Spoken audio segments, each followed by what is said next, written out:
Morning, everybody. Morning, Panda. Morning, Sil. Morning, Lestat. Hello, Rostai.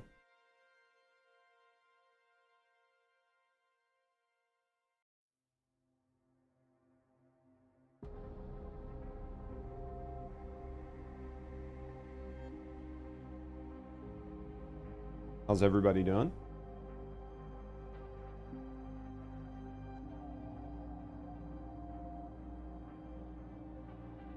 How did it feel overall about the drama?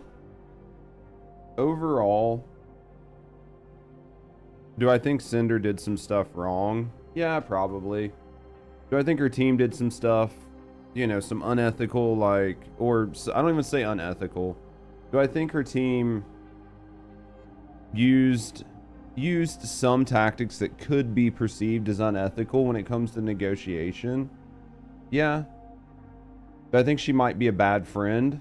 Sure. Do I think that, like, overall she deserves all the hate she's getting? Fuck no. I think that it's just a bunch of, I think it's just a bunch of whiny bitches dogpiling. Like, I saw Tectone's, like, breakdown. I was watching Asmon's stream today. And, I saw, like, or not Asmon's stream, but a video from Asmon. And where Tectone was talking about everything, like looking at Tectone's document. And I think that I think that some of the wording people are using is disingenuous, because in a business, you're dealing with a business relationship and using like tactics, like, you know, just different types of tactics to try to like manipulate people into doing what you want is just par for the course of business, and people don't like to hear that. So, like, do I think that it was like the best business practices and that I would like say that you should use those? No, but people do. I just think it's definitely way overblown, and I'm pretty sure Cinder's career's basically fucked over this. So, I don't know. What do you think? Now that you've watched more of it, Anthony?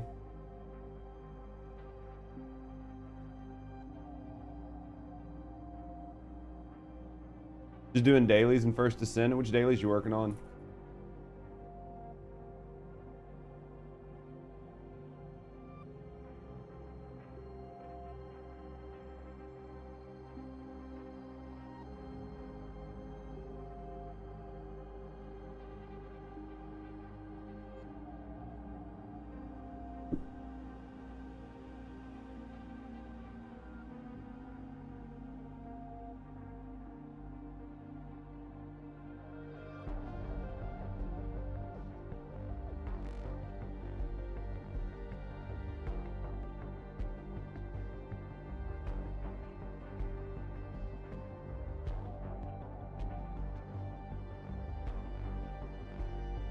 Oh yeah, no, I think most everybody's gonna rebrand.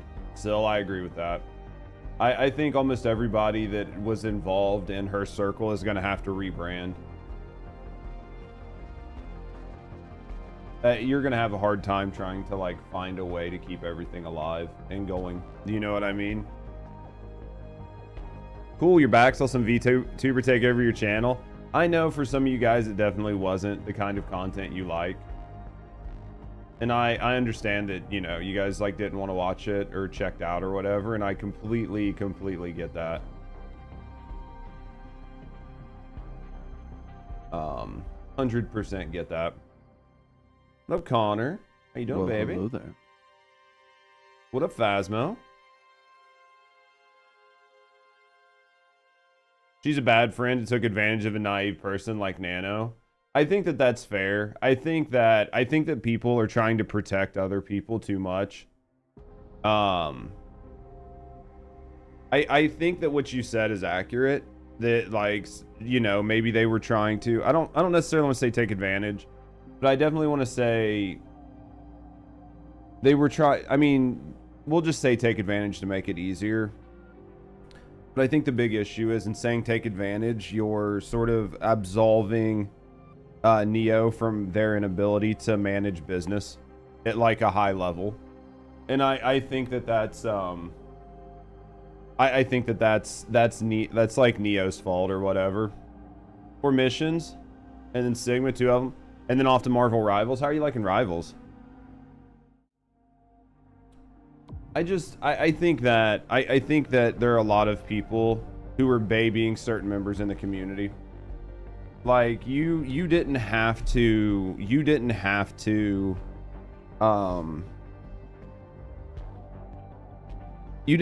do what Cinder asked. You know what I mean? 33 good story-wise, but the combat style sucks. You think so, Kakashi? Made it a very slow experience. Was it that bad to watch?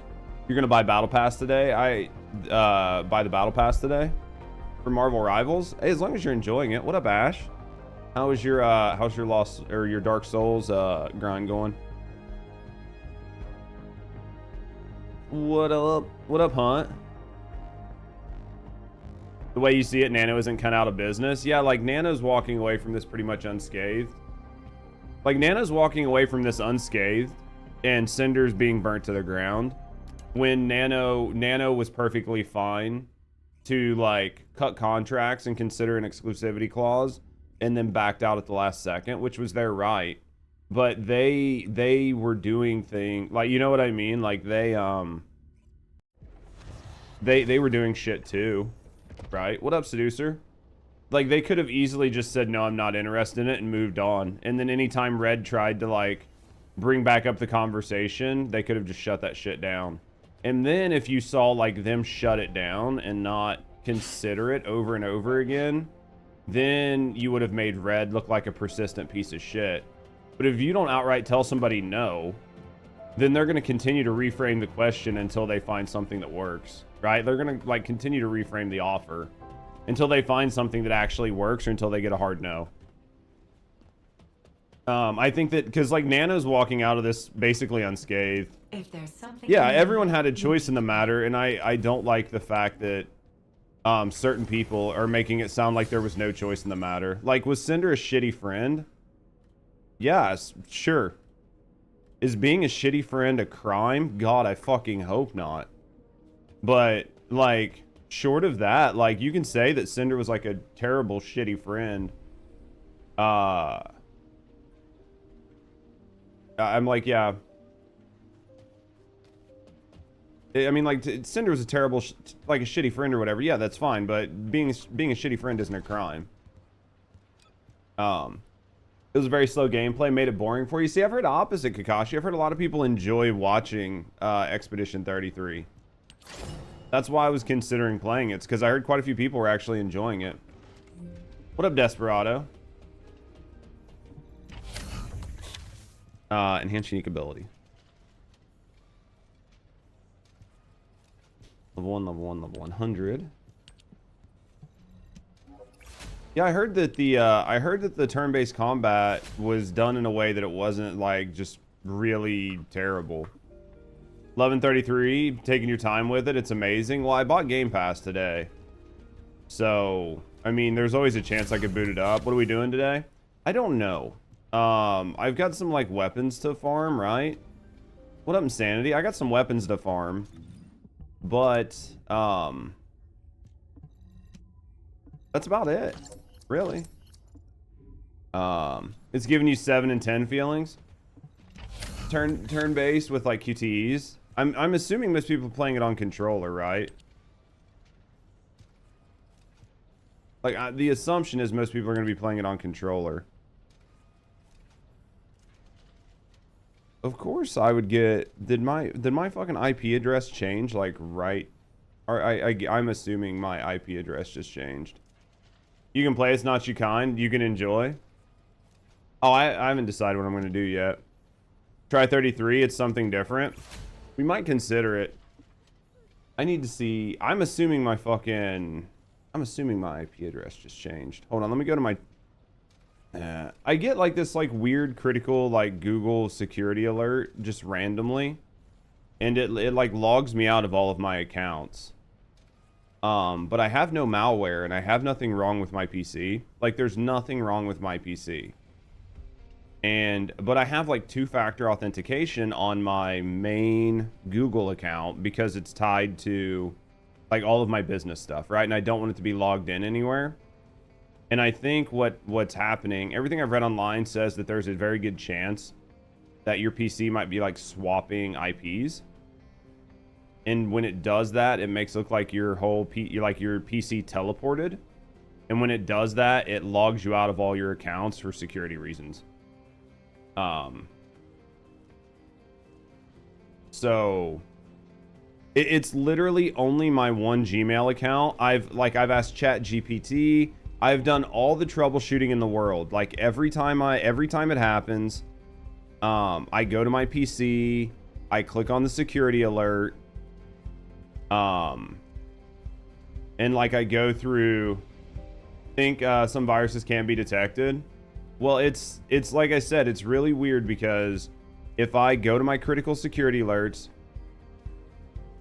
no, it just shows that it came directly from my PC. It shows that it came directly from my PC and that it just logged me out. And it doesn't, because the way Google works, they don't want like people to be able to figure out what's happening so they can combat it. They don't give you any information. So it's literally just, hey, this happened. There's nothing I can do.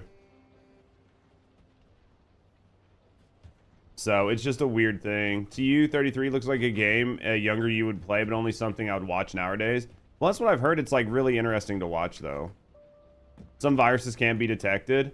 I mean, there's got to be a way to detect everything, but because when we were troubleshooting my PC to try to figure out what was causing like all the issues, all the crashes, all the everything, I have ran every fucking test on my PC known to man.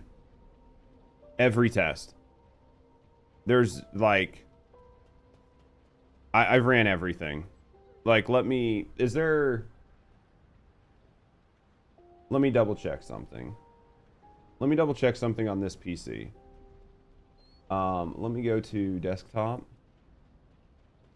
Let me pull up my IP address.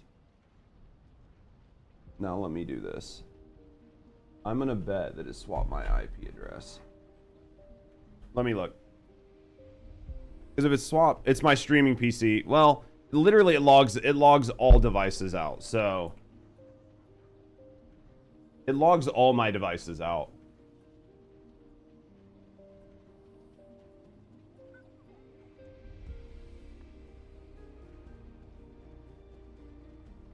All right, it didn't swap my IP, so I don't know what it is. So if it didn't swap my IP, then I'll have to look at it after stream. Because I screen grabbed my IP to get what it was. So at this point, I have no idea what causes it. That's a later today me problem. I wonder if you can, like, Event Viewer might show something. Do you think Event Viewer will show something like weird that happened with my...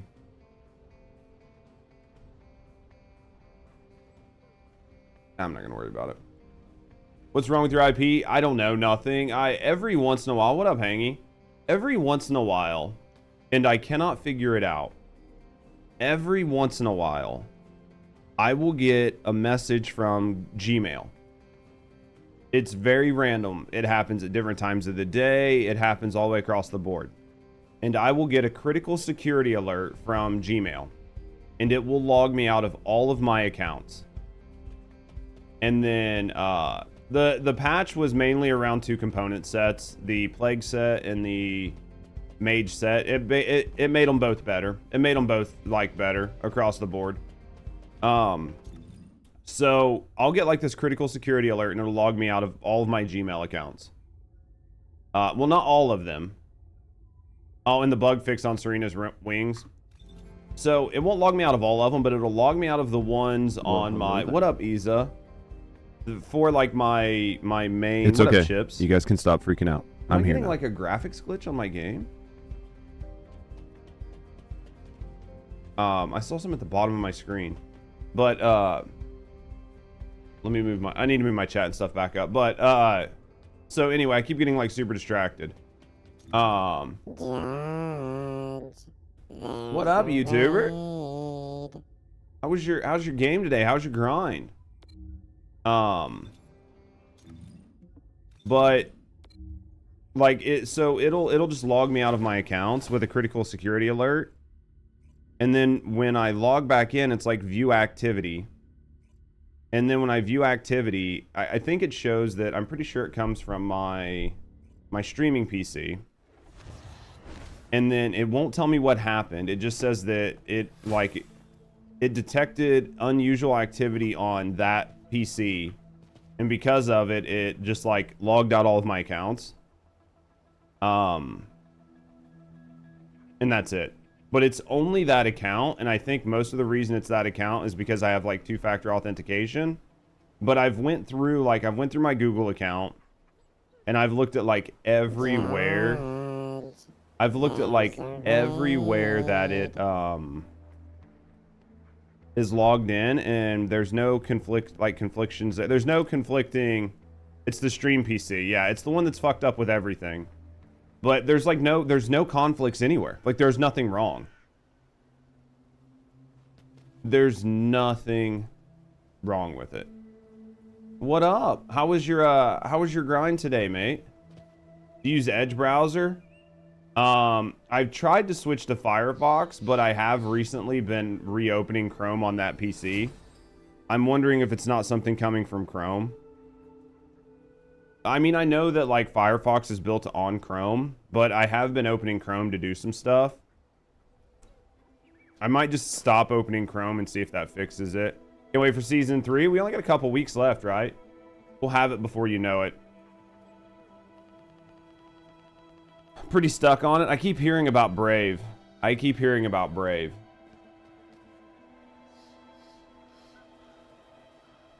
using like SMS verification. I don't use an authenticator app. How are you? I'm grinding, man. Grinding, trying to figure out what we're gonna do today. Might need to switch to like an AI browser. Like Opera. Ran out of cats this morning. It's a bad feeling, isn't it? I've been out of cats for a while. I should probably go grind some more. I mean, that's one thing I could do. I've got some things I could do today. Well, let's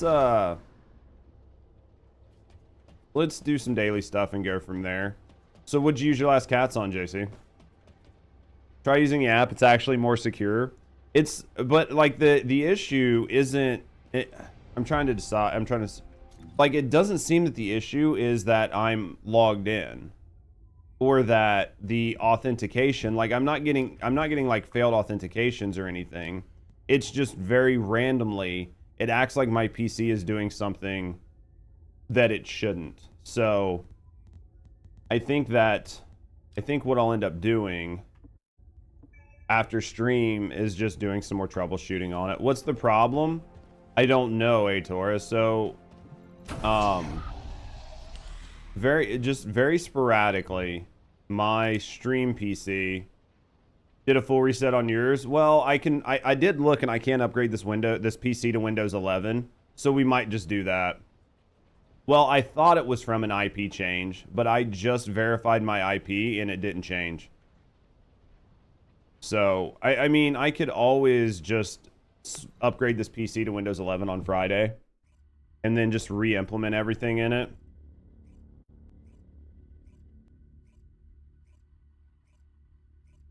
Been building Serena while grinding for Blair. Oh, she's definitely worth it. You grinding for CCs yesterday? Yeah, definitely. Check how many accounts are on your PC. There should only be mine.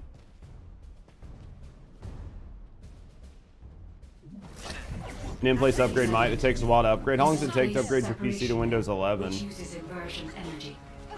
has a large output, which some for cats, cat components. Yeah, we'll see where we're at. Hopefully, according to the scan results, I think I'm going to could be a hidden account or something. But if you upgrade, do a hard upgrade with USB and not their transfer file BS. What's the difference in doing it one way or the other? The transfer files just take a while or something. If you overload the device, the veil will be neutralized. I was gonna mention tip to see if that fixed it. Jesus Christ. Hopefully my game's not too loud. You can do a clean wipe. I don't want to do a clean wipe on this PC, if possible.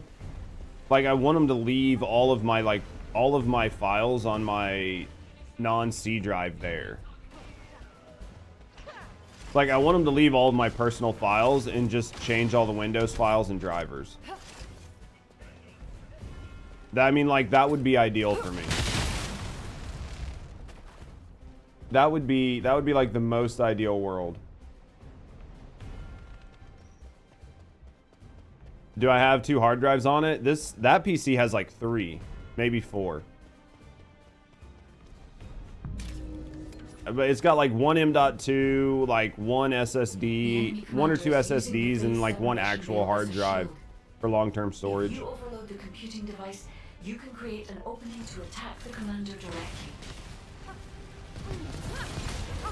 Just remove the 2. Yeah.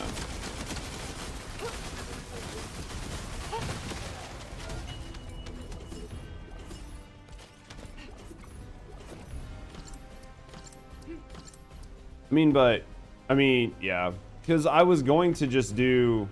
Where the fuck am I going? Was that it? Oh. I was just going to do, because I was just going to roll my PC back. Is what I was going to do. I was just going to roll it back and tell it to keep all the files.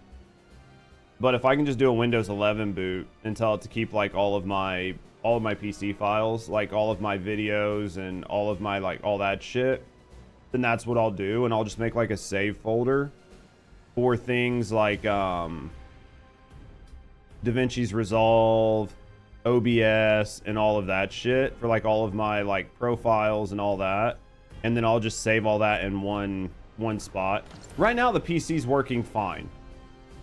It's just this like Google thing. I don't understand what's going on. And I've got like Panda. Before any game saves documents on the main drive, yeah. Well, it, like, the... what was I trying to say? I don't remember what I was going to say. But, yeah.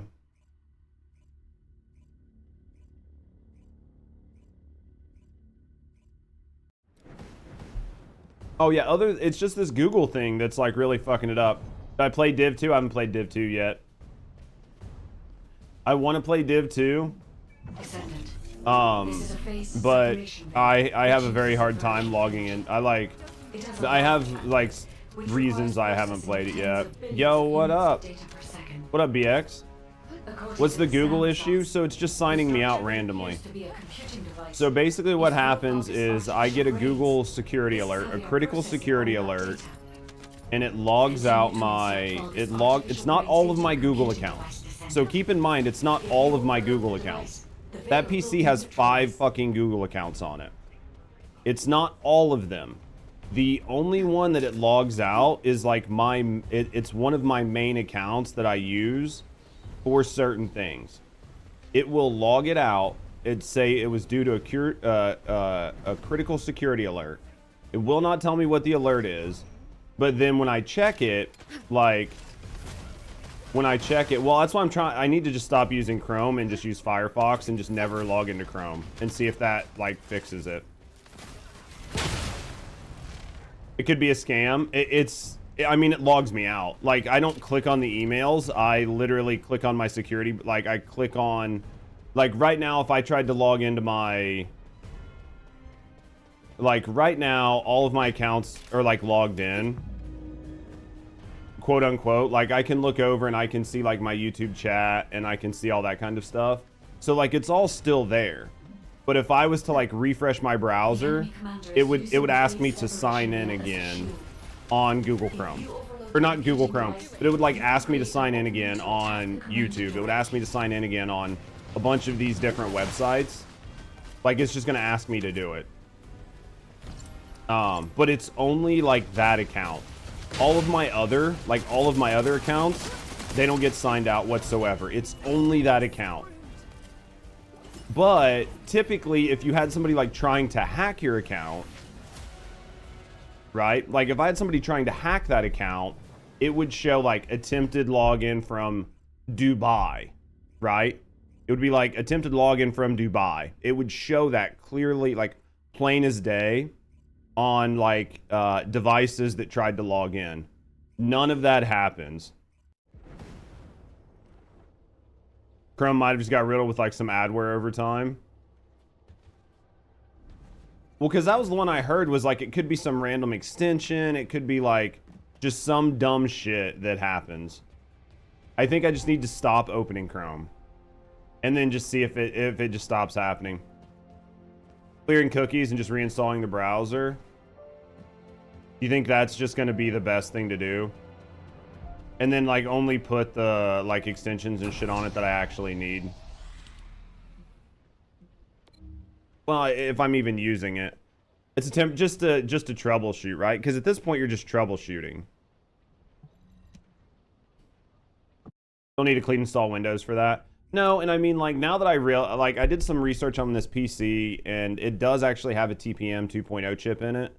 So it can be upgraded to Windows 11, which is a huge positive. So while that can happen, so that's a good thing. So this PC isn't, like, destined for the dumpster anymore. So I can upgrade it to Windows 11 at some point, and if that means that I need to do like a full clean boot on it, then I will. Right? If that's what I have to do. I would prefer to avoid it. But if I have to do it, I have to do it. I will show you the properties of the RK stored within the weapon. You can disconnect the energy link using your own RK. Like, if I could just click a button and just tell it to upgrade Windows, like, on a Friday morning, and then come back to it on, like, a Friday afternoon, and Windows 11 was put on there, but, like, my D&E drive still had all their files, I would be happy. But your issue might not be OS related. So far, the major issue we were having, the major issue we were having seemed to be driver related. You would CNC and make sure the time frame both basic and advanced or the Kremlin will still be there. You think so? You think it's the Kremlin? You think they've commandeered it? Do you think I should call my PC Comrade PC from now on? Comrade PC. We'll forever refer to the streaming PC as the Comrade PC. It have the drivers. You got to check that too. Well, doesn't it do all that for you? Like, won't it put all that shit on there for you? Using the inversion energy as a personal barrier. We must find a device with the same arcade properties. You need to attack that device from above to penetrate the inversion energy.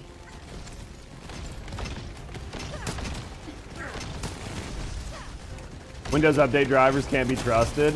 I mean, even if you don't have the drivers on there, when you do a fresh boot, it's going to check them anyway, right? Oh, you mean like what do you mean? Do I get email? No, it's not every day. No, it's very random. It's like very random. It's like super random. Like it might be 3 a.m. on like a Thursday, and then I might go like 3 weeks without getting it. And then all of a sudden I'll get it at like, I don't know, 10 p.m. 3 weeks later. And then like it might be 3 days after that. I'll get it like at like 10 o'clock before I'm logging on to stream or something. It's like, it's not every day. It's not like I know that it's happening at a specific time or a specific day or a specific interval. Yeah, it's so fucking random.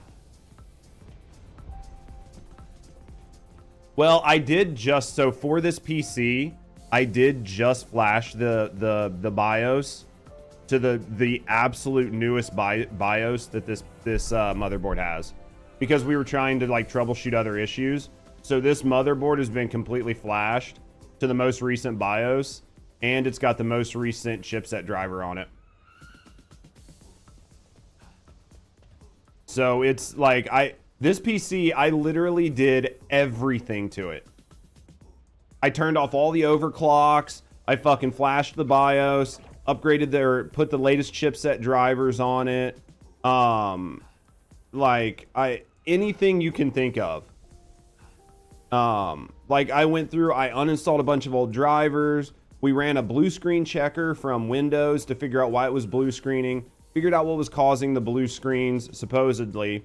Found the driver that was causing the issue.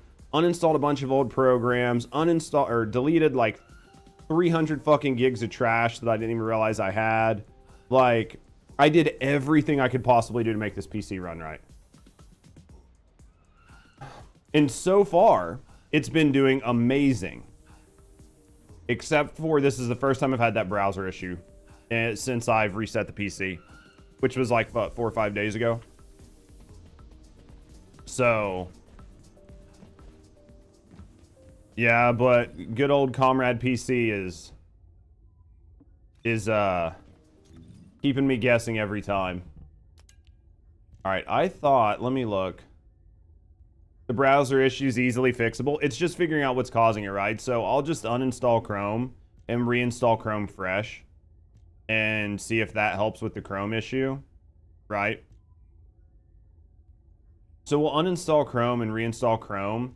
And if that's the last major issue, then the only other thing I'm doing, just not use Chrome. It's a force of habit of accidentally clicking it, right? So if I know that I could completely uninstall it. But it's sort of like a security blanket. Like I don't want to uninstall it and not put it back on my PC, but I would much rather uninstall it and then just take it off my hotbars and just leave it there.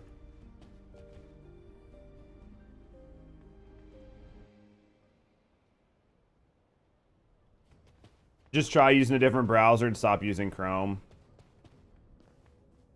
I think that's what we do, right? Just don't use Chrome. Very weak. That's why humans need us so desperately. Just uninstall Chrome completely and then just reinstall it. It's okay. And then you just guys can stop use freaking it. out. I'm here now. Yeah. What up, or how you doing, baby? Let's go with where's weapon material? This is the last one, man. I think most people like Brave. I mean, I'm gonna try Firefox for a while, and if I need to switch to Brave, we'll switch. Chrome's about to be broken by the government too anyway. I did see that. Clear cache, clear cookies. Though, because just doing an uninstall and reinstall, keep whatever Kremlin's using. So just like clear cache, clear cookies, clear everything, completely uninstall it. Yeah, there's no way that they can. I mean, they're gonna break it up. You know what I mean? There's no possible way they can like break it up properly. How you doing, Cheryl? Good morning. Firefox had a controversy a few years ago. You ditched them too. I'm just always behind the 8-ball, guys. Just always behind the 8-ball. I hate switching things. As a streamer, my least favorite thing to do is to make any change to my setup. If I'm making even the slightest change to my setup, I hate it. Because anytime I make a change, everything goes wrong. Every time. Alright, let's go. No. Nope. The last gun we need. Turns out you have 53 for the Hangman. I had the same shit, JC, a while back. I was like, dude, I'm gonna have to grind more, and then I just searched like cats in my Anamorphous list and saw I had a bunch, and I just did it that way. Edge and Chrome are the only browsers you use. I've been hearing a lot of really good things about Edge lately. I said no one ever, but it seems to be like the running theme right now. Man, I think that definitely causing some static. I don't like it. I doubt you guys can hear it. It's probably just on my end, but you can two-shot with your brand new ATAMs, dude. It's a good feeling, isn't it? What up, Fresh? If you're worried you're hacked, I don't think I'm hacked. I don't think my PC's hacked. I actually don't. I don't think there's anything wrong with it, because I feel like if I would be more concerned if it was showing that my browser was logged in somewhere else. Like if it showed that my Google Chrome account was either logged in or was trying to be logged in from anywhere other than my desk, I would be concerned. Because at that point, then I would be like checking everything.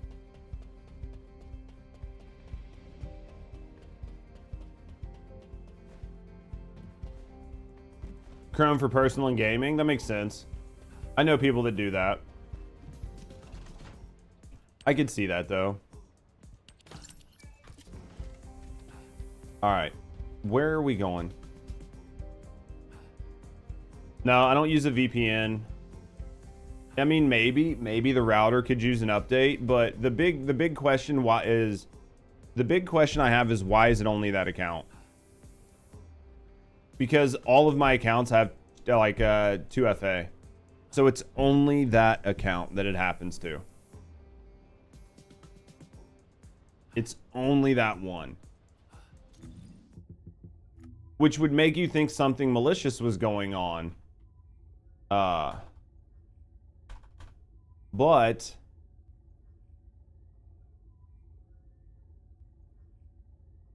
there's no indication that anything's happening. You know what I mean? It's only that one Google account. Only the one. None of my other ones are having it happen. Which would make you think somebody's trying to access it. But if somebody was trying to access it, you would know. Maybe you need to put that account to rest. I can't put that account to rest. Void Fusion Reactor, Vesper Moonlake.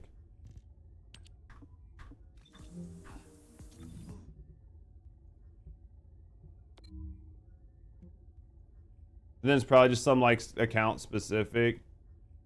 Google would send an alert, yeah, and that's what they've been doing. They've just like, but they just won't tell me what's happening. Because if they would tell me what happened, better contact support to find out what's happening. Dude, half the time you have to do any of that shit anymore. It's almost like they want you to like use like real ID to prove that it's your account.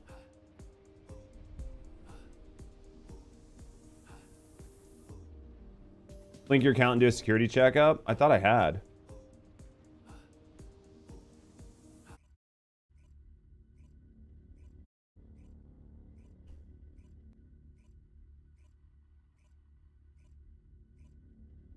I mean, it could be a router issue. It's just really weird. Like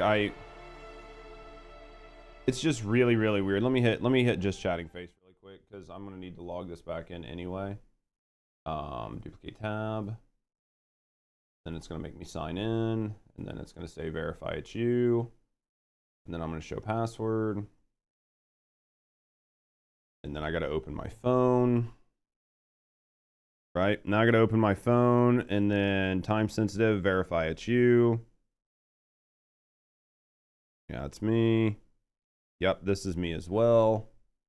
And then Google did notice suspicious activity in your account came from this device. There's no way it came from this device.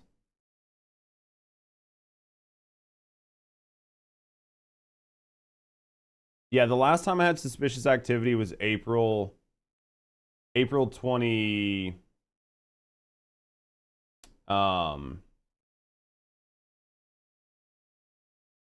like April 20th something. Let me click secure account for a second.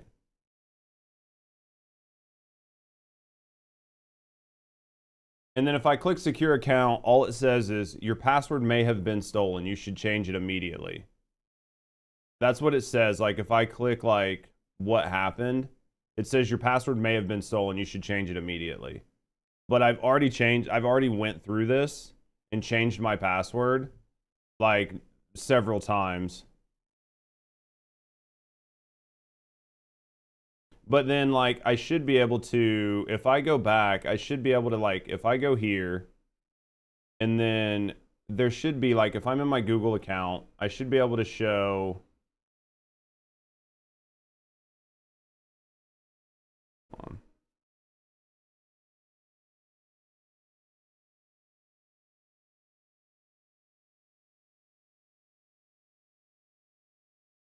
Yeah, there's like just nothing, there's like no info.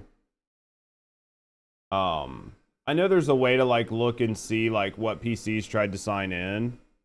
I just can't remember where it is. But basically I know that that's not what's happening. Make sure your phone number is the same one that's in your settings. It is. It is.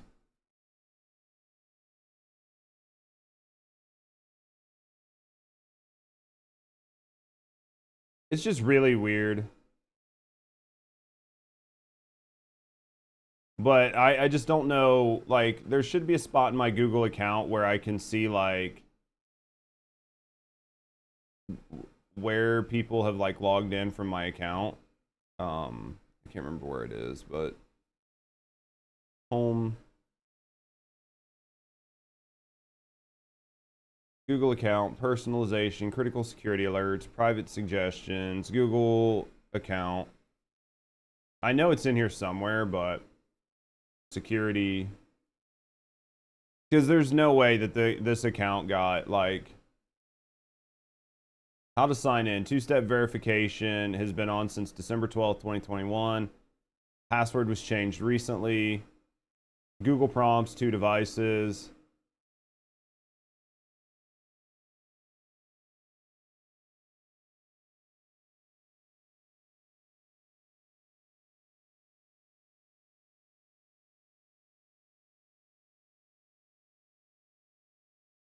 Hold on.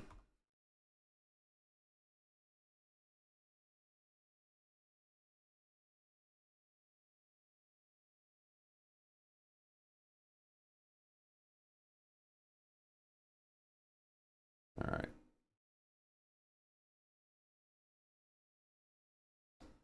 Connection. Where is it? Your devices. So here, I'm looking, sorry, I was like looking at stuff. So looking at all of the devices, everything on here, every Windows device that it shows is mine. 11 sessions on Windows computers. 3 sessions on iPhones. It shows like every session that's ever logged into this account, and nothing indicates that anybody has logged in or tried to log in. Oh well. This is just my life. I guess this is just my life. Worst case scenario, we just do a fresh install of Windows if we can't figure it out with like some browsers and stuff. Where it's like not retaining the IP on their side. Well, because like when you sign in, originally I thought part of the issue might have been like when my PC was like, my other PC was like crashing and shit, that maybe it was like losing something with that PC.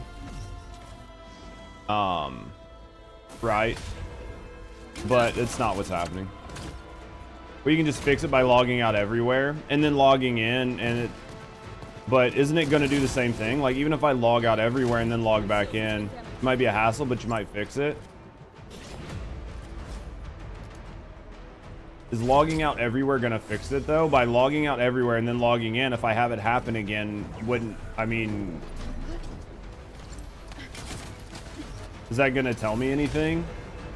Because it's only logged in, the only place it's logged in is the 2 PCs. At least better than contacting support. I mean, I think that for right now, couldn't I just like everybody was saying, just like, essentially just like take all the cookies off of my Gmail, or take all the cookies and everything off of Chrome, uninstall Chrome, and then reinstall Chrome and see if Chrome's doing it. Well, hello there. Yo, thanks for the follow. We do keep this shit anonymous. If you're hanging out, chilling, and relaxing, no, I appreciate you. If you want to speak up and get to know me in the community, have a good night. Either way, thanks for the follow. It's like resetting the state of your Google account. Yeah. They already have you logged in.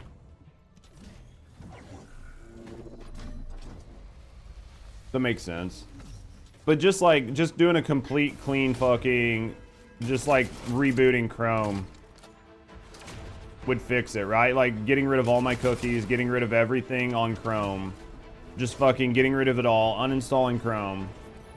and then just like effectively not using it, and then just continue to use like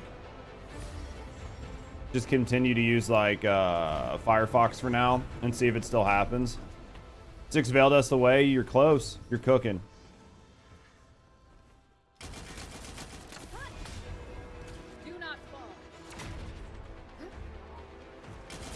Where to farm Kuiper? The easiest way to get Kuiper, in my view, and chat can tell you if something's different, is essentially just like farm 400s, get mods, and break them down.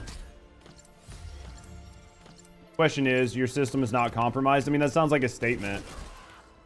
400s, crack vaults with Enzo, yeah.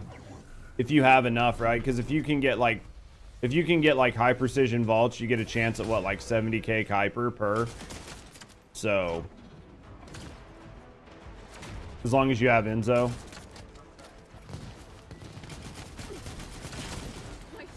Yeah, those would be the big ones. 400s or cracked vaults. Oh yeah, and the fact you can see them on the vault makes it insanely quick. Like the fact that you can just like hit M and see the vaults marked and what rarity level they are makes your life 10 times easier. You have more Kuiper than gold? Yeah, I think once you get back into it, you'll have plenty. But yeah, those are probably the 2 easiest ways to do it.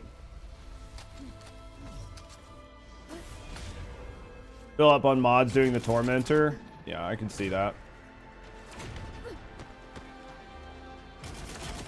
But yeah, I think my system's not, I don't think my system's compromised, but I think Microsoft thinks it is. Because like for the most part, I don't use Chrome. Like I don't really use my other accounts, even though they're on here and logged in.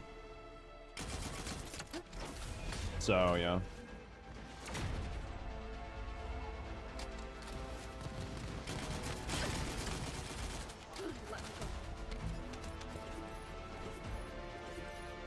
Welcome to the Kuiper grind. You will need Kuiper until you don't need it, and then once you don't need it, you'll never need it again. Is like the best way to explain Kuiper. Like I know that sounds kind of dumb, but the Kuiper grind is like a real thing until it's not anymore. I know that sounds dumb as shit, but it's the most factual way to explain Kuiper. Right? Like, I don't have that much Kuiper, but I've been spending mine just doing regular, like, random mods. Yeah, like, there are people in here that have, like, hundreds of millions of Kuiper, because, like, once you do your main mods and stuff, there's just nothing to use it on. The only reason I don't have, like, hundreds of millions of Kuiper and gold is because I've just been upgrading every mod in the game.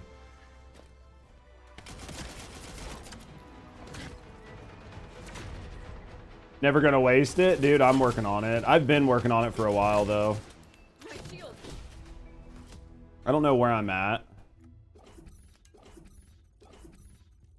Which one is it? Own level. Yeah, I'm at 271 of 400 mods.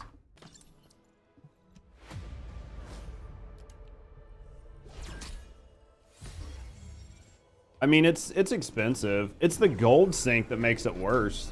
Like, the fact that you're just blowing through so much gold. Because once you start getting up there, like, some of those mods are, like... As long as you're not doing, like, red mods, but even purple mods, they're, like, 1 to 2 mil a piece. Dude, did they, like, rebalance the fucking sound on this game or something? Maybe it's the new audio drivers. It just sounds so much fucking louder in certain spots. Hopefully it's not, like, insanely loud to you guys, but... Okay. In my headset, it's fucking retarded.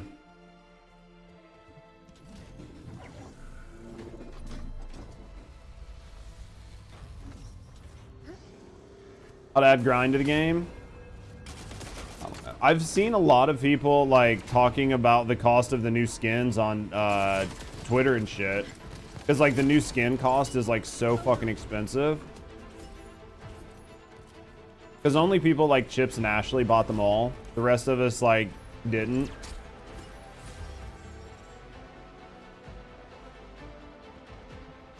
I don't know, did any of you guys buy any of the new skins? Yeah, it was like, yeah, it's like $100 though. It was like $100 for the skins. And people were just like, what the fuck? If you want like the whole pack.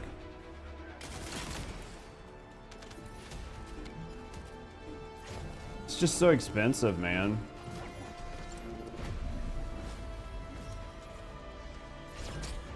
It's the same cost as any other skin. I think why it seems so expensive is just because there's so many.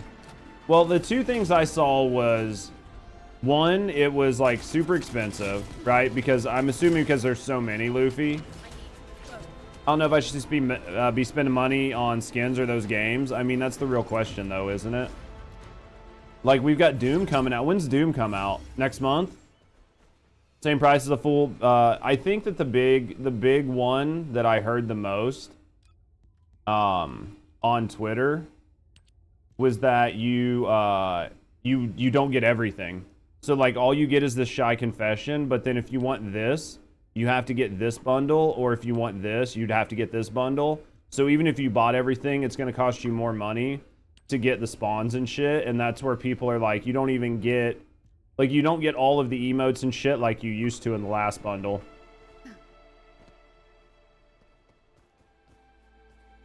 They look more or less the same. I think that's a big issue for a lot of people, is it's not like interesting enough. I mean, if you guys bought them, like, no hate, right? If you guys like it, then you like it. Like, definitely no hate.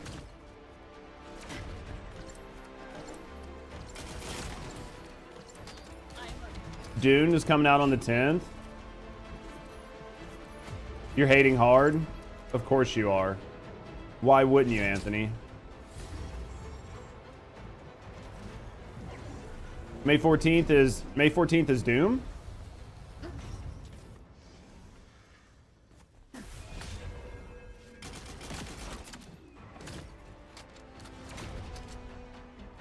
Battle like space armor.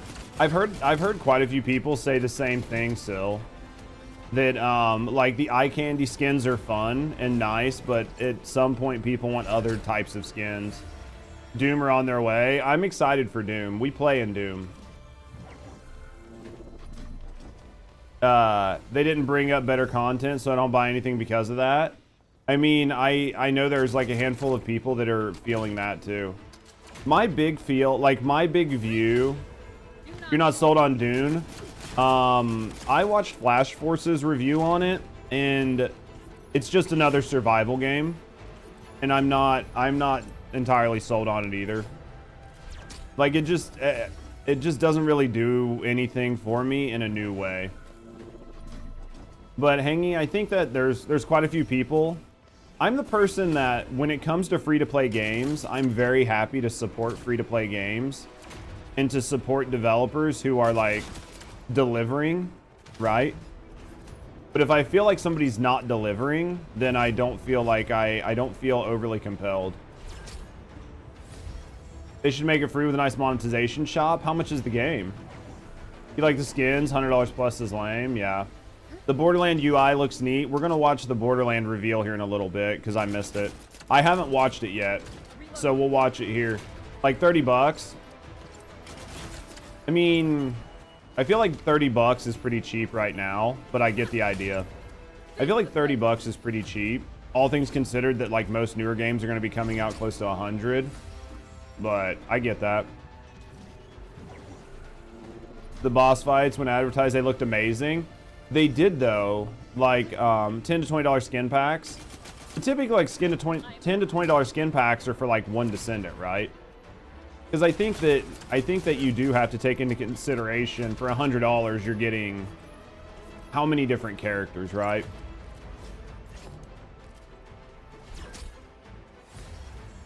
But rethink future spending. I get that. Alt Blair got unlocked finally. Tell me what you think of him. 3D modding, it would take an intern a week to complete. I don't know. The way they're talking about their models and their modeling and how they're done, I don't know what they're using to do it. But the fact that like they can't just make changes to them quickly is very interesting to me.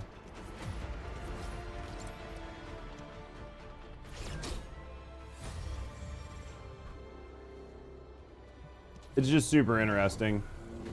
I mean, I want companies to make money, so Sounds like a cost-cutting move. I mean, like, in the AMAs, I saw where people were, like, asking about, like, being able to dye even more shit specifically, and I'm like, boys, like, this isn't a fucking, like, woo-woo waifu dress-up sim game. Like, calm your tits. You know what I mean? Like, we don't need to be able to dye the fucking shoelaces in the shoes a different color. Well, can I get the shoelaces one color, but, like, the tips a different color? And can I have, like, each shoelace be able to be fucking its own unique color? Because I really pay attention to my character's shoelaces when I'm out running around killing things. Like, get fucked. Just shut the fuck up and get fucked.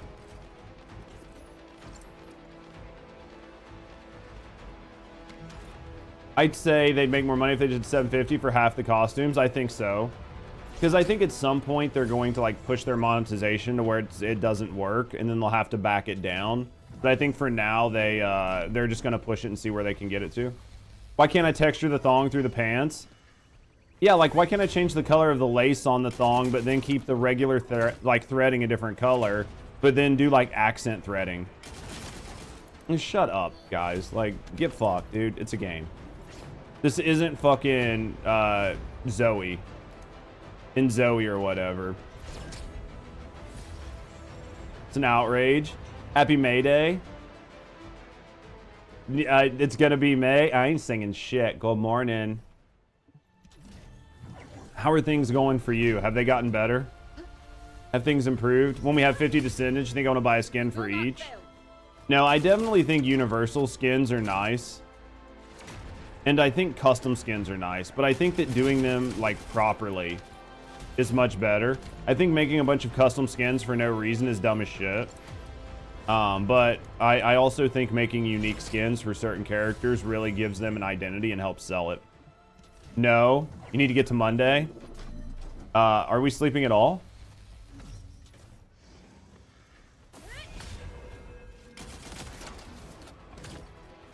That's the question.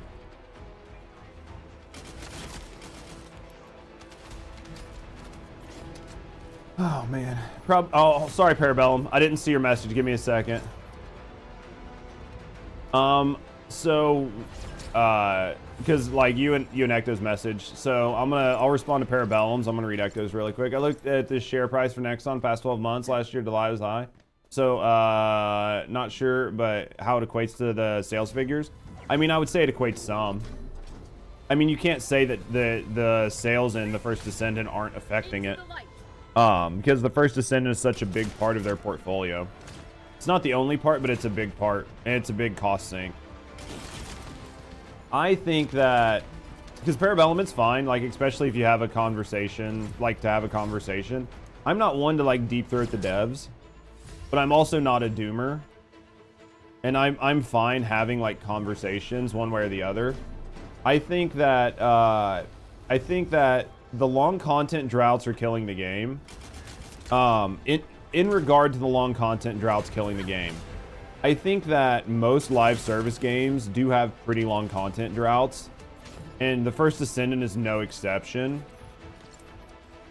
I think where it hurts is there's nothing to do in the game during those droughts, as compared to other games who have like a really well-established in-game already, where you can at least farm the pre-established in-game. The first Descendant has kind of struggled in that regard, and I do think it's hurting the game. Like, I think that the lack of in-game content and serious challenges for your players and reasons for them to get better, I do think the lack of that is hurting the game.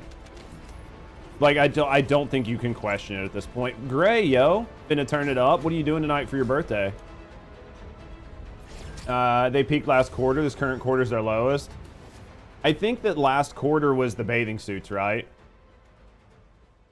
And I looked on Steam charts. They were like 25th in sales or something last night, and I think they're like 35th in sales today. But if you looked before the new outfits came out, like the brand new outfits, they were like 300th in sales or something like that. So their like sales goals or sales numbers are directly tied to their skin sales. right? Like, that is 100% where they derive their profits from. Like, there's just no two ways about it. There were more players. I understand, and I think I know you're memeing too, Darkstyle, but I think that most people, you use Steam DB as a bellwether. I think if you use Steam DB as a bellwether, you're doing fine. Let me go charts. Prices. Is it metadata? Where do I see it on my phone when I come in? Is it? It's not in prices. I see it on my phone all the time where it says like what their sales rank is. I just don't see. Oh, here it is. So, come here. Come here. What's a good gun for UB? Alt Blair? Nothing. You don't need a gun on. What gun did I run? Check my build guide. Check my build guide to see what gun I ran on him. I can't remember. But you can see right here, they're number 41 in top sellers. But that's because they just released skins. I think it's exclamation mark Blair. You should be able to go through it. I mean, true though, if you're playing him the way I play him, he's a skill Descendant, so the gun doesn't matter. I just can't remember what stat stick I used on him. But, I mean, like, these numbers, like, I'm not a doomer, guys. I'm not a doomer. But, like, these numbers aren't good. So, like, you have from, like, July when the game started, they lost 200. They lost more players than they gained somehow. Hold on. Let me try this calculator. Please open. All right, so we've got 262,885 minus 149,160 minus 64,202 minus 116,442 minus 117,230. Like, that's pretty rough. Like, before your first title, like your major update, and then you gain 8,000, and then you gained 8,000, but then you lost 12,000, and then you gained 9,000, and you've lost 8,000. Like, that's just, I mean, those are just tough numbers no matter how you deal with it. And then we had like a low point of like 3,800 players the other day. So, oh, people might be taking a break. Oh yeah, like I said, I'm not a doomer. Like, I'm not a doomer, but I'm also not a dick rider. But I feel like it's fair to talk about the numbers. And there is PlayStation and there is Xbox to add into those numbers, right? But I can tell you that as a content creator, not even just a streamer, as a content creator in general, like my YouTube videos are getting less views, my stream, like everything is just doing less because there are people just taking their time to play other things. Vindictus barely had any numbers. They have people buying skins often. Oh yeah. Is Stat Stick, Secret Garden, Sprint Cores, no other weapon required? Yeah, I can't remember. I'd have to look at what I had, but that sounds right. Still, I would just have to look at what I did. I can't remember. Almost all fire weapons are useless right now. Maybe when the new ice boss comes. Depending on how bad they make it. Maybe. I still think you're going to do fine with ATAMs. I think you're going to do fine with ATAMs. Fire ATAMs. Nothing crazy. You're probably just going to chill tonight. Talking to Gray right now. Smoke some plants. Dude, Gray, hopefully you guys... Are you in a state where it's legal? Like, are you able to get some really good stuff from, like, a dispensary? Or do you just have to kind of find what you can find because you're in a non-good state? I mean, I think if we're all honest, and we've been playing the game for any amount of time, you're starting to, like, run out of things to do. And I think that's... I mean, I think that's honest. But that doesn't mean you can't enjoy yourself when you get in and play. I think balancing the amount of time you play the game to keep yourself from like burning out is the best thing. What's a doomer is somebody who's just constantly like, the game's fucking dying. The game's fucking dying. This game's fucking doomed. This game's never gonna succeed. That's a doomer. Right? That's like a doomer. Versus somebody like deep throats the game that's like, oh my god, first I said it's so great. It's the best game ever. It can't do anything wrong. We've met both of those people, right? Did I end up getting Game Pass? I got Game Pass this morning. I'm trying to decide if I have to make a decision. Dead game? Yeah. All the people, like the people that show up in my YouTube comments, every fucking video that say dead game. Just wanted to make sure that's what you were thinking, yeah. Grindable in events, that would have made players log in. I think they have to figure out a way to get players. They've made the game grindy as fuck, but they've made all the wrong shit grindy. Because like they've made the game grindy to like grind to get power and shit, which is good. But the problem is you're grinding and you don't really need, right? So you're grinding for all this shit that you don't need. So like if they made the game grindy to get people to log in every day so they were more inclined to like buy things from the like store or whatever, that's fine. But if they want to do that, then they need to give you something to grind that's going to make you want to log in every day. I don't know, that's just my view. Just jump onto 33. I mean, I'm thinking about 33. So watching Asmon watch WoW Dev live stream and how hardcore, and now I'm starting to see some is a bad impact. What do you mean? Well, I saw the one button rotation that they're adding. Did you see the one button rotation shit? I didn't get to watch the rest of it. I got to watch about half of it last night and then I turned it off because I had other shit to do. It should hold you over till season 3 comes out. I think a lot of people it will. I think we'll talk about it here in a second, but I call them free engagement. The Nexon does need to give us an incentive to use the power. I think that that's what we're missing. It's not legal. I'm a low key. No, it's all good, man. Like, I don't care. It's not legal in my state. I don't give a shit. I'd do it if I had a dispensary here. We need to make the grind more fun.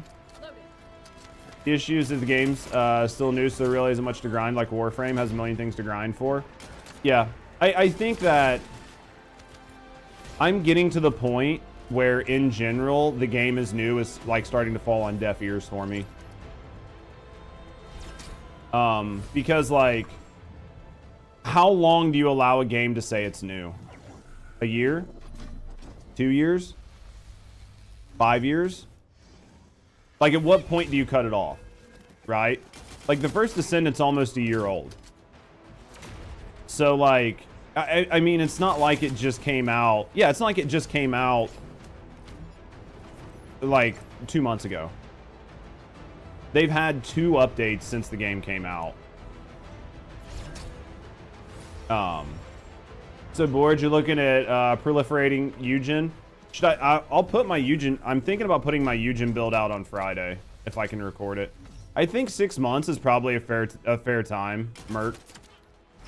Been puffing your lime vape, dude. If I could only get into vaping, it doesn't work for me. Did I test the Eugen build with the new sets? Not yet. I'll end up testing it probably today, because I'm going to imagine that if you are a non-at Descendant, that you should probably rock the new set. Just by seeing how much damage it did on Glay, I cannot imagine that you shouldn't put it on. Everybody. Like, I can't imagine it. I'm gonna do some set testing for like a video later on, but I can't imagine that you shouldn't put the new sets on everybody. You think Ultimate Eugen will be meta? I don't think so. Not unless they rework his kit. They need to rework parts of his kit. I think he just doesn't feel good to play. Aggressive approach innovation, which... What do you mean, Seducer? You're already behind? That's true, though. I think that's absolutely true. I think that's a fair statement. Finally got a list set of play. It's not. You didn't really like it. I think it's really good. Soulframe for you super boring. I think Soulframe, the concept of Soulframe is boring as fuck because it's slow. The gameplay is super slow, and I think that most people, unless you're playing a Souls game, don't actually like slow gameplay. Like, slow methodical gameplay only feels good in certain situations, and it doesn't feel good all the time. Giving them 1 year, so for you, Season 3 is like a deadline. I think it is a hard deadline for a lot of people. It's too slow. Yeah, I think Soulframe is too slow for a lot of people. I think people like things a little bit faster. None of the supports feel good to play. They're not needed any longer. No, so when it comes to the supports, I have two ways I feel about this.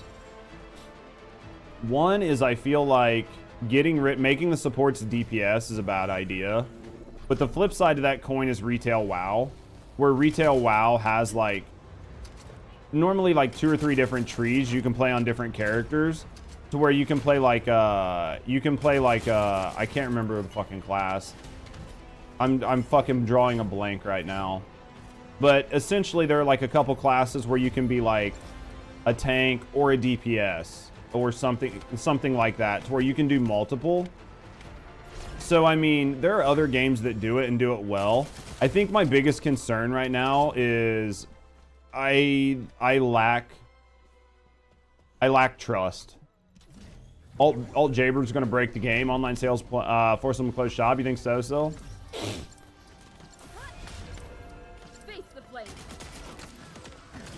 Nexon plans to make support tunes viable. They have plans to make support tunes viable by turning them into DPS.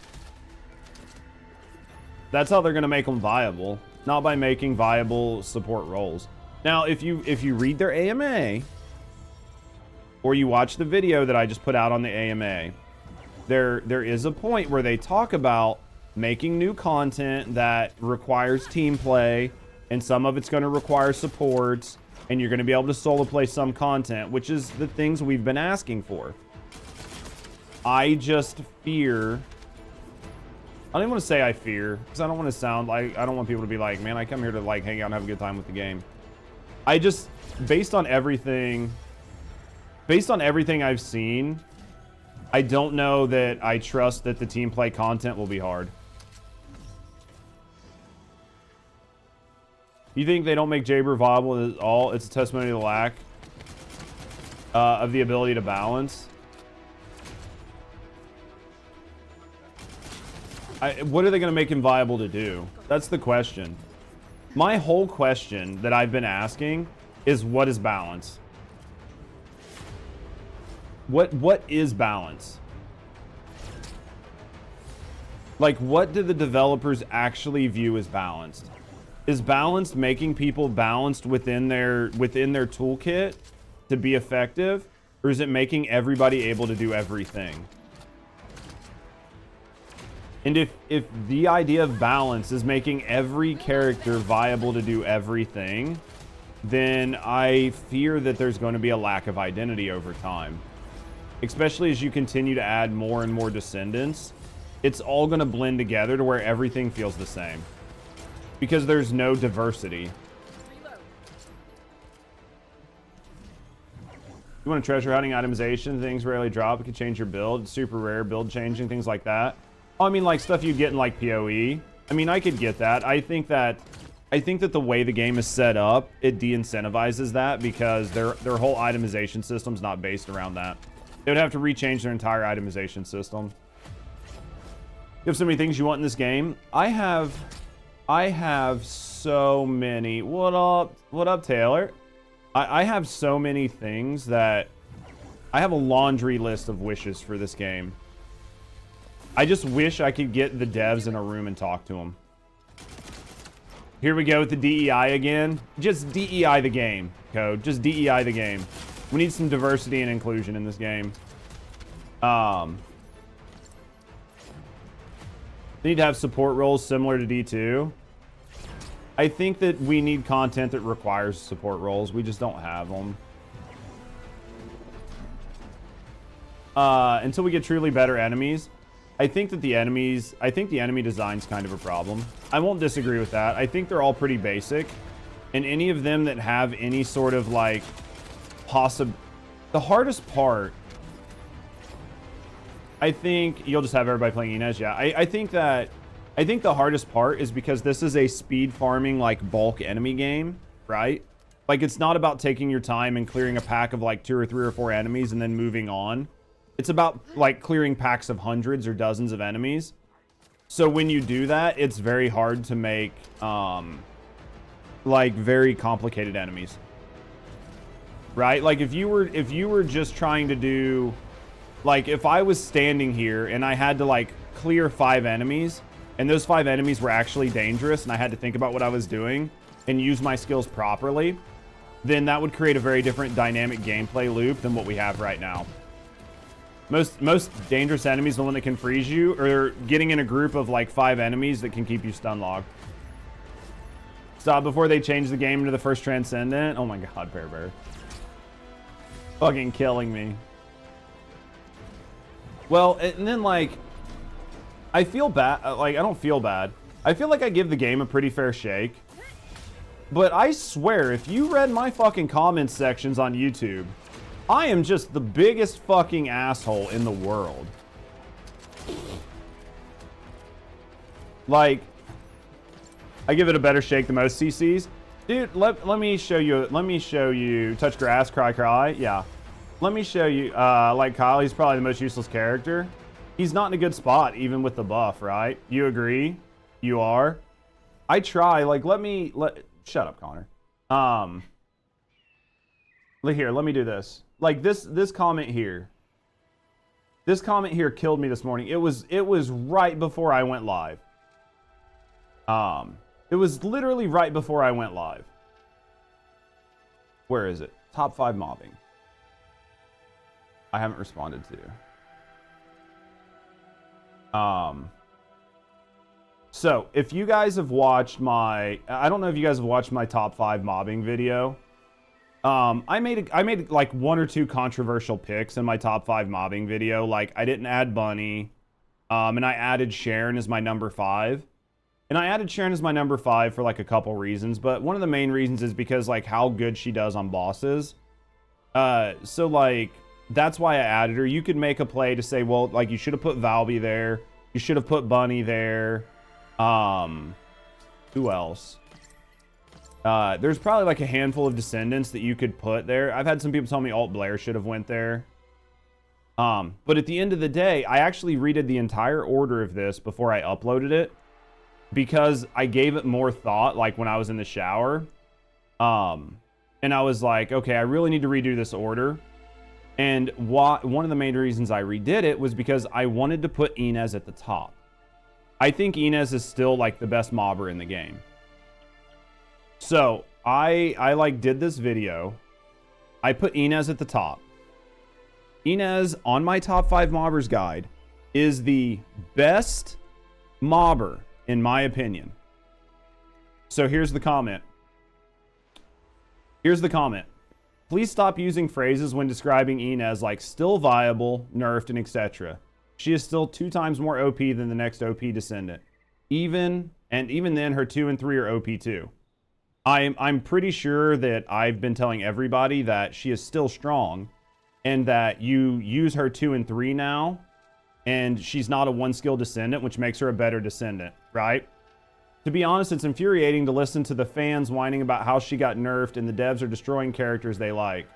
I have played her a lot, and after her brutal nerf, please stop using phrases like still viable and nerfed. After her brutal nerf, she maybe lost 10% of her clearing speed, maybe even less. She's lost none of her clearing speed. I played her right before the patch and right after. And I had to stop, and I was willing to look for situations where she couldn't perform the same as before. So Inez was not nerfed. I wouldn't even call it a balance patch.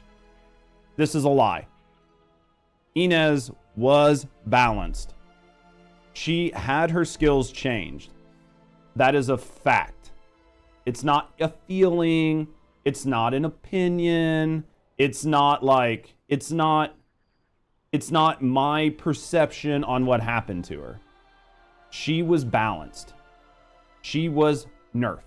It happened.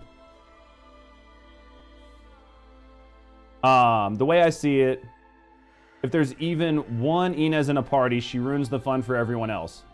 Of course, if someone prefers AFK farming and teammates that clear the map by the time you can go, but it's a co-op game and I like the cooperation. I know in the current state of the game, anybody can clear the hardest content in seconds. So in a sense, speaking about helping, supporting each other, but I still feel it's good you can beat a mission together, not teleport to the boss's room and see the final enemy. By the way, no skill should hit through walls, rocks, or any other obstacles.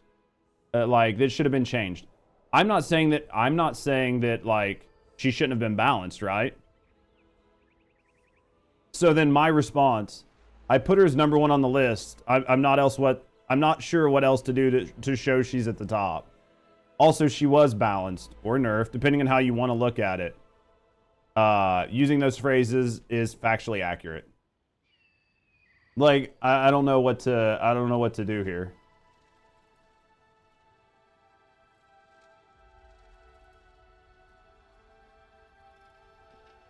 Like, yeah, it's just a Karen. Yeah, I mean, like, I feel like I really do, like, I feel like I'm somebody that gives the game, like, a fair shake. And I'll have some opinions, see both points, but they had to address the elephant in the room. Right, my thing was, like, I never said she was bad. I never said she was bad. And I said she was the best mobbing Descendant in the game. So, if I say that she's, like, the best mobbing Descendant in the game, and I use phrases like, hey, she's still viable, that's, like, my way of, like, placating people who, like, heard that she was, like, nerfed into the ground, right? So, like, I didn't say anything. It's not like I put her at 5 on the list and was like, dude, she's so bad. Like, she's still viable, but barely. She can't clear rooms, like... Yeah, I think that you just have to, like, use her too. If you use her too, she's insane. It's just... I get what you're saying, though, Hunt. Like, I get what you're saying. But it's just, like...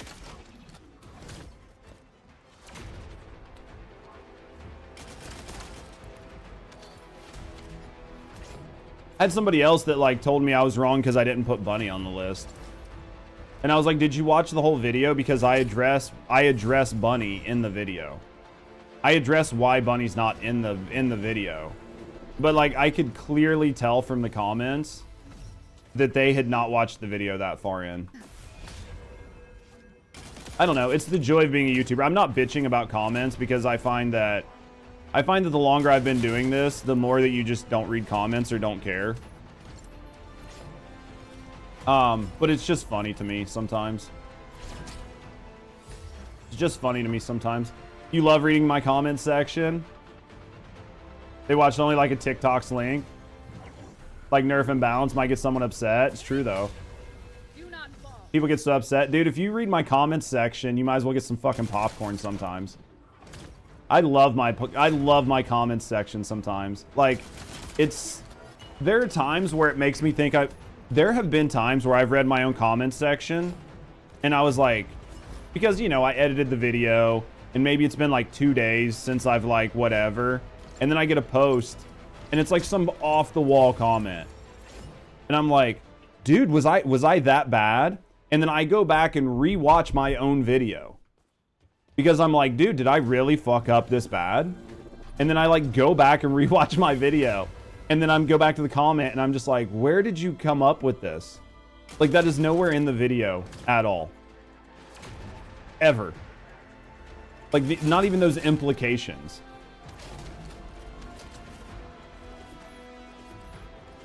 It's fun. It's fun. I love it. I love my job. Wrist guards and knee pads when I go online, you could get hurt.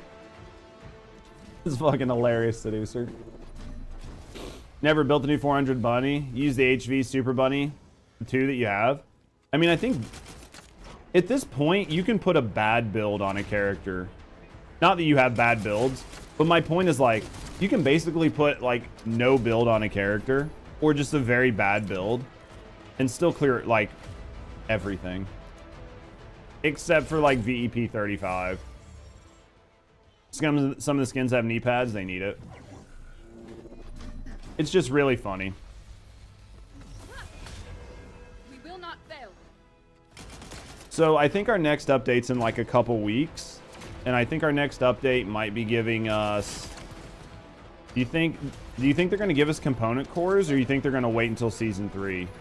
I'm trying to remember from the AMA, it sounded like we might be seeing component cores and the new additions to the arcade tuning board, maybe. And then I'm curious if they're going to balance everybody up to Serena or to Inez and Freyna at the same time. Like if they're just going to boost everybody. You're betting just before season 3? I mean, that is just before season 3, right? Like if they give it to us in like 2 weeks, I mean, you're literally weeks out from season 3. I'm just wondering where they're going to put the component cores to grind. Make us grind for cores. I can tell you that if I didn't create content, I wouldn't grind for cores. Like if I didn't need to get the cores to like update the builds, to put them online, I don't know that I would grind for the component cores. Because I would be like, I don't need them. I would be like, there is at no point that I need these right now. I'm going to play like, yeah, Expedition 33 or Once Human or Monster Hunter or something. Like I'm just going to enjoy a couple weeks of not grinding my brains out. Because they'll end up nerfing it, right? They'll end up nerfing the grind. They'll put them out for like 2 or 3 weeks, and then they'll like double the amount of cores you get. They'll just make it super grindy for like the first of us that get in there, right? The only reason I say that's because that's what they've done with everything else. Like that's not like shit talking the game. That's just stating what we've seen from every past item they put in the game. You see Schedule 1 has an update? I did. I'm still on the beta branch. Just got 20 cats. And Haley, how you liking her? Obviously pretty good if you got 20 cats in her. What's the new building that they added in Schedule 1? You know what I need in Schedule 1? I need less buildings, and I need to be able to buy more businesses. Because like Rusty and I have a warehouse with like millions of dollars just sitting in it. I need to be able to embezzle money faster. Looks like a new warehouse type. It was an interesting layout though, wasn't it? Like, did you guys think it was an interesting layout? It was like a long hallway.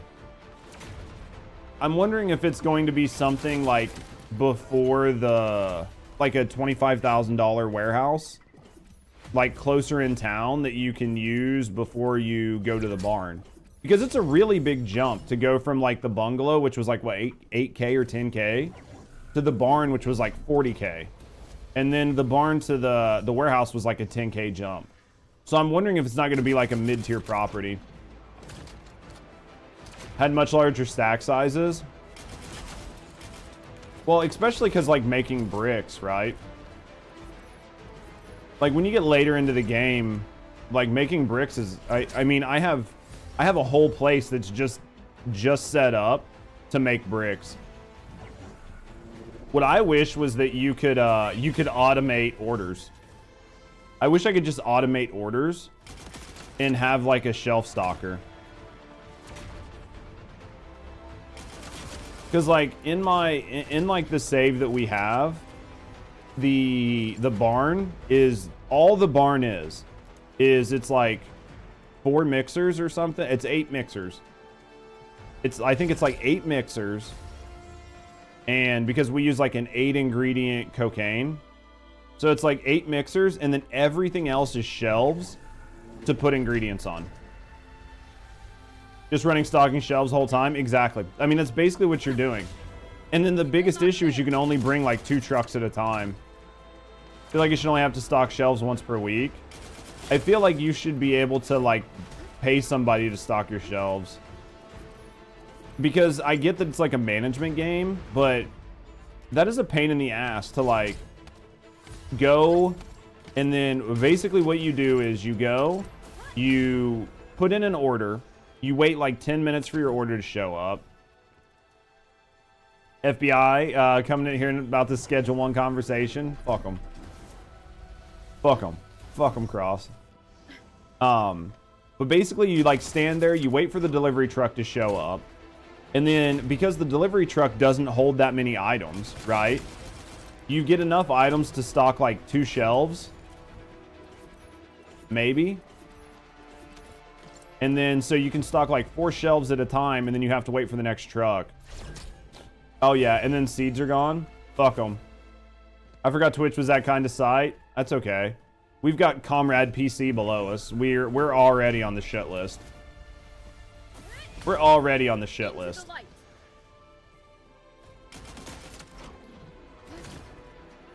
Comrade PC has fucking vodka in its water cooler.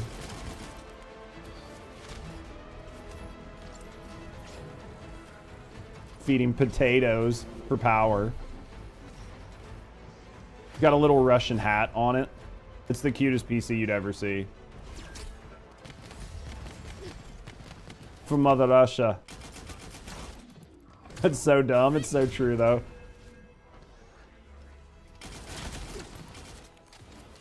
It's the truth. It's the truth. I would put that as like wallpaper just for like the memes, but then the FBI would show up at my house. If we like embrace these memes too hard, we will definitely be like swatted. You don't want to grind for cats? That's what I'm doing right now. Only good news was I had like 100 fucking like anamorphous materials in my inventory. I don't even remember how I had them.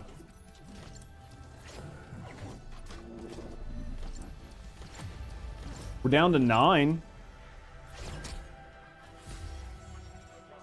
This guy's dumb. He didn't see me. He didn't see me. I John Cena'd his ass. Oh. I'm excited to get into play some Once Human, though. That's where, like, I'm on the fence because there are 2 things that can happen. I can either play Expedition 33, right? But if I play Expedition 33, that's all I'm going to play till I beat it. So that means, like, no First Descendant, no nothing.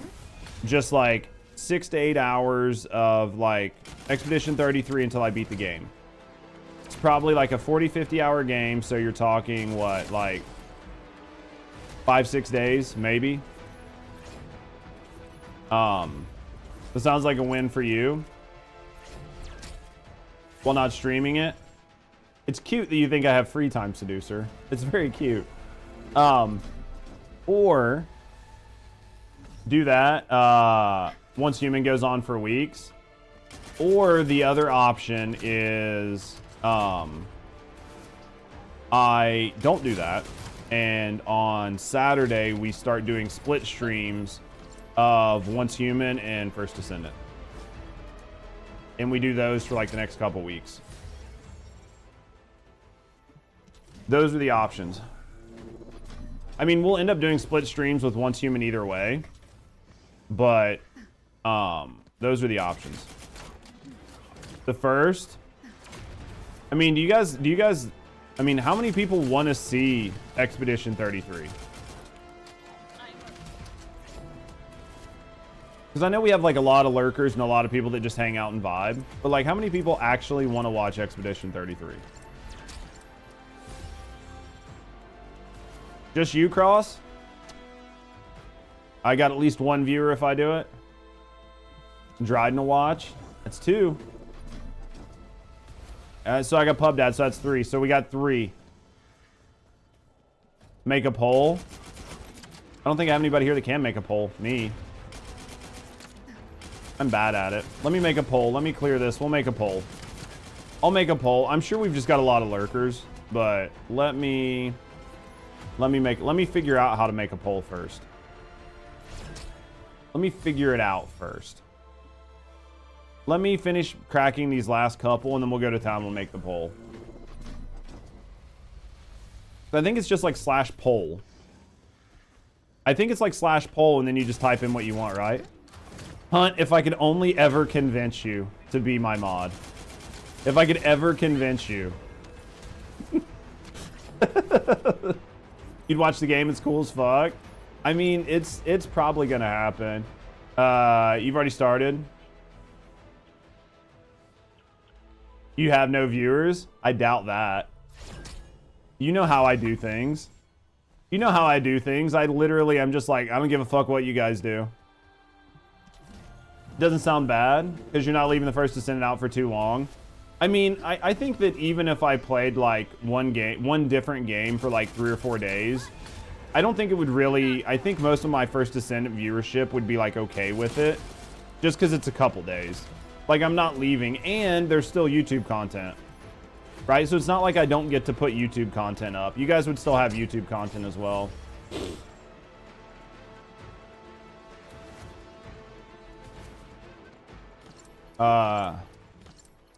For a minimum half the game right now, since you're like playing at a snail's pace.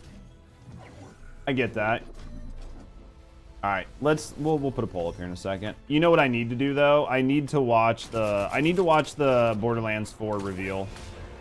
How long was the Borderlands 4 reveal? I'll try not to talk like through the whole thing like I did Rev's video. The Rev video that I watched yesterday, so I watched Rev's video yesterday.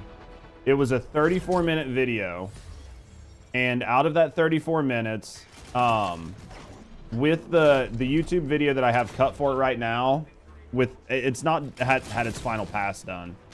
It's like an hour and like 20 minutes, so it's gonna have to be like a 2-parter. So, wait, did I not do all of Fortress? Did I not do all of Fortress? 20 minutes isn't bad. I'll just try not to talk through the whole thing. I mean, that's like an average length for like a techie review. It's true. But Tectone has an audience that likes to watch that. Did you only do one run? I'm actually wondering if I only did one run.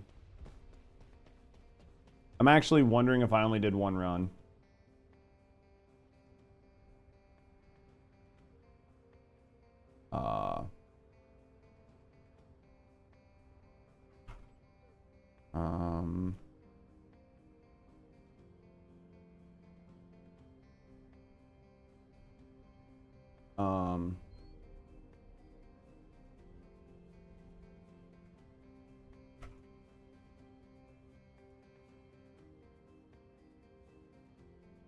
We'll just go like that. There we go. Pulls up. Pulls up. All right, I had to have missed one. I want to get this done. Don't know if I decided. There's a poll up. You guys can vote in it. You guys can vote in it. I mean, I know that people come here. You want to play Expedition, so you ignore all streams. Dude, I know that's the hardest part is like, I know people want to play it, so they don't want to watch it. So even if they like want to support you, they just can't. You know, it's like, hey, I'd love to watch you and support you. Like, I can put you up and mute you. It's nothing personal. No, I feel that. You're at work. Have you guys thought about just stopping working? Have you guys just thought about quitting your jobs? I mean, I'm not going to say that I'm like a life coach, but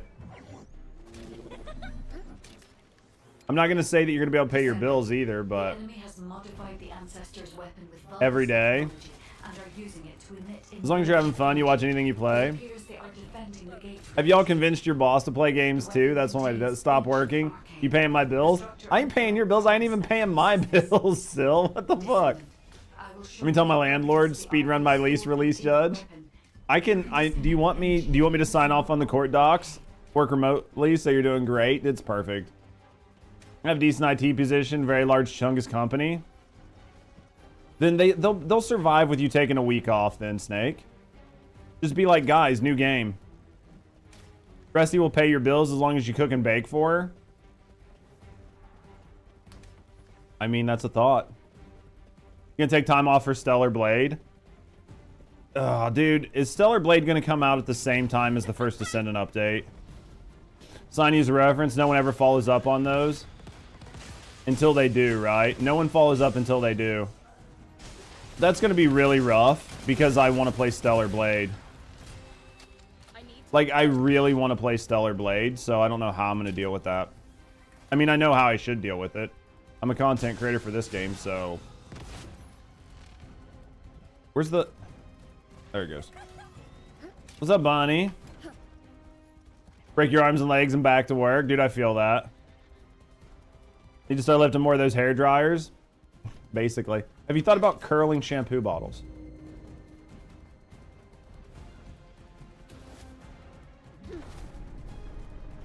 "4K screenshots of the PC version." I mean, I imagine it's gonna look good. Descendant. The enemy commander is using I imagine it's gonna look good as a fuck. personal barrier. We must find a device with the same arcade properties. You need to attack that device from Didn't know you could go there? What, you mean like go over the top there? That's the pro play. It speeds shit up a lot. Most of the time people grapple it. Yeah, most people just grapple over it. It's just a little shortcut. It's not a big one, but, you know. Pro speedrun strat, yeah. Need to go to the gym, so far away from my job. Takes like 3 hours a day to travel. Fuck that. Fuck that. Just do push-ups on stream. Or sleeper build. Oh, I guarantee it. You can work from home. It's great because it saves time and money. I mean, in theory, right? I will be honest. Working from home has a lot of advantages. And it has a shitload of disadvantages. Like, you don't know any of your coworkers. You don't know any of your colleagues. You're, like, not really friends with anybody. Like, there's a lot of negatives to it. Like, there's a lot of benefits. And I'm not going to say the benefits don't outweigh the negatives. But there are negatives that people don't talk about. You don't want to know them. You see those as advantages? Okay, when you guys say it like that. Okay, maybe I'm just the weird one. Why do you want to get to know them, though? I don't know. Maybe it's just I'm a social person, obviously. So I like to get to know people. You outperform them all, too? Well, fuck them, then. I'm a social person, so I like to be able to at least have some conversations and shit. They'll just be a bug up your ass. I mean, as long as you're doing what you need to do, I can get to know you. That's true. You will not fuck them. You don't think HR will like that? But what if they're hot? I mean, I don't see there being anything wrong with that. All right, what was we gonna do? I'm the opposite. Like, can we skip this and get to the point? He's taken. If hot, you simp. You're engaged, dude. That checks. So we got people who want to watch me do some Expedition 33. So, dude, it was pretty split. We got a handful of people for anything, and a couple people saying no first Descendant, or a couple people saying first Descendant. You and Snakes are engaged? What, Nunny? I'm not gonna switch right now at this exact second. You and Snake are engaged? Wait, what? Is that news? Is this fake news? Is this real news? Is this real? Interesting. Interesting. No. For a while before she started playing First Descendant. That checks. That checks. Well, I mean, ask him for an invite. Dude, I can't afford to go there. Rusty's paying for my trip to fucking Florida here in like a couple weeks. That was you streaming from his setup? Oh, that checks. Let me get some coffee, guys, and then I want to watch the Borderlands reveal. You guys can tell me what you thought of the Borderlands reveal. Like, tell me what you thought of the Borderlands reveal, but I'm pretty excited for it. Well, that's awesome. I love to, like, find people like that. Because I am just big dumb and I don't pay attention to anything. Poll TFD. Alright, let's do Borderlands reveal. God, I gotta get mixed energy again. I fucking hate my life. Too many games. Borderlands is like bottom tier on your list, not gonna lie. What games are above Borderlands in September? Is Eugen worth the cats? No. I mean, no. What Eugen's proliferating allergy does, you can do with Freyna, and it's got way more ease of use. You just have a giant backlog, I get that. So many games are coming out back to back to back to back. Well, you would think, right? Me, as somebody who streams games for a living, I would love it.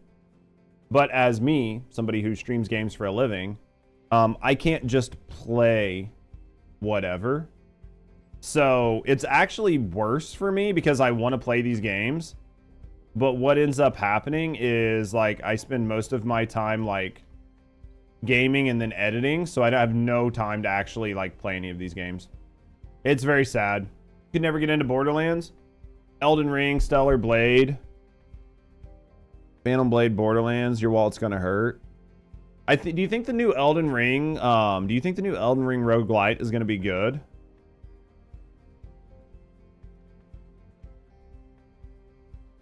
You don't think so?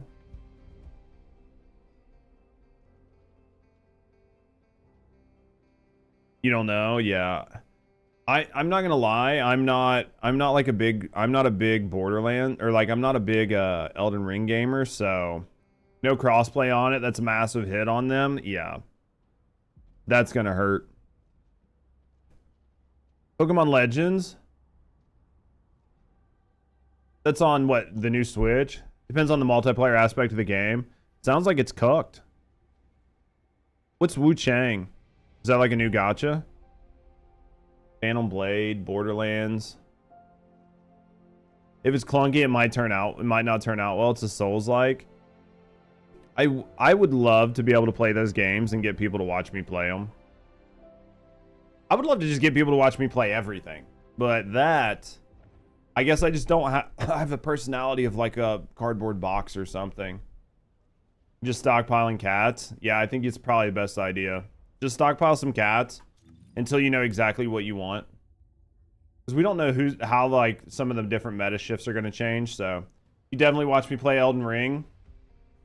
Meow. That'd be fun. I own it.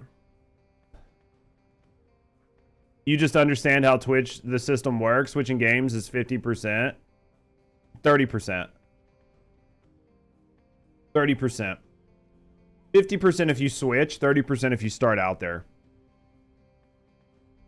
Nah, they're just obsessed with first Descendant. I mean, when it comes to what up, Sin? When it comes to Twitch, you get about 30% of your viewership. So, like, if you start out in a new directory,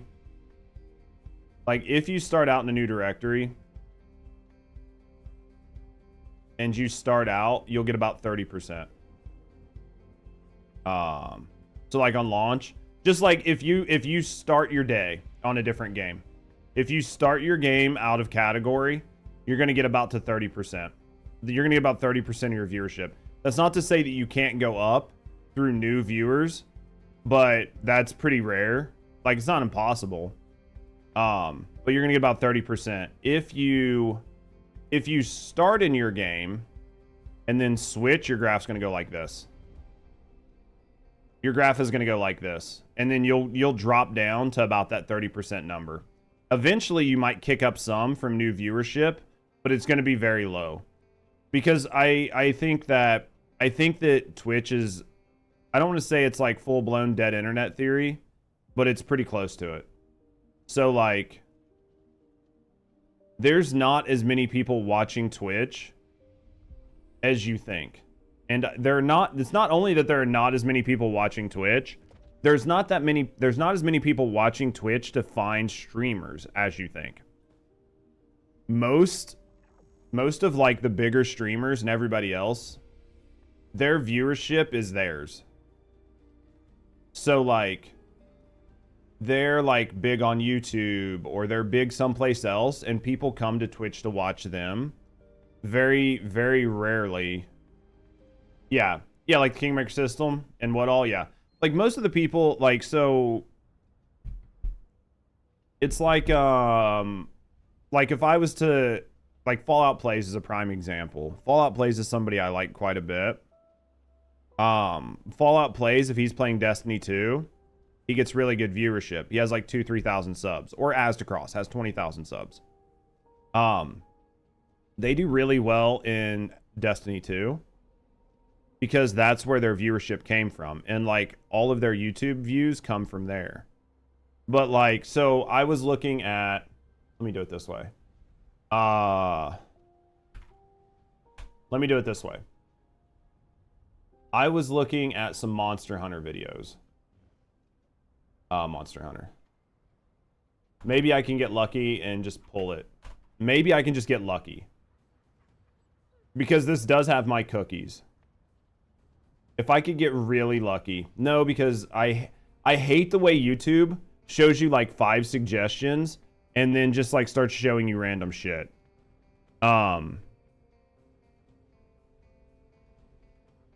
Who was this dude? Let me see if I can find his video. And I'll show you what I mean. Please, please, please, please. I know what I want. I know the video I want, but I just don't know the video I want. I know who the, like, if I see the video, I'll know it's the right video. This dude's videos. Let's pause that because I don't give a shit. Let's go to videos. So he had one that like really kicked off.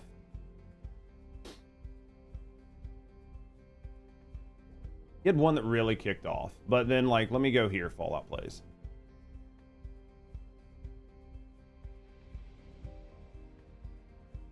Go to Fallout Plays. Go to like videos because he just did a Monster Hunter video too. 100 tips. Okay. This is like a really good example. This is like a really, really good example. You come over here. You go here, and then you go here. Okay. Live action movie, video history. I didn't watch them. You got to collect dedicated lurkers. So basically, you just get view bots. Like, I'm not like, don't take that the wrong way, but that's essentially what it is. Like, lurkers are unpaid for view bots. I'm not shitting on lurkers. I'm not shitting on lurkers, but you have to call it is what it is. So Pula, dude, I looked at some numbers yesterday. Let me, I'll send you a DM. I can't put this on. I cannot put this on Twitch. I cannot put this on Twitch. I cannot put this on Twitch.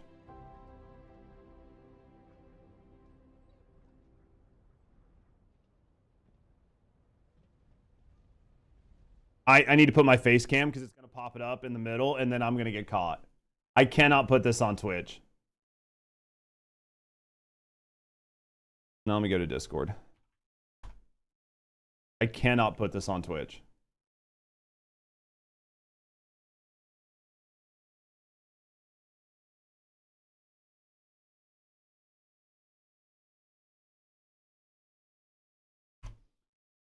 Let me go like this. All right, I'm going to put this over here. Let me put this on streamer mode so I don't get like a bunch of sound alerts. Okay, it is on streamer mode.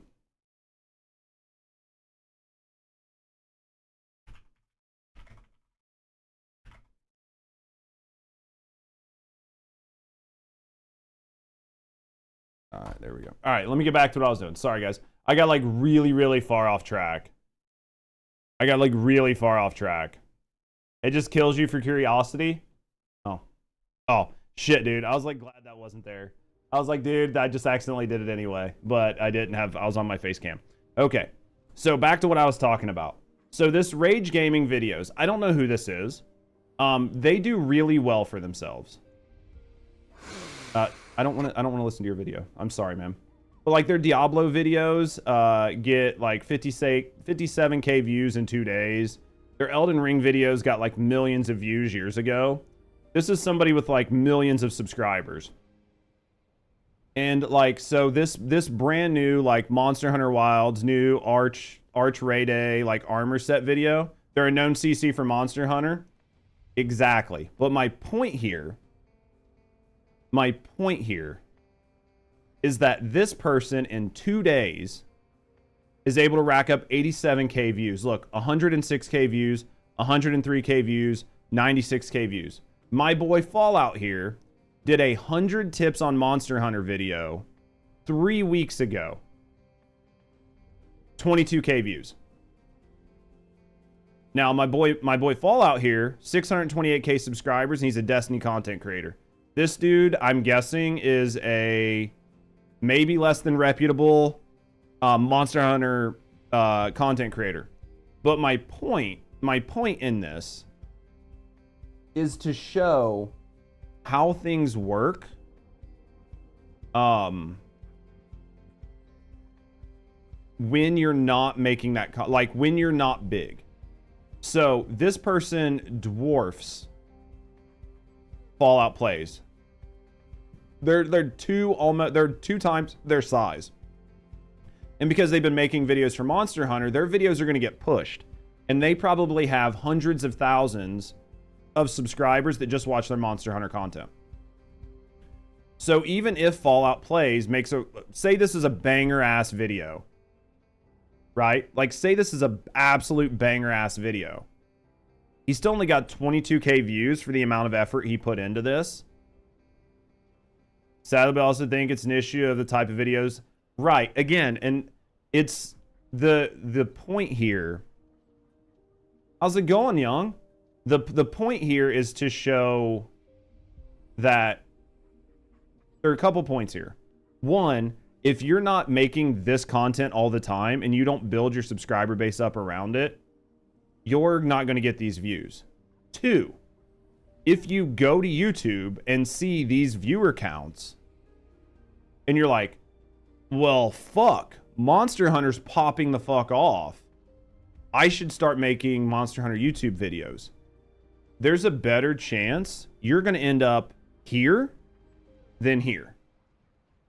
And that's because Fallout Plays has 628K subscribers. So he's got a lot of subscribers that are probably going to watch this, even if, you see what I mean? Even if it's not his game. But this isn't going to be this. And then to translate this, then when Fallout Plays with his 628K Destiny subscribers goes live on Twitch, he'll go live with 1,000 to 2,000 CCV. But then if you look in there at like normal people, let me fucking delete this before I accidentally drag that over. That'd be bad.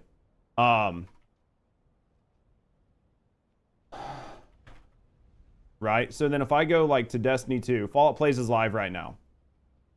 Fallout Plays is live right now in Destiny 2 with 619 viewers. Butters is the closest person to him. Butters is a full-time streamer, doesn't do anything on YouTube, realistically. I don't know how much you guys know about Twitch, but like he basically doesn't do anything here. And then the next one biggest is Clyde. Right? Like, but these guys, this guy, and I think DeFizzle even has a YouTube. That's where they're pulling all of their viewership from. Is people who enjoy their content and enjoy their guides come over and watch their content because they like the person and they want to support them. So like, it is very challenging. I don't remember exactly where I was going with this, but at the end of the day, these are things that have to be taken into consideration when you go to do things. Like as a content creator, these are huge things that have to go into consideration. So like for like Sin, right? Sin or me, if you come to, what's the best weapon for Colossus fight in First Descendant? ATAMs with Serena. So like, if you were to go into the First Descendant directory, 80% of the time, you'll see like Sin or me or maybe like one other person like really high in the directory. A lot of that is due to our YouTube presence. I'm not going to say it's all due to our YouTube presence. Some of it is like good presentation of information, the way we interact with our communities, the amount of time we stream. There are like a lot of things, right, that go into being a good content creator. But the fact that we have a YouTube presence is what helps us to maintain versus other people. And so like we have to take those things into consideration when we do anything. How would a CC test the water if they want to dip into something new?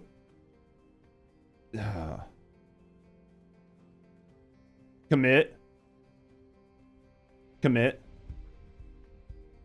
Do not listen to Sonic. Don't. I mean, don't. Yeah, the reason YouTube popped off back in the day, made some content in another language, some viral clip posts on TikTok, making it went viral. Yeah, TikTok is a great way. It just depends on how you're trying to build your community. My biggest thing... And still subs came storming in. I can see that. My biggest thing, if I was to talk to a content creator today, and they came to me and they said, I'm a Destiny streamer, and I want to break out. I don't want to only stream Destiny. I would say, well, what kind of content do you make on Destiny? Like, what type of content do you actually make? Because if you do raid carries, and you do dungeon carries, and you do trials carries, and that's what you're known for, is just doing these carries, you're probably going to struggle. Because you're a service streamer, and most people view your content for the service you provide, and not for you as an entertainer or you as a personality. That's the hard truth. So if you're a service streamer, you're going to have to rebrand yourself. What does the content you make different? Yeah, is it new or different? Is it better? Is it a twist? What exactly are you doing? Exactly. Because if people are using you, then if you want to go to a different game or a different category, you're going to have to do the same thing. And you will start at a deficit. Unless you are there the day the game opens. But if you're there the day the game opens, you're fighting the Kingmaker system. Because you got there the day the game opens. But somebody that signed a Mythic got access to the game 3 days early. They got access to the game 5 days early. Somebody like Arix got the game a month early on Monster Hunter before anybody else. So he's got a month of playing the game to make guides before you ever even get to touch it. So like, there's just this level of just being good at what you do and just chugging through the system until you get the break that you need. Because at the end of the day, dude, they messed up the texture here. It's triggering me. I know you guys can't tell, but right here on the ground there should be a line, but there's not because of the way the texture is. So you can see the bolts, but there's not actually a line. Sorry, I got really off brand there, but you can see they actually like fucked up the texture here to make it wider. Anyway, the big thing is you have to grow your community. And growing your community takes time. And you have to like grow your community. What gun? ATAMs. This one right here. Why do you know? Now you can't unsee it. Imagine being me. You have to grow your community from somewhere. And then once you get to the peak of your growth, you need to maintain that community while growing someplace else. You can commit to these games though, and then in the long run become the guy for the game once the Kings leave the next trend. The game jumping ain't it. No, it's not. There's a risk. There's a risk of trying to be that guy. And the risk is like, well, hello there. Well, this is Thanks the risk, for the right? Follow. Yo, thanks for the follow. Keep it shit anonymous. If you're hanging out, chilling, relaxing, I appreciate you. If you want to speak up to me in the community, thanks for the follow. Let me do this. Let's go here, and then let's go here. Here's the risk. Because I'm not saying you're wrong, Sin. I'm actually not saying you're wrong at all. It's a risk that you have to take, right? At the end of the day, it's a risk you have to take. But just know that once, say this game pops off massively. Say First Descendant pops off massively. After June, say it's like the #1 looter shooter that's out there. The #1. Moxie comes back, Clyde comes back, Astacross comes over. All these big content creators show up, you get squashed. Because while like in general, like you're very good at what you do, not you, but just it's the general you're very good at what you do. You don't have their resources. You're not a multi-millionaire with 5 editors, 3 YouTube thumbnail artists, and a stable of mods who are feeding you content and telling you what to do. Like, you'll get crushed. That's not to say that you can't get bigger, and that's where like the luck comes into it. But at the end of the day, statistically, it's going to be very hard. Like, it's just realizing the realism of what's there. You would need this game. You would need the first Descendant to do like what Destiny 2 did long term, right? That's what you would need. So here's the game jumping isn't it. Like, game jumping isn't going to do you any good. Producing videos, yeah. Got to do with having like seamless framework, workflow for producing. Yeah, there's so much that goes into it.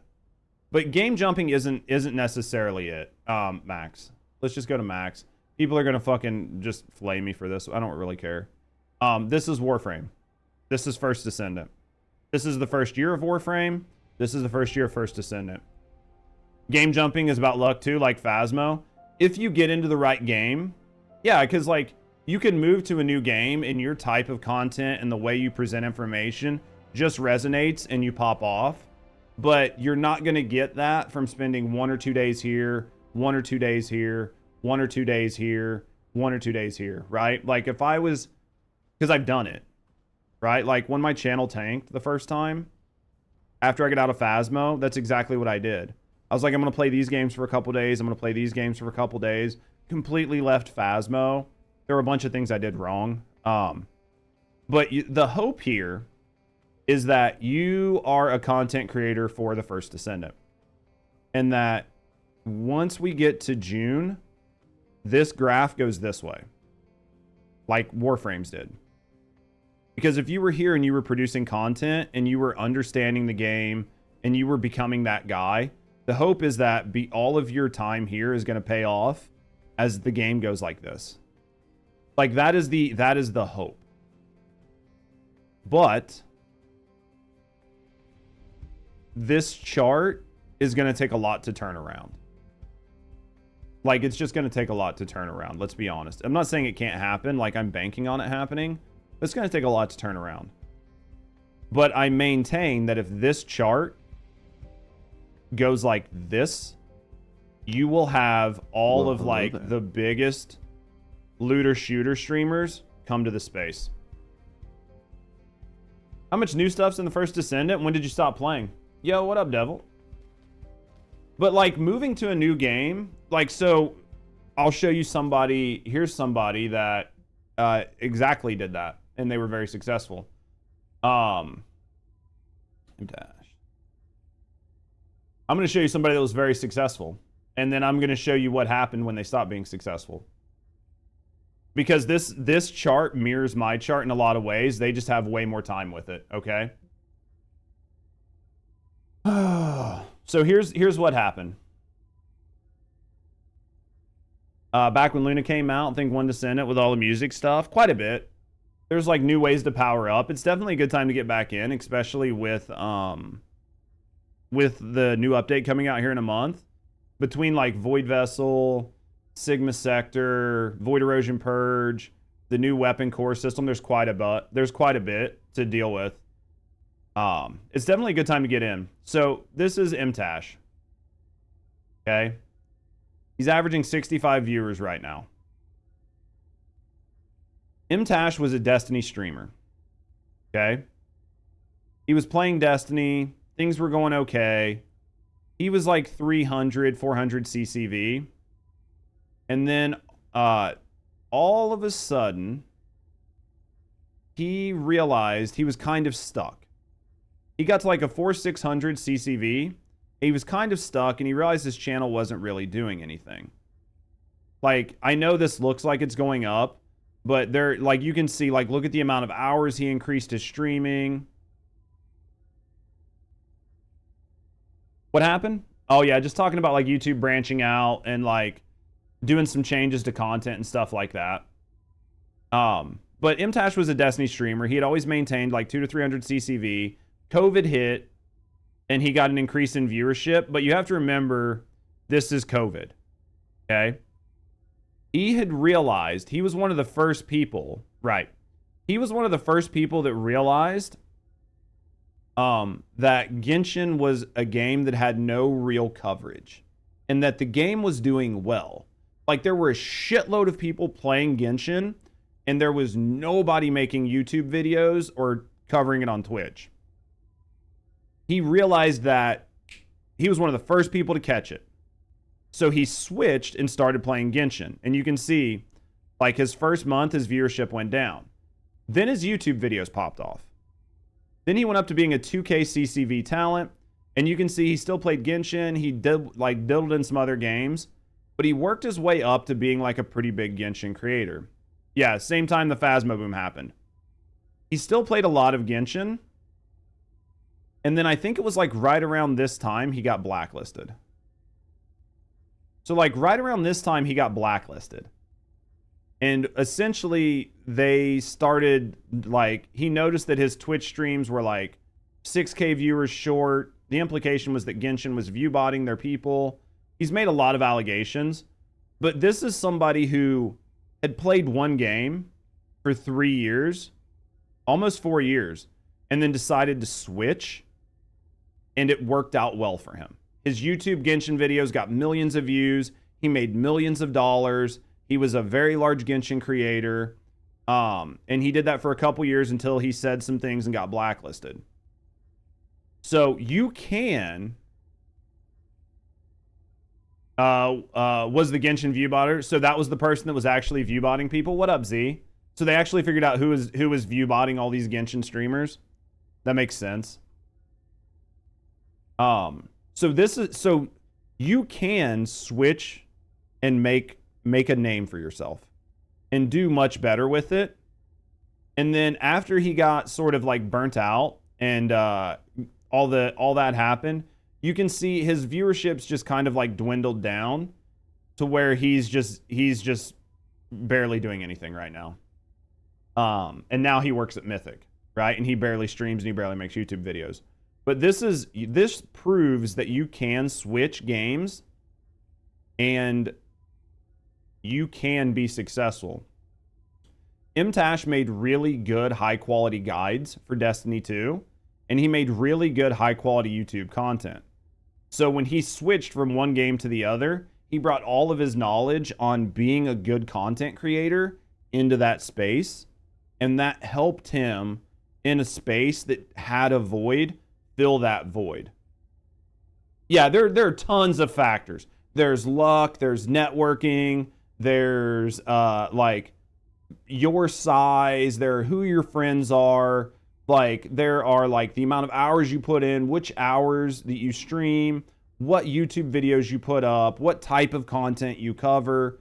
Like there are a plethora of things, because he wasn't the only person that switched, right? But the overarching, Genshin started doing the beta programs for non-blacklisted CCs. So he always got info late. Yeah. Yeah, like once so he mostly capitalized on the next game. Yeah, Genshin was it. Exactly. But he was already somebody who had viewership. Like he's already a 1K CCV Andy. And his YouTube videos at the time in Destiny were getting, 50 to 100K views. And he had, close to 1 million subscribers. So this man, even though it looks like, a stroke of luck or whatever, this took a lot of effort to make happen. And it's not easy to replicate. But there are a lot of factors that go into it, including like luck, timing, what you're good at, what information you get, and then like we said, like about the Kingmaker system, content creators getting information before you, having access to things you don't have access to, and then you're constantly pushing a rock up a hill. You can eventually get the rock to the top of the hill, and you can be the guy or the gal standing at the top of the hill. But there's much more work that's going to come in, and it's going to take you years to build that audience. Like years and years and years and years. Because not only do I have like a pretty good YouTube presence, like I have like almost 6K like followers on Twitch. Out of that 6K followers, only about 600 to 800 of them came from first Descendant. Most of my other followers have came from other games, and some of my longest term viewers have been here for years. And they will literally watch me play anything. They might not talk, but they will be here. They will T2 and T3 sub me, and they will put me up no matter what the fuck I play. And so if you're a content creator that has 5, 6, 7, 8 years of crafting YouTube content, of getting people to enjoy your content, that gives you a leg up when you do finally make those switches. Right? What up, Demon? What up, Rambo? Depending on who gets access to it, their views could drop or raise every patch. Oh, 100%. Lottery for creators. Oh yeah, and it's like I mean, it can definitely change everything. So I know we have like we have a lot of like content creators that are friends of ours that haven't been through the paces. Like they haven't been through the paces like we have. Like I've been through a lot when it comes to like being a content creator. And I've done a lot of things right, and I've done a lot of things wrong. And these are my numbers. Okay? And, you know, I don't like showing off my numbers because it kind of hurts. Like, my numbers kind of make me sick at times. But you can see, like, we caught the tail end of the COVID boom. And we really popped off. These were, like, our average views. Like our max views 500. Like we were normally hitting like 200 to 300.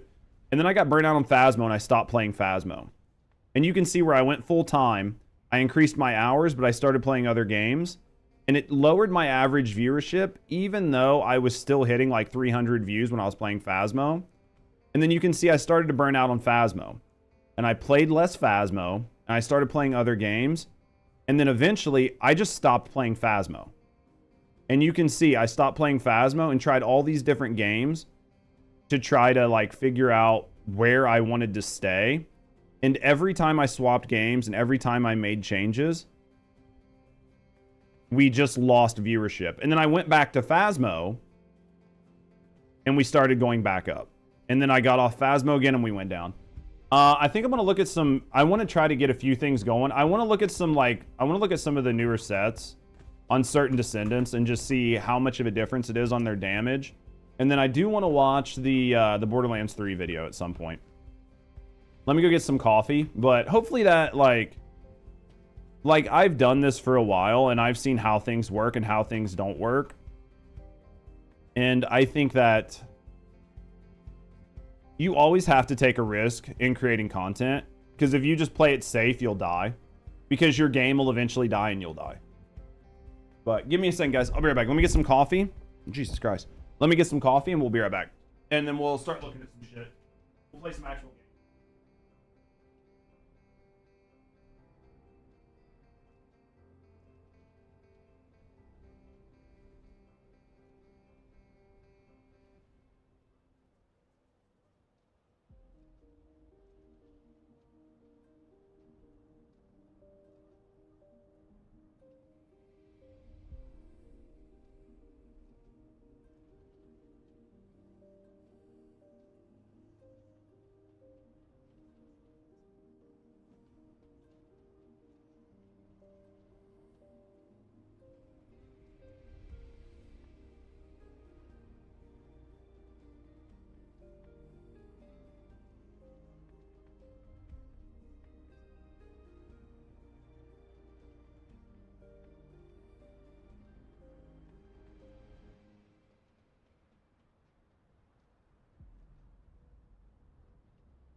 Am I going to buy any of the new summer school skins? I don't know. Maybe. I think maybe, I don't know. Maybe if there's anything I really, really like, but I haven't bought any yet. It just want a source of information, then get timely updates, yeah. All right, so first thing I want to do is, let's go to Jax. But hopefully, like, that little bit of information, like, gave you guys, like, a little bit of, like, heads up. But at the end of the day, like, I was looking on YouTube at, like, some of my videos. And because of the size of me, I cannot, I can neither confirm nor deny that. Because there's no variety. They do seem very much the same, don't they? I don't want to do quarantine zone. This is fine. I'm not going to go all the way through it anyway. Like them, but they're a little pricey. I mean, I think if they were cheaper, I'd be more interested in them. I would be more interested in them if they were cheaper.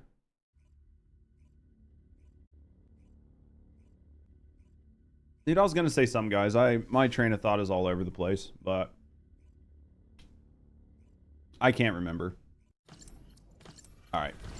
Let's see what we're getting for these hits.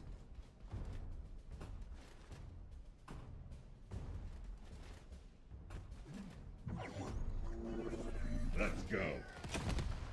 1.9. You too? Okay, so it's not just me. 1.8. 2 mil. I want to get the damage stacked. 1.8. What are we doing, like 1.8 here? 1.4, 1.8. 2.1. 1.8, 1.9. I think it just depends. We're getting like between 1.8, like what, 1.4s? Oh, because I'm getting the enhanced skill. Okay. Because you gotta remember the enhanced skill, because that's gonna be hitting like the 2s. We're getting like 1.4s, right? As long as it's not the enhanced skill. I would say 1.4 to like 1.8. Yeah, okay, 1.4 to 1.8.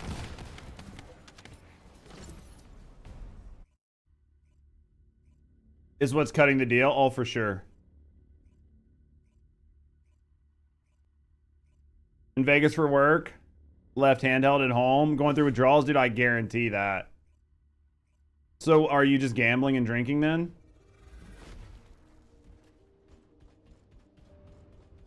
I think that I think they're just trying to figure things out on what price point that people are going to take. In my view, I think if they find that raising the prices too much, like, causes a decrease in sales, they'll review it. But I'd say if they don't see like a large decrease in sales, they're not going to worry about it.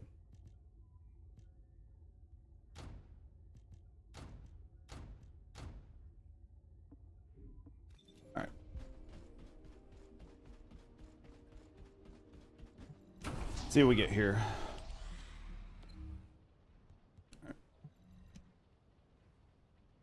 Yeah, I literally can't remember. I had something I wanted to say, guys, but at the end of the day, it doesn't really matter. Yeah, we're going to look at a couple of these and see how they do.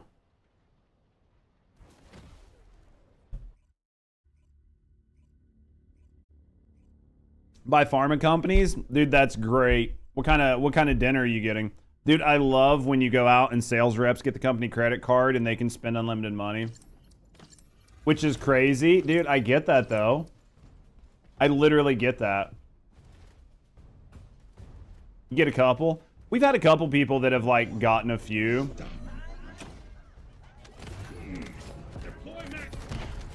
Once this stacks out.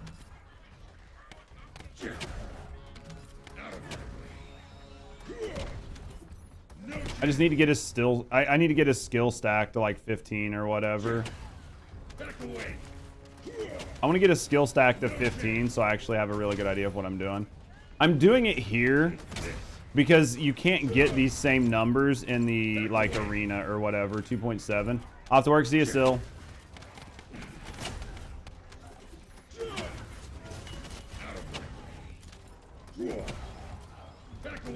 I love you, bud. Give me a kiss. I'll see you in a couple hours. Hour, that's not bad. I just got to see if I'm on like the timer, if the timer's up. I mean, we're hitting pretty big numbers. I need fucking MP. Because I'm just testing, so I need MP. My fucking stacks are going to go down, though. I think we just let our stacks go down and drag some MP. You had a $400 tomahawk steak. That sounds good, though. That definitely sounds good. Alright, we got some MP. I want to get, like... I think we've got to get, what, like, three hits? And then... 1.9. I mean, this is definitely better. We're hitting 3 mil numbers. They're reworking VS's face. What do you mean?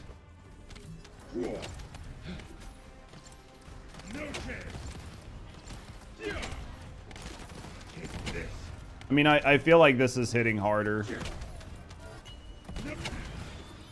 I mean, this is definitely... It's definitely hitting harder with the mage set. What do you guys think? As long as you're not on cooldown, then it's hitting harder. I definitely think that you're going to be doing better. The hardest part is just getting the skill stacks. To double check. Because I want to keep the stack up. You get like 15 seconds.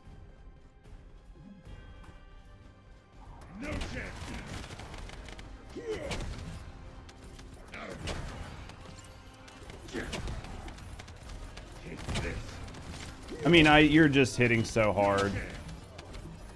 You're hitting so fucking hard like this. They were reworking VS's model. Did they say that in like the last set of the AMAs?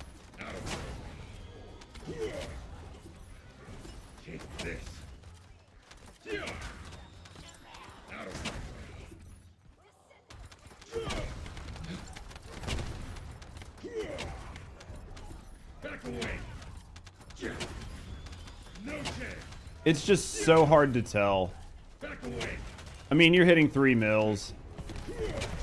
So, I would say it's fine. The big issue is trying to do this in... Let's return to Albion.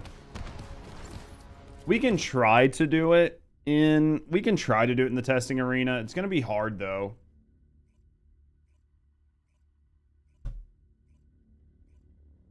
We'll try it in the testing arena. We'll see if we can do it there.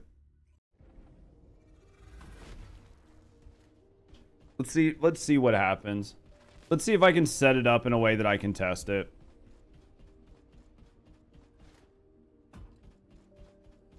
I just think only getting 9 enemies is pretty tough, but I think if I do it right, we should be okay, right? Maybe.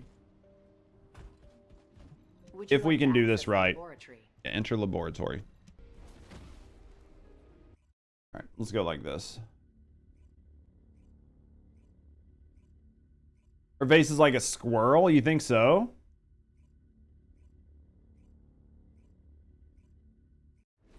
Do you think it's just maybe an issue of just having bad hairstyles and not face design?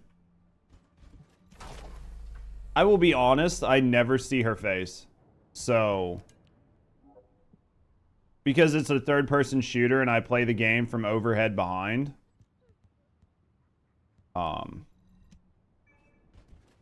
So I like never see these people's faces. You should be able to spawn more than 9 Vulgus in here. Okay. So let me look. Let me really look at this. When using a non-at skill, grant 1 stack of truth.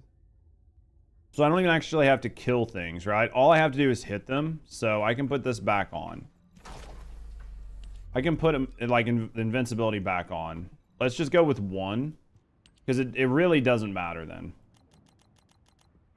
Alright, so let's just stand here. Gotta make, gotta make her cake more sugary.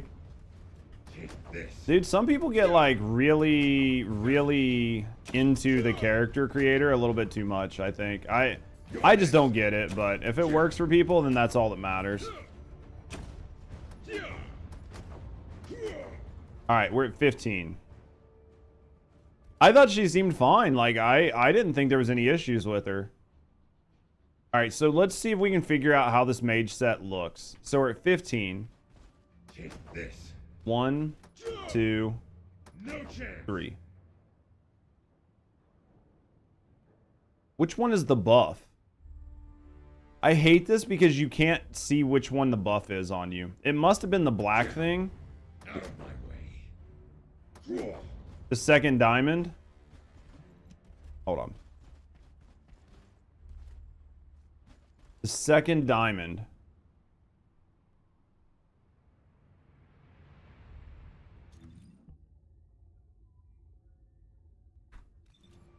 All right, the green diamond. Back away. 1, 2, Out of 3. my way.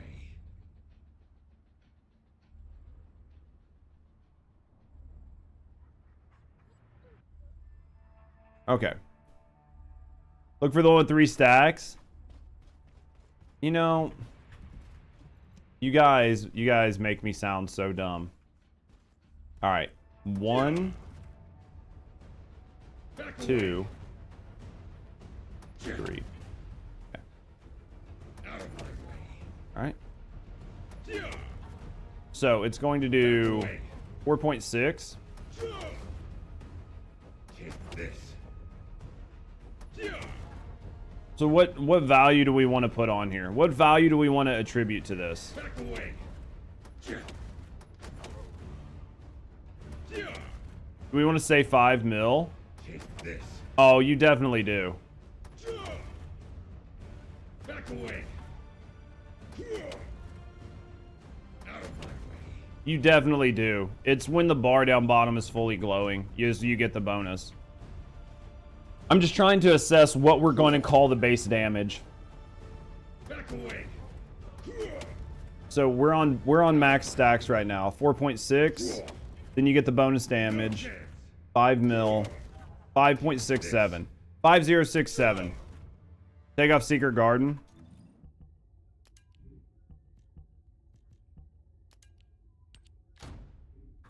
I mean, it's going to change. It's giving off different numbers due to the stacks. It's going to change some stuff because we're going to lose some bonus. No, we're not. Yeah, we're going to lose some numbers here, but really doesn't matter. What up, Chips? Back away. Take this. Yeah. Out of my way. Take this. No chance. Why are we at 2.9? This. So what do we want to say? 2.9? Like, what do we want to call the number? Yeah. No chance. Because 1.7. Yeah. Back away. Yeah.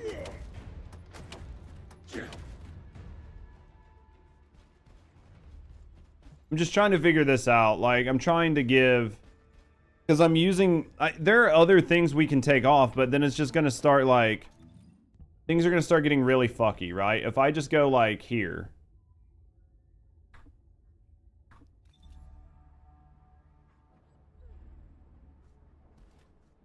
'Cause I can go like this. But the problem is you're not going to get the same buckets. Right? Because the big issue is going to, like, fuck with your buckets.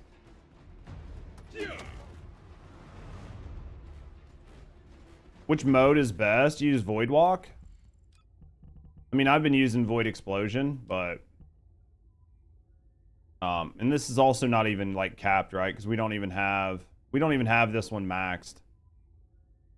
Just join back. Would you miss? Nothing yet. Your original build's fine. Yeah. All right. We're just testing some sets to see which one's good. So, right here, we're at 2.5. Well, that was a... Yeah. 2 mil. Take this. 2.9. 2.9. Back away. 3.7. 2.5. 2.5. 2.5. Take this. 3.7. 2.5. 1.7. Oh, because the buff ran out or whatever. So we'll say 2.5. 2.5. We'll say 2.5 is the number. Right?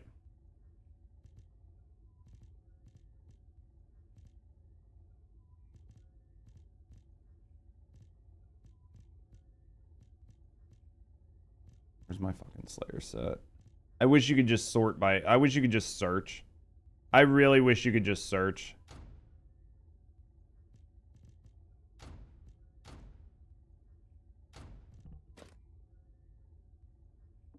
Why use focus mode when there's no skill power modifier in his attack? What do you mean? What do you mean?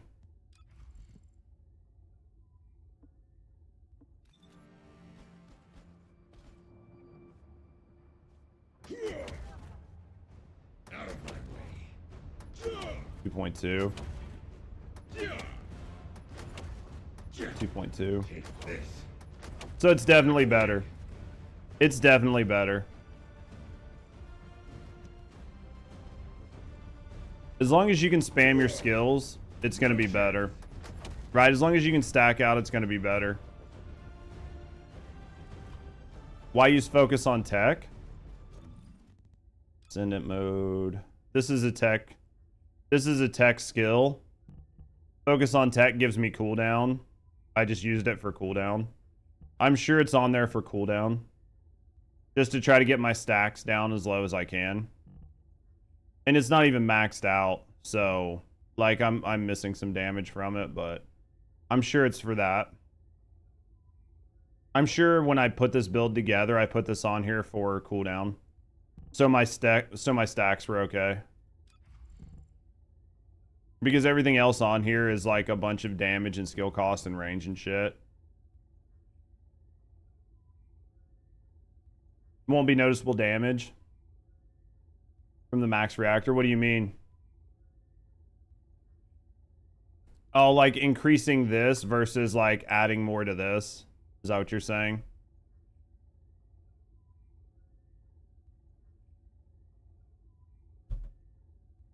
I mean, it'd be nice to just max it just to have it. Right? Because it's probably gonna be a little bit, but in general, that's what we were testing was like the mage set here. 2K modifiers, tiny on paper, yeah. Because I think he's got tech modifiers 0.953 versus like tech boost ratio, yeah, non-app boost.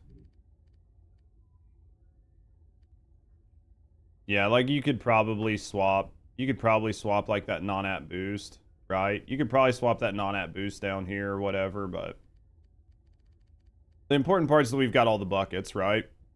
Like, the important part is the buckets, because I think as long as you have them, putting different variables in different buckets shouldn't matter that much, right?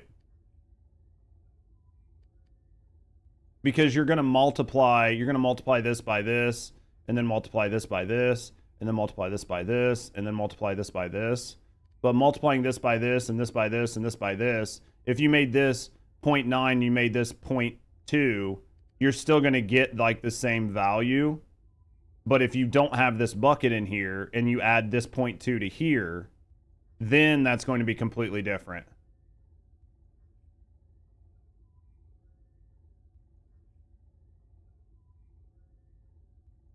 For Slayer? I don't think so. I don't think so. I don't think there was anything in the tree that would matter. Because he has a lot of weapon damage, because we weren't using cooldown up here. Because it didn't really change him that much. And we didn't use like duration. We could have maybe nixed this and went for this cooldown, but that's 5, 6, 7, 8 points. You would have lost all of this for that cooldown. So I don't think there's anything that we have to change. I think it's literally just a straight swap out. Because all you're going to get is the skill power. Because we're not even getting the Toad, right? So we're not even getting the benefits from Toad. So I think it's literally just the skill power. As long as we have all 4 buckets, then we're fine. Base skill power, non-at, tech, and tech. So as long as we've got all 4 buckets, we're fine, right? You're stupid. Running the singular active skills. What are you talking about, Demon? I think that should be fine, though. Right? Like, I mean, so far, that seems right. Because I'm pretty sure math-wise, multiplying all of these out is going to give you the same answer no matter how you do it, as long as the values are the same. If you swip it, like, unless you can like take off of one to add more to it, other than that, and that's like very min-max. Oh, you got to teach you about like matching reactors on Descendants. Oh yeah, so Demon, if you didn't know, like look on here, like if you're looking at the screen really quick, you're going, so on Jax, he's using attack rifle, so you can see where that optimized condition is, and it's got a check by it. That increases the amount of skill power that you get when you use your skills. So if you're using skills on a Descendant, you want to have a reactor on them where the optimized condition matches the weapon that you run most of the time. And then down below there, the non-attribute skill power bonus is like the base level, like if your Descendant's a non-at or a fire or whatever. And then the one below that is the main type of skills they use. So for Jax, most of his skills are tech. So we want to make sure this is tech as well. We decided on first Descendant. Well, we haven't left yet, so... So you want to make sure those all match, because the skill power when equipped down bottom shows you like the additional skill power, that what your skill power is when you use those skills as like a baseline. So adding all of those things and making sure all those boxes are checked, it goes a long way in making your Descendant feel stronger. Yeah, just taking our time testing. Yeah, we'll watch the BL4 trailer at some point. Yeah, no more VTuber drama, Hero. No more VTuber drama. If you missed it, you can always watch it on YouTube. Well, hello there. Thanks for the follow. Yeah, well, thanks for the follow. Keep that shit anonymous. So if you're just hanging out, chilling, and relaxing, no, I appreciate you. If you want to speak up and get to know me in the community, I'm getting to know you either way. Thanks for the follow. Let me check something here. Let me check something. I just want to make sure my thought process is right. Can we go to... Let me go here. Let me go File. Let's go New Spreadsheet. Okay, so this is a new spreadsheet. Yes, I know it's bright. Don't fucking hiss at me too much. Okay. Now, how do you keep it changing on other Descendants? What do you mean? Your eyes? You didn't ask for VTuber drama? We did it yesterday. So if we take 2, right? And then I want to multiply 2 by 0.2, or 1.2. We'll multiply this by 1.2 and 1.4. Okay. So if I take this equals this times, I hate using this keyboard, this times this. Wait. This times this. What in the fuck? Equals this. Oh, is it shift? It is. This times this. Okay. 2 times 1.2. Oh, hold on. Equals. Hold on. This is scuffed. This is scuffed because I used all the wrong shit. Equals this times this times this. I'm just looking at something. How did the editing go on that, though? You're curious? I'm going to try to have part of it up maybe tomorrow.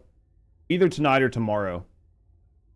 What type of wizardry are you doing in front of my eyes? Now I want to take this and make this 1.1 and make this 1.5.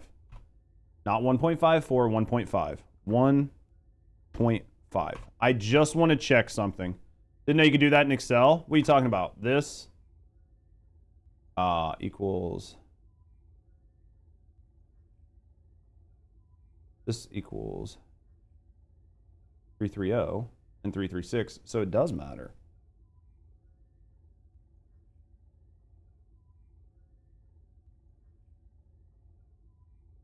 It does matter. 1.5. Did I do the math wrong? 1.1. Okay, did I do the math wrong? Hold on. 2, 1.2, 1.4. We're taking this 1 and we're adding it up there. Okay, so it's going to be order of operations in math. Interesting. Am I, like, tell me if I'm wrong here. But, like, all right. Follow what we're doing. This is 2. We're multiplying 2 by 1.2, and then we're multiplying that. Well, hold on. There could be some really weird shit happening in here. Let's add some parentheses just to ensure that things aren't getting fucked up. Okay? Just to ensure that this isn't doing something weird, we're just going to add these parentheses just to ensure. Okay? The reason we're doing this, and I'll explain it here in a second. 1.1, 1.5. So there's rounding issues, is what this is boiling down to. Even though this is the amalgamation of the same number, it's going to make things different. 1.3, 1.3, 3.8.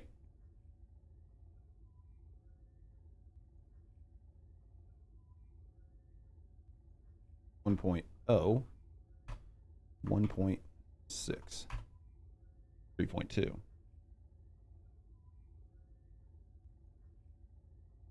So help like hold on. Now we're gonna do this. We're gonna do 2, 1.2, 1.2, 1.2 equals this times this times this times this. 4, 5, 6. Okay. So 1.3, 1.3. Okay. So this is definitely a rounding thing. Now, if I was to take this and make this 1.4, 1.1, 1.1, 3.38. Give me the same as that. What are we trying to understand? Okay. So I'm taking this based off of another person's understanding. So that has to be stated. Okay? But, hold on, let me go back over here and, okay. In here, basically your skill power, right? Your skill power is then multiplied by this number, and then that value is multiplied by this number, and then that value is multiplied by this number, and then that value is multiplied by this number. And then that is like your final skill power after modifiers. That's why it's important to have 4 buckets. Wrong, that's not how it works. So then the person that I had seen that from was wrong. It's only 3 buckets? What 3 buckets are there? So you're saying this boost ratio is not a bucket?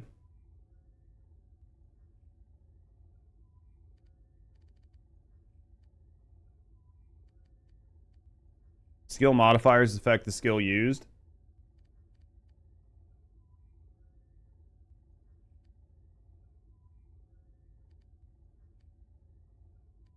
What do you mean? I guess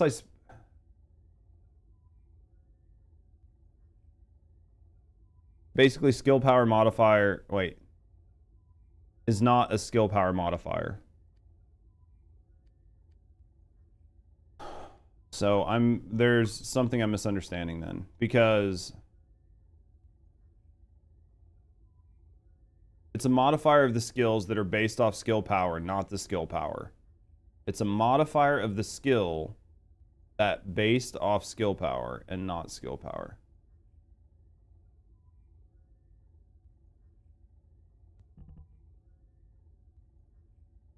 Skill modifier is not a multiplier.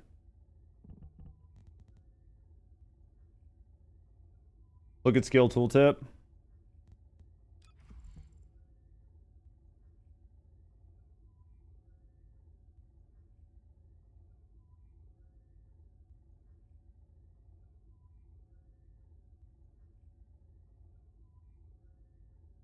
All right, so if I look at this, skill power times, so right here, this is going to be your skill power times, your damage is going to be your skill power times 2,974, right? Based on this.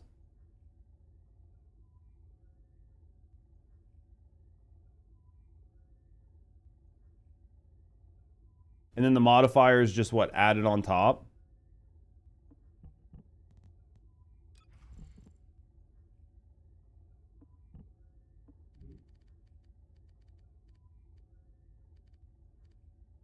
Three main buckets. Skill-based power. Non-attribute skill-based power.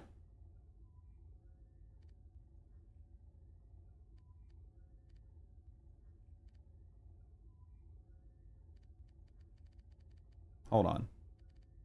You have three main buckets. Base skill power, non-attribute skill boost, and tech skill boost, not modifiers. 1,600 plus 100 or whatever, yeah. This is my base skill power, right? So in this, you're going to take my base skill power times 2,000. Impactful for Ajax. And then it modifies the skill power. But that's where I'm trying to... That's why this is so fucking... Like, if you're trying to, like, look at... Trying to figure it out, it's so much balls. Check Vash's video. He has all the info about buckets.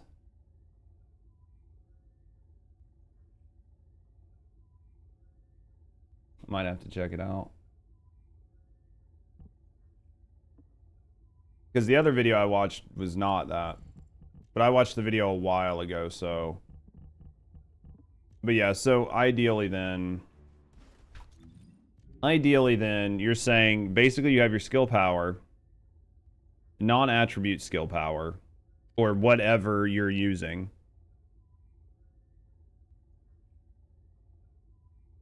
So this probably modifies this. This probably modifies your base non-attribute skill power. This boosts it. Why did these not... Didn't this all have pluses and shit by it like a while ago? Tried it. Asians is better, but it shows stuff you see in game. Not the same formula. Asian Robots video, the one I saw, was him showing that you just multiplied all of them together and that's how you got the number. Asian's video was him literally taking the top number and like multiplying them all the way down. He took the top number and then he multiplied it by this, then he multiplied it by this, then he multiplied it by this, then he multiplied it by this. That's what he did in the video. And he literally was like, okay, so you go in here, you take this number, you multiply this by 1.8, and then you multiply this value by 1.9, and then you multiply that value by 1.2, and then you multiply that value by 1.9, and that gives you, unless he made a second video after that I didn't see. And the idea would be, obviously, you're only going to use these if you're using a tech skill. So if you're not using a tech skill, then you wouldn't add these, because these are going to modify based off of tech. But if everything you're using is a non-attribute, then you would take your skill power times your skill boost ratio, and that's going to give you how much this is, because it's being boosted by that much. And that's why the implication there was having more buckets is better than just overloading one bucket, because it's a multiplier. Where you're messing up is you're using tech skill modifiers a boost ratio, which it's not.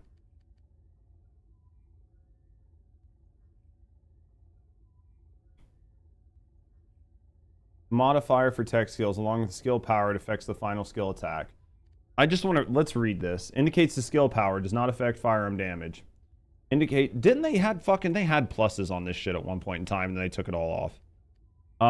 Indicates the boost ratio for skill power based off skills. It affects the final...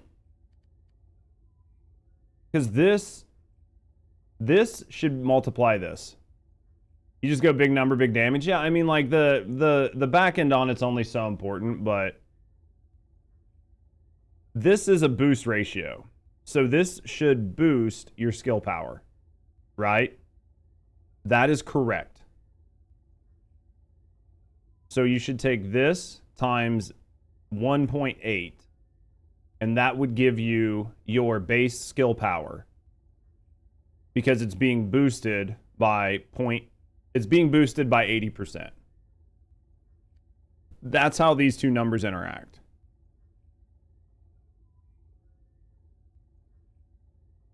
Is that right? Because I'll just break this down into like one piece at a time. So now that we have this number, we're getting ready to use a non-attribute skill. So because we're going to use a non-attribute skill, we're going to take this number times this number. Non-attribute skill power boost ratio, along with skill power, it affects the final skill attack. Because in my mind, you would have took this times this, and not this times the value of this. Because this should go off of your base and not off of your multiplied number. It won't let you post a video.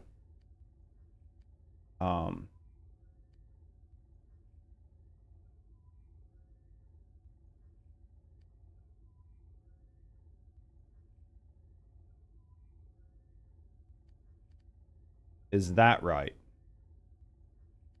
Because that's where the question is. Does this multiplies by this, and that gives you the new number here. Does this multiply off of this, or does this multiply off of the new value here?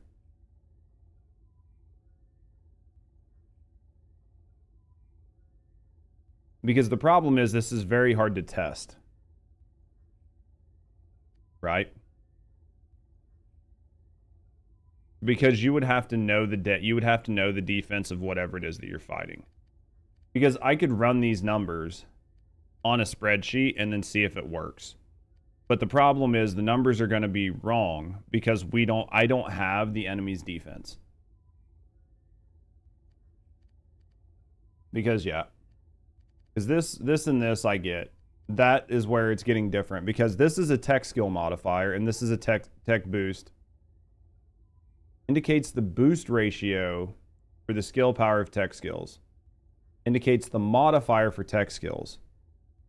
Because is this additional and then these are multiplicative? I don't know. I'm not going to get too deep into it right now because I'm like literally getting in like really deep into the weeds, and I'll have to deal with it later. But yeah, essentially this works better. Essentially this works better because there's obviously something that I'm not understanding. There's something that I'm not getting. It's more complicated because there's a lot of things that that are multiplied in different buckets. Big damage, focus on skill power ratios, and that's it.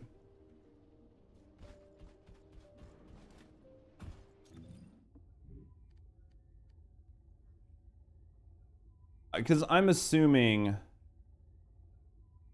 these are additive. I'm assuming these are additive, and these are multiplicative. But my question is, does it multiply down the stack, or does everything multiply off your skill power? Because in my mind, to do proper math, you would multiply everything off of the base number and not multiply it down the stack. Because if you multiply it down the stack, you have a very good chance of numbers getting out of control. Like, that's how you can end up in like the quintillion of numbers, is having 2 and 3x here, 2 and 3x here, 2 and 3x here, and multiplying this number by 3x, multiplying this number by 3x, multiplying this number by 3x. Instead of multiplying this number 3 times, and then coming back and multiplying this number 3 times, and then coming back and multiplying this number 3 times. Because doing it that way is going to net you a much smaller number than, it's like the would you rather a penny, you know, every hour or like $1 million or whatever. Because of the way the multiplication stacks, you can get asinine numbers super, super fast. Because in theory, if I was to design this, I would take this times this and make a new number. This times this, make a new number. This times this, and make a new number.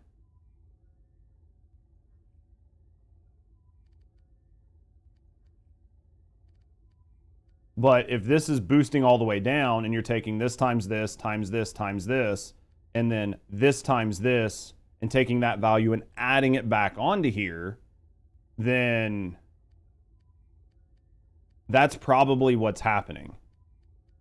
You take this times this, and then you take that value times this, and then you take that value times this. So you're multiplying all your ratios, and then any modifier is additive, so it's done after the fact. So then you would take this times this, and then add it back to your bucket.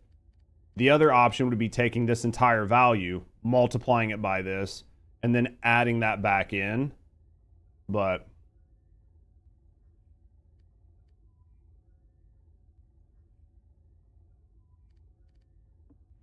because there's something fucking weird. Who else do we want to look at? Full formula is on that video. I can't see the video because it was a YouTube. It was a link, so it won't show up. It won't show up. I'll just have to check it out. I mean, I'll just have to look into it. If it's that fucked up, then I'll just have to look into it. So, I mean, if they just do some fucking weird formula, because like at least on Once Human, I was able to figure out the formula for the most part. The big issue is like when you start dealing with defense numbers. How reactor and skill powers actually work, the first Descendant.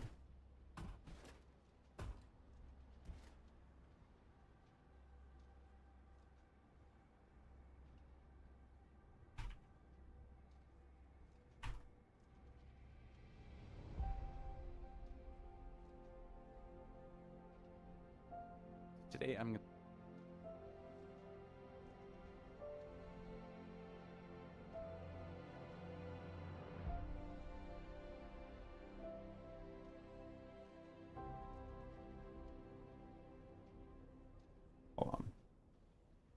This is a literal pain in the dick because he's using variables and variables aren't helpful at all. Because he's using actual variables and variables are just not helpful whatsoever. But basically base skill power plus optimization bonus plus faction attack. Base skill times base skill power ratio. Base app plus skill power modifier plus app. Yeah. Where see there's an issue here, right? I get this from Bash. This is exactly what I just explained. This is exactly what I just explained without even looking at this video.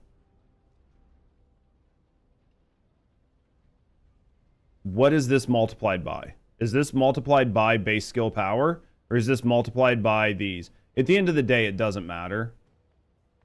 Skill power modifier, and applicable type modifiers. These are additive, and this is all multiplied together. Times base ability power modifier. Okay, so base skill power ratio, attribute. So these all get their own All right, so these all get their own multiplications. These just get added together and lumped up into one multiplication, like one variable, essentially.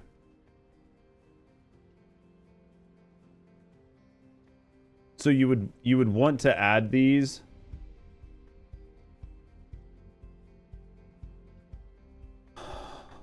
There's like several issues there because you would have to do min-max stuff. I don't like, yeah, so basically basically in theory, right?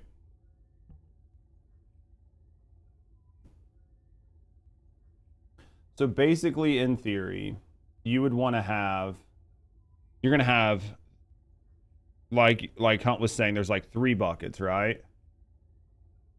Well, there was, you get your boost ratio, you get your boost ratio, and you get this ratio. You get these 3 ratios, and then any modifiers grouped together. So ideally, you're going to want to have four multipliers there, right? So you're going to want to have like 4 multipliers. So if you have like 2, right? You're going to want to have like 1.4,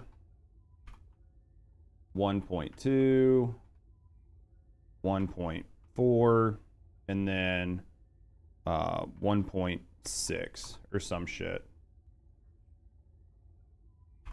Equals this times this times this times this times this, right? And that's going to give you like what this is. He doesn't do an example of skill power modifier, which could lead to confusion.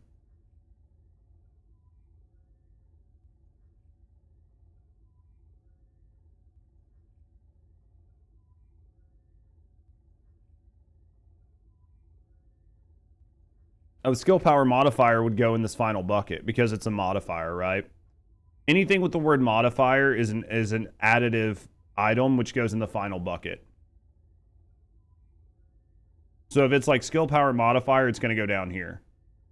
And then it's going to get grouped with any other modifiers and then get put together at the end.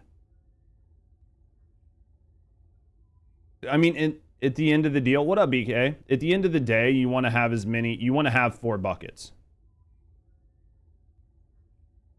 But in having 4 buckets, right? But in having 4 buckets, like the difference of like, what up, BK? 1.5, 1.1 is going to net you, even though, and you want to have them as average. What up, 3? You got buckets for me? Big dick. And you want to try to have these evened out as much as possible, right? 1.3, 1.3. Yeah. You want to have these evened out as much as possible. Essentially, right? Like, based on what we're seeing here, is this too small? This is probably way too small for you guys. So what this is what I was trying to figure out. These right here are the exact same thing. So this is going to be like your modifiers, right? So these are your modifiers. And all the rest of these are your like ratios, like your boosts, whatever, right?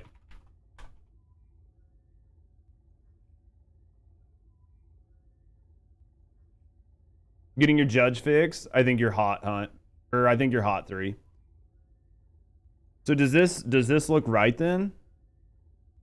If all of your modifiers are grouped in this bucket and you're looking at your ratios, if you have like a higher number ratio at the top, so like a 1.4, a 1.2, because we have to put the 1 there or else the math isn't going to work. But 1.4, 1.2, 1.4, and a 1.6, we're going to end up as like a 7.5. Now, if we add additional to the top bucket and take it out of the bottom bucket, but we still have the same value, right? We just moved 10% from this bucket and moved it up here.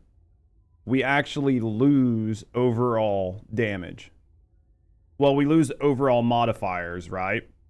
But then if we normalize this, our damage numbers go up. So like, let me try to normalize it even more. So if I take this down to like 1.5 and I take this to like 1.5, we end up with an even higher number. Because we took 10% out of this bucket and put it in this bucket to normalize things even better. So you would want to normalize these and not overstack in one. Does that sound like, based on this, on like super basic math with no really funky rounding, been some brain damage is more of the purge? You and Anthony were running, weren't you? Does this make sense then? Based on what we understand, which is that all of the modifiers go in one bucket. Last bucket's skill base.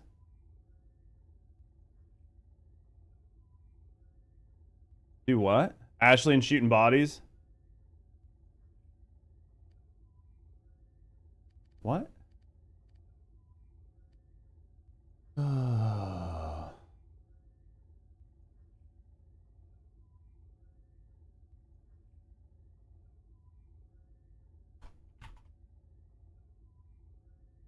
Back into this.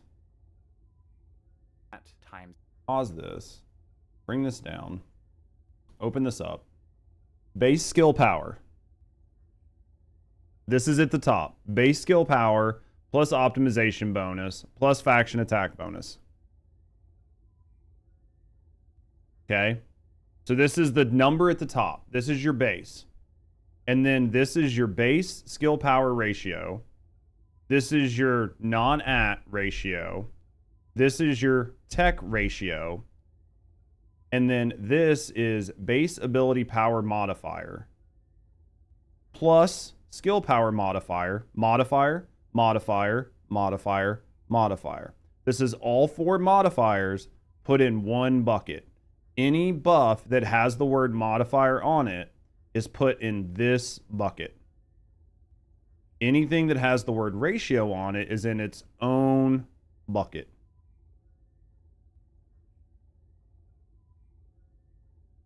So what I have here, It's the base power ratio. what I have here, where'd it go? What I have here is right. This is right. Which is what I needed to know. And based on this, you want to average those buckets the best possible. You do not want to overload any one bucket. If you can normalize those buckets, you're going to get a bigger number.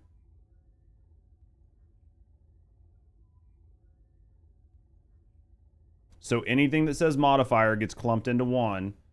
Now, as you can see, this says ratio, ratio, and ratio. It doesn't say skill power non-at tech, and we're talking about a dimensional skill, right? The goal here is to look at base numbers in a basic world to ensure that that is what's actually happening.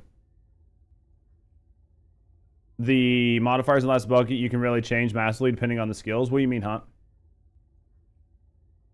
Like certain skills just increase or decrease it?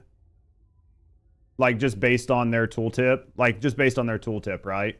But in general. Unless you're going for like super hypercritical min-max, right? Where you're like, oh, on his like 3 skill or whatever. Well, that's sub attack. That doesn't help anything. Skill power times 2,000.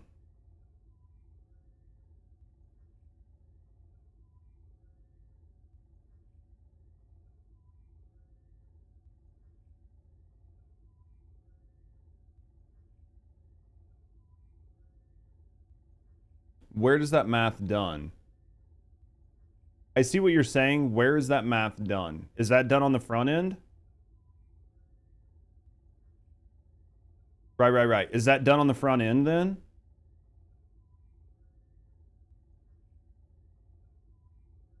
That's done in the last bucket? Does it say it's like a, does it say it's a modifier?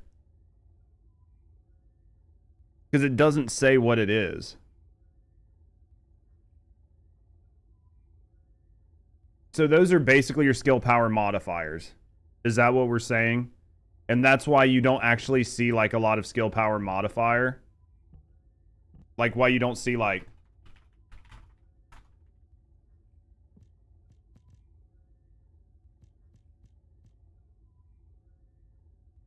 So that's why there's like, no, there's a skill power modifier here.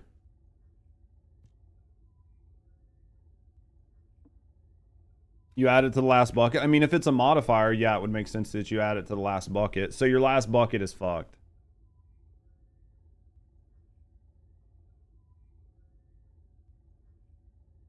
Adding a plus 0.9 from the tech skill modifiers. But that's the question is, where is that modifier, Hunt? Because, like, where is this modifier added in at? Because does it say that that skill effect, that damage skill power times 2,974, like, nothing on here tells me that that is a tech modifier. Let me read the skill better. Deals damage to nearby enemies and gains void explosion to enhance charge sub-attacks. When using an enhanced skill, it further enhances the charge sub-attack. Void explosion is removed when performing a charged sub-attack. Module stats are not reflected in your stats until they're saved. Basic info. You get 2 stacks, and the stack cooldown is 2.4 seconds, and the MP cost is 26. But I understand that you're saying, well, it's in Vash's video. It's in Vash's video. Where is it here to tell me that it's there?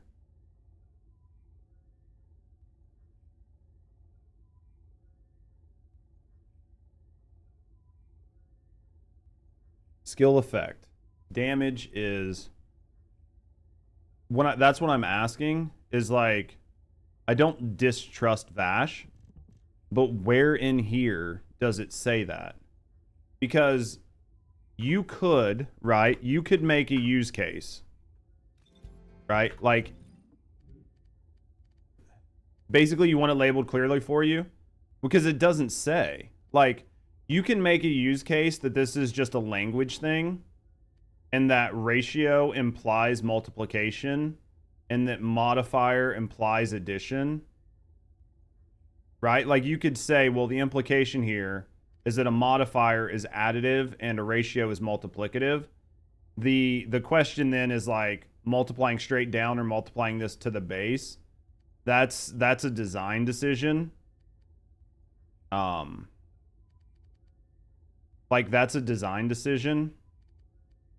Because like you would put a 1 here in these multipliers, but then in like this one you would leave it as a 0.93. You would multiply it to get what that is, and then you would back math add it. You see what I mean? So there's like some issues here, but when it comes to the skills, there's nothing in the Slayer set that tells you how it gets multiplied. What do you mean? Nothing tells you the SP bonus gets put in a different bucket?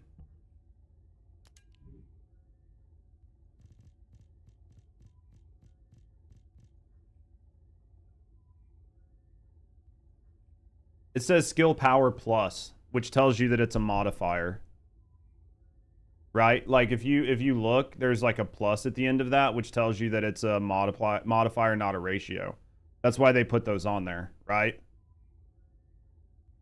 So once you understand modifiers versus ratios, you understand that that skill power is going to be put in your modifier bucket and not in your ratio bucket, or it's going to be straight added.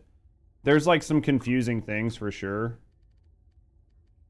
But the implication there is that it's going to be a skill power modifier. You see it added in the info page? What'd I miss? Oh, like when you put it on, you can tell where it goes. Like where that ratio is applied to. Because it's probably going to show it as a modifier, right? I'm sure it shows it as a modifier then, yeah. Probably going to show it as a modifier. Let's look. You guys got me way deep in this.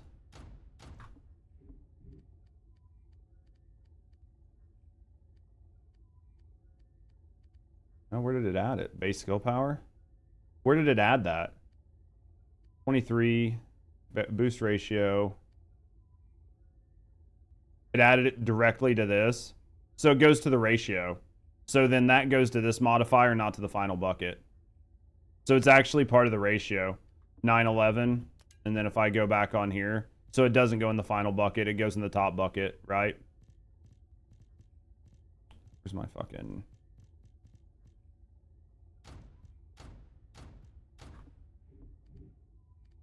Yeah, so it goes in the top bucket. So it adds to this bucket here. Yeah, because that's where things get confusing. Is I don't know where this goes. The only information that we have is what I'm being told came from Vash's calculations. Right?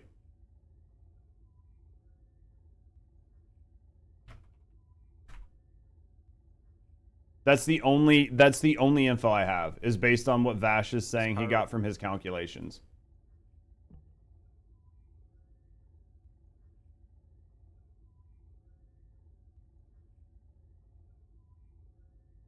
Put a skill power modifier mod on. Okay. Base ability power modifier. So this right here, this will help you see it. Well, I think this variable, right? I think that variable is this variable, which is what like Johnny's saying and what you guys are saying.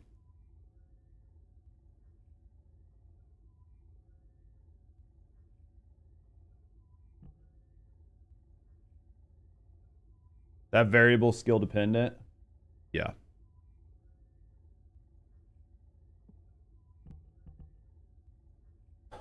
So basically your bottom bucket is fucked. With the latest updates. The bottom bucket is completely fucked. Adding any additional down there is very minuscule. Because the bucket is just entirely fucked. Because like right here, if he has a 29, that's why 2000 on the skill and impact damage, it just depends. Well, like here, it's fucked. Like adding anything additional to that bottom bucket is fucked. Bunny's 3 is 160. It's because it's not been buffed. As they buff things, I see what you're saying, Johnny. That's like saying like putting it in turrets for Jaber is good. Well, yeah, you could put it in turrets for Jaber, but nobody should ever use turrets on Jaber. Brain is poisonous, sub 100.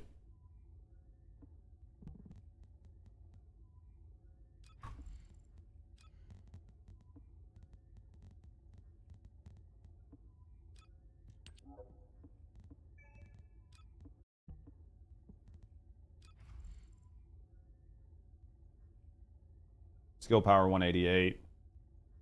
Skill power 202.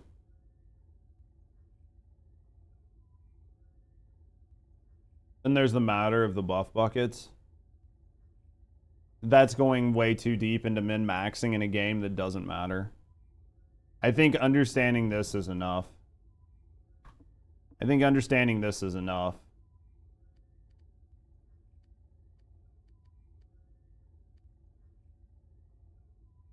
Yeah, like so for here, you should probably, if I could move some of this to here, which most of that I think is coming from here. So yeah. What up, Say? Watching last video about the AMA update. Did you see anything good in there? TLDR? Yeah, so like for Freyna right now, because we put the toxic boost on her, we should probably look at moving some of this tech skill modifier off to like tech skill power boost, if I can. Or like moving some of this toxic skill boost ratio to, yeah, tech skill boost ratio. Basically we want to try to normalize the buckets. The only time it's going to get really fucky is if somebody has like some crazy number down here, in which case you can ignore this. Well, basically ignore this and stack it up here. That's the TLDR that I'm getting from this.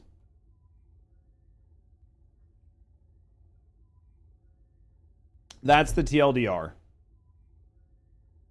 Yeah, if like the skill multiplier is big, it's pointless to do the skill boost multiplier. Yeah. So basically, you just want to try to normalize your buckets. First bucket's kind of static. I mean, there's not much you can do with it. You can add power increase, right? Over like your other battle mods. It just depends on if you need this or if the battle mods are going to be better, right? It just depends on how your build functions. But yeah, I see. All right, guys. I actually get it. I actually get it. So we kind of got it. We kind of got it. So, because there's like other shit like this that you're not taking into consideration. Like this doesn't show up on your base stats, but it shows up as you get stacking out. So like when you start adding things like this, you have to kind of pay attention. Because like right now I could be overstacked on skill power, right? Because that's going to put my base skill power at like 1, which is fine. But if that makes more sense to put on tech. Yeah, Freyna 2, you still had tech power modifier, which would benefit. Yeah, for the 2 versus a 30. 100%. Not too much veterans to do now. All the arcade trees are finished, so little implement new content. It's just going to be fast for us to finish. Oh, yeah, for sure. I think that for most gamers that have been playing for a while, it's just kind of a rough spot. I think that it's a good time to play other games and enjoy yourself and just kind of come back and do what you can when you can. But yeah, like, so for here, if I could move some of this toxic skill boost to tech, I don't know that I can. Because we have tech amp, and we've got, unless I wanted to do, like, focus on tech. That's a modifier, though, right? And I don't need modifiers. Because those are going into the modifier bucket, right?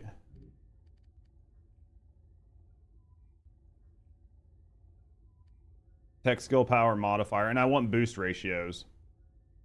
So you'd want to do like boost ratio. I don't know if that even shows up in there.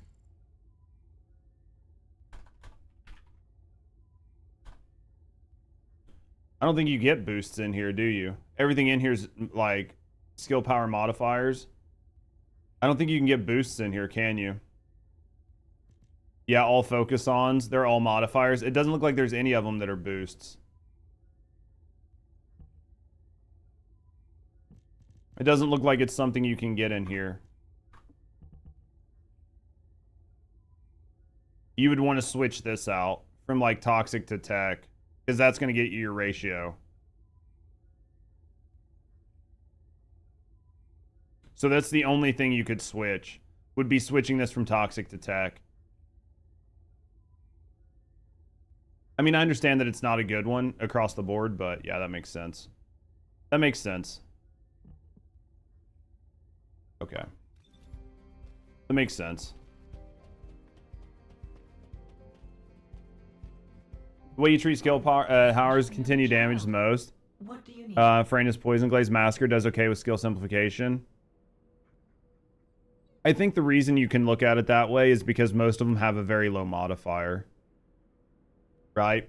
As compared to some of the other ones, which are just like big hit modifiers. I see the idea, though. I think you just have to really look at the skills to make the determination, right? Like, if this is a very low skill power or whatever, and then make your decisions based on that. Is best on reactors. Just because there's no other real good way to get those, right? Last Dagger being weapon ceilings isn't a problem. It's fire rate cores, I think. The fire rate in general. I understand that saying. I think that for me, saying it's a problem is under the assumption that they mean the power of the weapon in its current state and not anything else. Does that make sense? So like, because they're saying that the Last Dagger is sort of didn't I just pick up a fucking sniper? Did I not just pick up a sniper? Now what do you want? But to me, the idea that I must not have. But the idea that the power of that weapon is the sort of like benchmark is where I'm like, okay, this seems problematic. I could have swore I picked up a weapon. What did I pick up?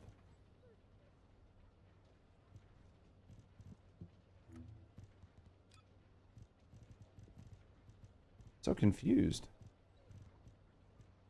I thought I picked up... Oh yeah, it's stuff, it's hard to tell. But I didn't see I didn't see weapons that I could... I didn't see any weapon that I could upgrade. Did I accidentally, like, get one capped and not notice it and just accidentally recraft?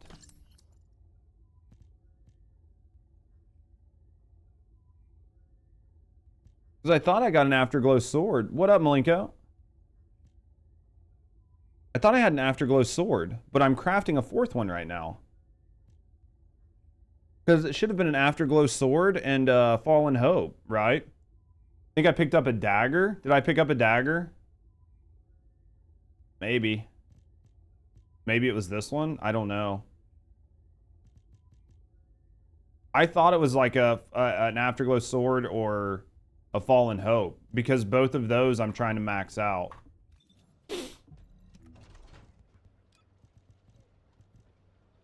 But I don't see anything in here that's not maxed. See what I mean? Oh, well, other than my final masterpiece, but...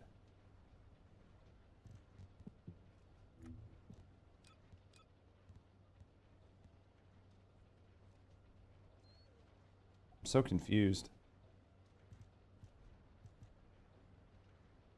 I'm so confused.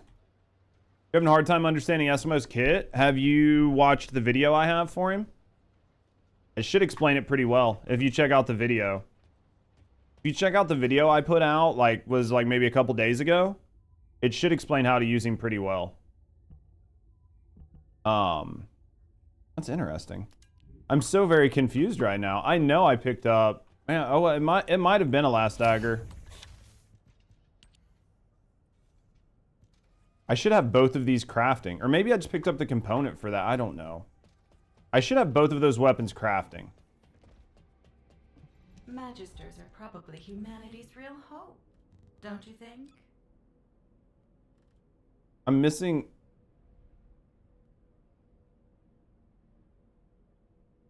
Sam, finally, that you got the skill power stuff. It kind of bugged you seeing other CCs not understand it and just put out gibberish.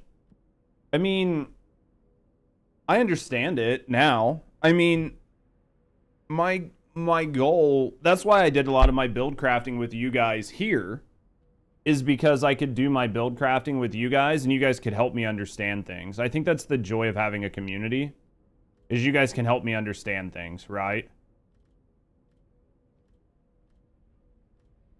I saw that, dude. How are you guys, like, they just go from fucking one console to another, man. How is that even possible? It's just like, okay, which console are we gonna fuck with this update? Bro, I feel so bad for you. Based on, I don't know that I feel like I need to test every Descendant with the mage set, because I feel like the mage set on the two Descendants that I've tested it on is better than the Slayer set. Because this is going to be non-at skill power, which is additive, and it's going to add 84.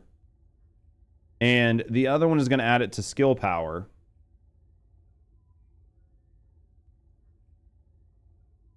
So, in general, both of those are going to go in the final bucket. So as long as this has plenty of uptime and you can spam your skills, this is always going to be better.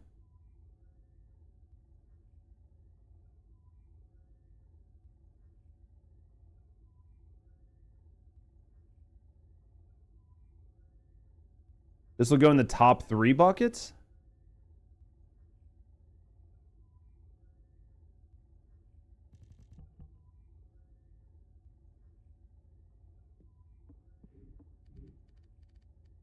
If it goes in the top 3 buckets, it's always going to be better. Like, no matter what. Oh, yeah, because this one went in the boost ratio. They don't state it's a ratio, even though it shows addition instead of multiplicative. That's just a problem on their tooltips. That's just a problem on their tooltips. I have. You're doing my build. So what part don't you understand, Malenko? So, yeah, this one. So then based on that, this is always going to be better. 90% of their UI is bad. Yeah, absolutely terrible. So then, yeah, this one's always going to be better than the skill power, because the skill powers put Where was the skill power put? Was the skill power put down bottom? I gotta remember. No, the skill power was put up top too. The skill power was put up here. They all go onto these ratios. So it's just going to be, as long as you don't overload one ratio or the other, it's going to be fine. But the overall additive bonus to this means that you can do other things. Mage is perfect for your Luna DPS. Yeah. As long as you can get a lot of kills in it and keep it up, it's fine. Well, because it's got the 15 seconds now, which isn't bad.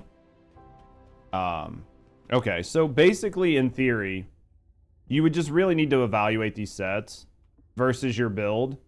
And if it overstacks you in one spot and you can move that boost ratio someplace else, you're going to be fine. Like, what would make her better right now would be... what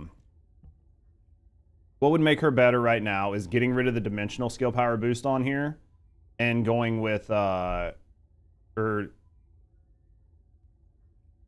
putting a tech skill power boost on here. And that would make it better. That's about all we're going to be able to do. Because the toxic is fine. There's not much I can do about that. Yeah.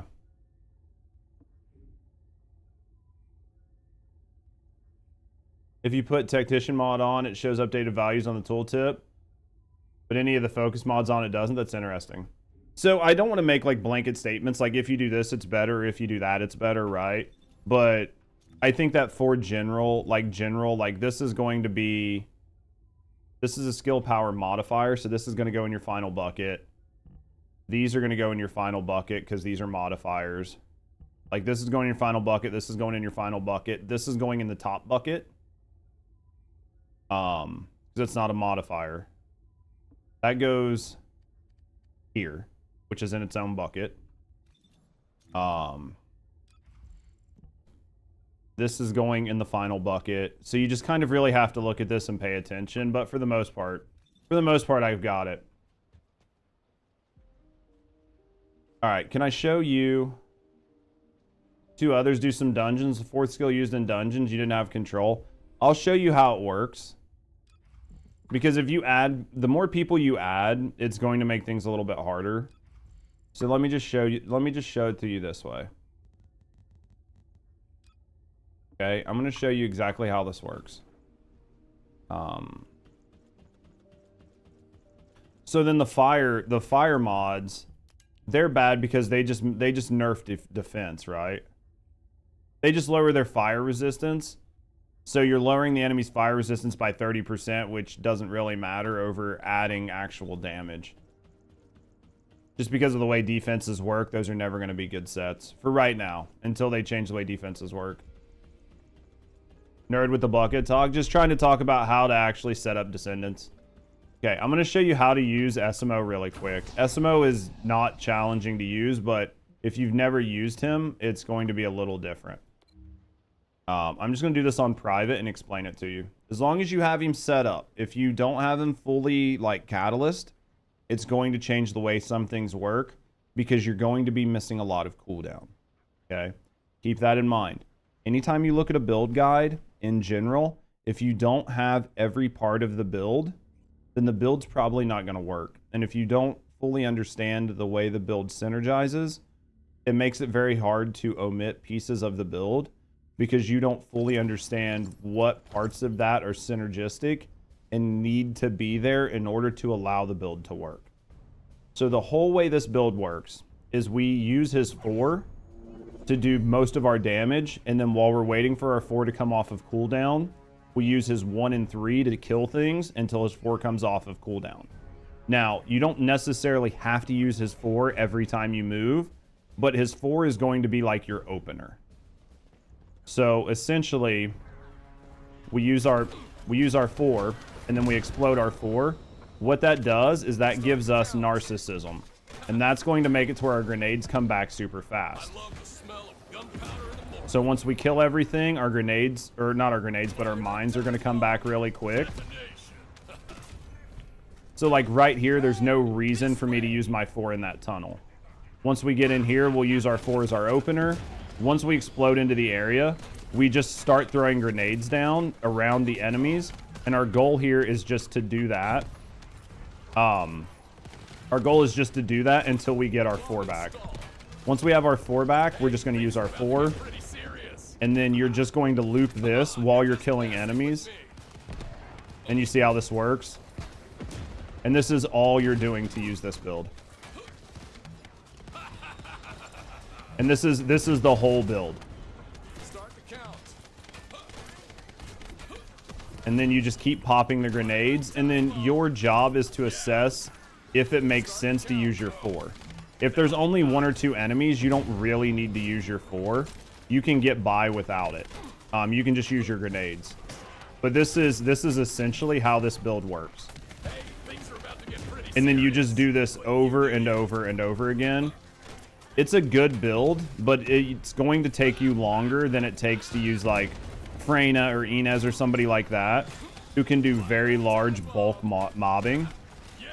And they can mob the entire room instantly. So you see, this is essentially how this loop works. So hopefully this kind of like helps you understand what you should be doing when you play this. And that is the gameplay loop right there. He's not fully catted. That's why I want to do dungeons with you, to do multiple. So you were needing help leveling up, is what you're saying. I would say that I'm getting ready to watch the Borderlands thing. What I would say to level him up, to put more catalysts on him, to do it quickly, is just go here and then just do hard ops up here in the Kuiper blockade. And then if you have any boosts, like XP boosts, put them on. And then if you don't have XP boosts, I think it's here. Which slot? Maybe it's sensor. One of these. Yeah, just put on a sensor with like XP boost. Either way, if you're using any of that, you should be able to get your character almost. You should be able to get your, if you use XP boost plus like the sensor, you'll get over 40 levels in a single run. So then you'll have to run the Kuiper blockade like a handful of times. Like, how many cats are on him? Mine's got 9 catalysts on him to fully get him built, so he's not a cheap Descendant, but yeah. Should you still use Slayer on him? I mean, that's what I'm using. I would use Slayer on him. When it comes to, yeah, like when it comes up here, I have cooldown, but you can probably get rid of that cooldown and use like Fire Skill Power Boost and Tech Skill Power Boost if you want. Or instead of those, honestly, because it depends on what you want to do. You can either stack into his damage. You can either stack into his damage on his 4, which I don't really think you need the additional, or stack into his mines like I did. Either way you do it, he does more than enough damage. Is the Valby set? So they basically just updated a bunch of those sets, Thule. And I would say at this time, more than likely, the Mage set is going to be better for Valby. I can find very few use cases where you are not going to want to use the Mage set. I haven't personally tested my Valby, but I'm going to assume that the Mage set is going to be better. Now that they've updated it. I mean, I could test it, but more than likely, it's going to be better.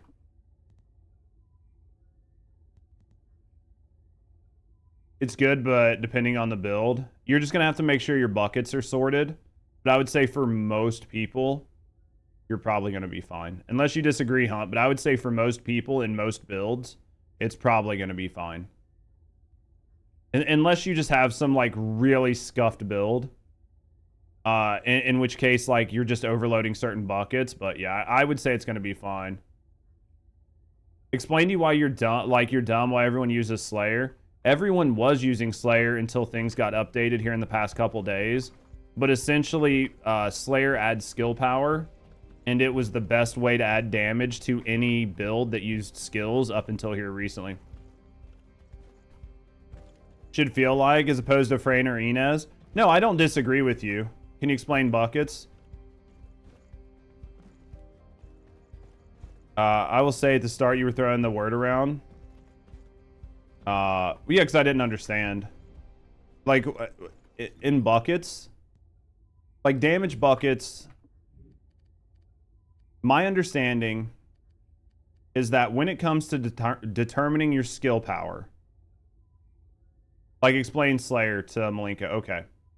So when it comes to determining your skill's efficacy, everything starts off of this base skill power. Okay. This number is then going to run through a calculation. So it is going to take this, and then it is going to look at all of your modifiers and boost ratios and use these to determine the final output of your skill power. So you have a base skill power boost ratio. Because this is a ratio, this is in its own bucket, right? So this is in its own bucket. What a bucket is, in a sense, is a multiplying bucket. So you will take your skill power and you will multiply it by this number. You do not multiply it. You have to add a 1 here. So just keep that in mind. If you know math, if you're trying to make this number go bigger, you have to have a 1, because this is like basically 100%. So like you're adding this number, so I need this whole base number to come across, and in order to keep that base number, I have to add that 1.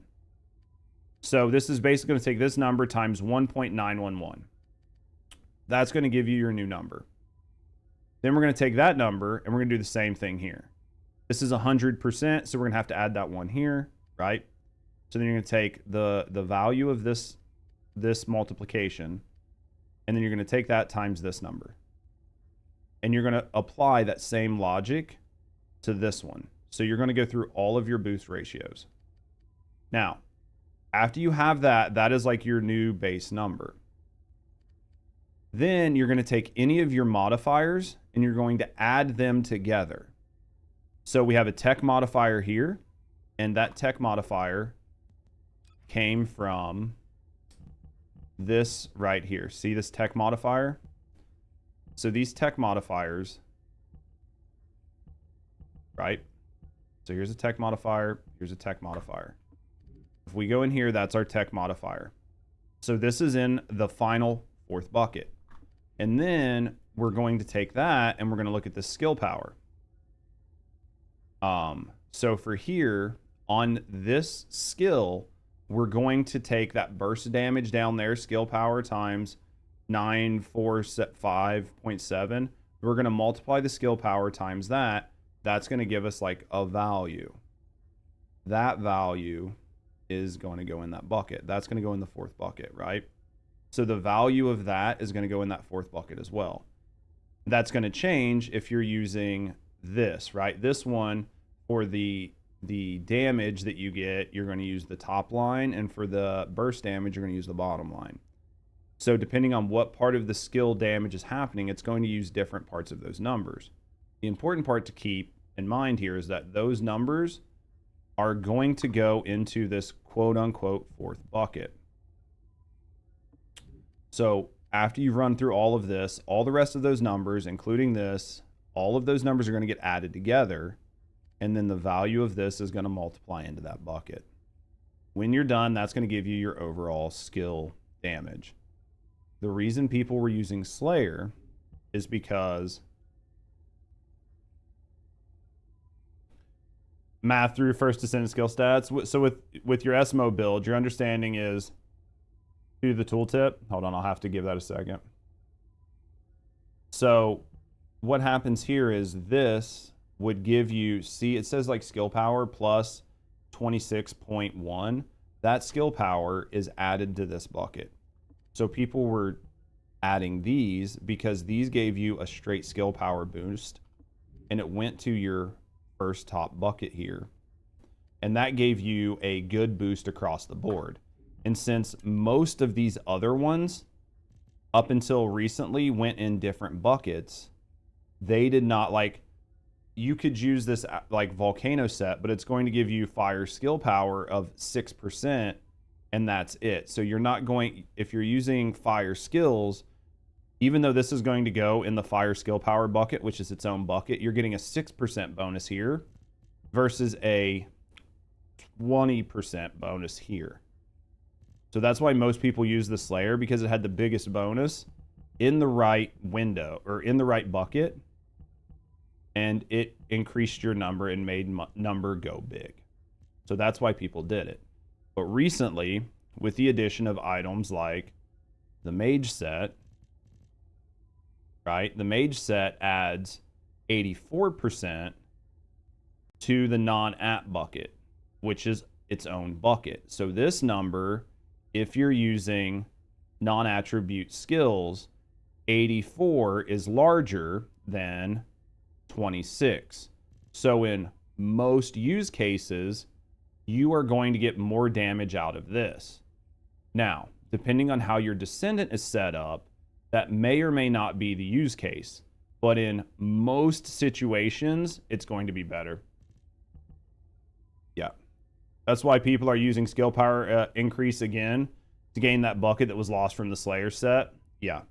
Because if you stop using your Slayer set, most people are gaining their bonus from the Slayer set. That additional bucket, most people picked up that bucket because if you don't have the bucket, you're not getting anything.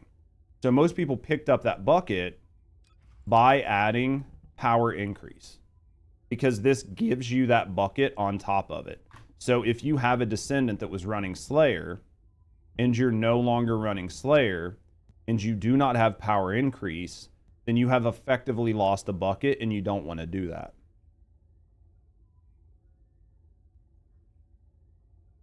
But you're stupid and you're the most kind creators. We're trying. So does that make sense? Hopefully that makes sense. I tried to like make it make sense. So with this SMO build, so what are we talking about? So let me go back to my SMO build and all right, so with this SMO build, what we're looking at is you would have this number times this number times this number times this number, right? And then you're going to take the value of that and then you're going to add this, right?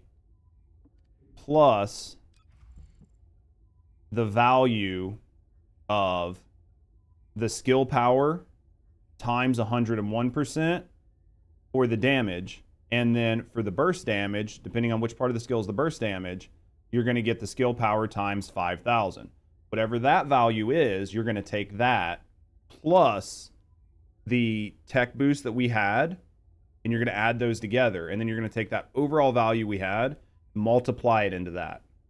That's why with a skill like this, where you're adding 5,000%, adding an additional, 100% or 50% tech power as a modifier doesn't really matter because your number is so large that the math isn't going to math out to be much of a larger increase as compared to if you took that number out and put it higher up, you're going to get a bigger number. And we showed that.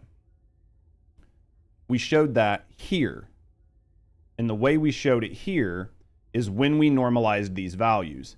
If you have buckets where you have larger values, more scattered, this number becomes lower, right?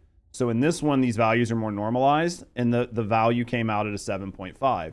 Here we overloaded the buckets, but we kept the same total number or the same total of value added or additional stat bonuses, but we just allocated them differently by overloading specific buckets. And you can see our overall control equation showed that our value went down.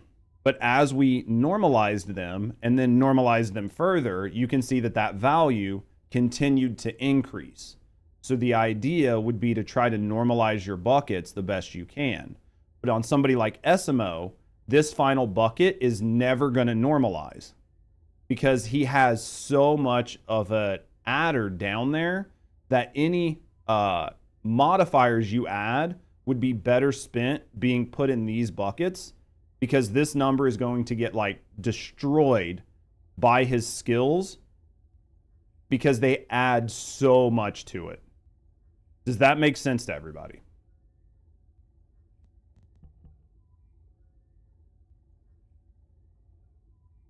Hopefully that makes sense.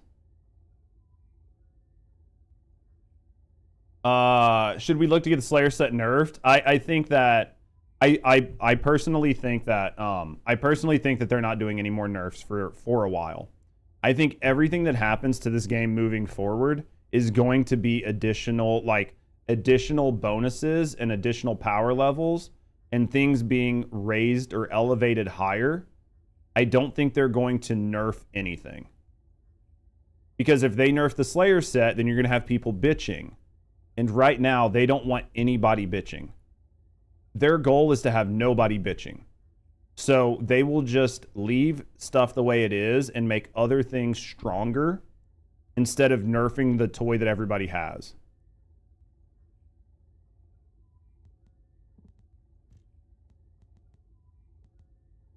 Hey, you guys got this though. So hopefully that makes sense.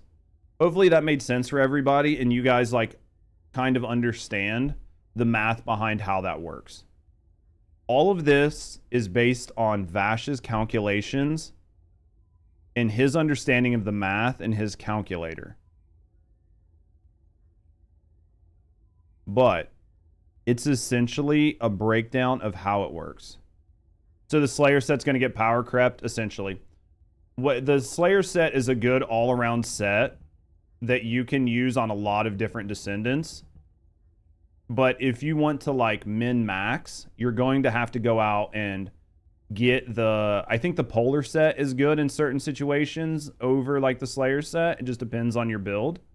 Or you're going to have to go get like the Mage set. Or you're going to have to go get the Plague set if you're playing like a Toxic Descendant. But that's only if you decide to min-max perfectly. If you do not really go out of your way to understand the way the damage works and to move your buckets around to get the most out of it, the amount of damage increase you're going to get is going to be very minimal versus the amount of time and effort it took for you to farm that set. So that's my view on that. Slayer set's good, but it's not broken. Every other set is just doo-doo or too specific. Well, I think they're just adding broken sets. I think their goal is to break everything, but to break everything equally. I think the goal of balance in this game is for everything to be equally broken. Because once they have it equally broken, they can start to normalize things and make content harder. But the problem if you do that is either everybody is so fucking dumb strong that no matter what you add to the game, it's trivial. Or if everybody is so brokenly dumb strong that the content is only hard to those people, then if you haven't no life to the game, you will not be able to do it. Option 1 is terrible. Option 2 is terrible. So, what do you do?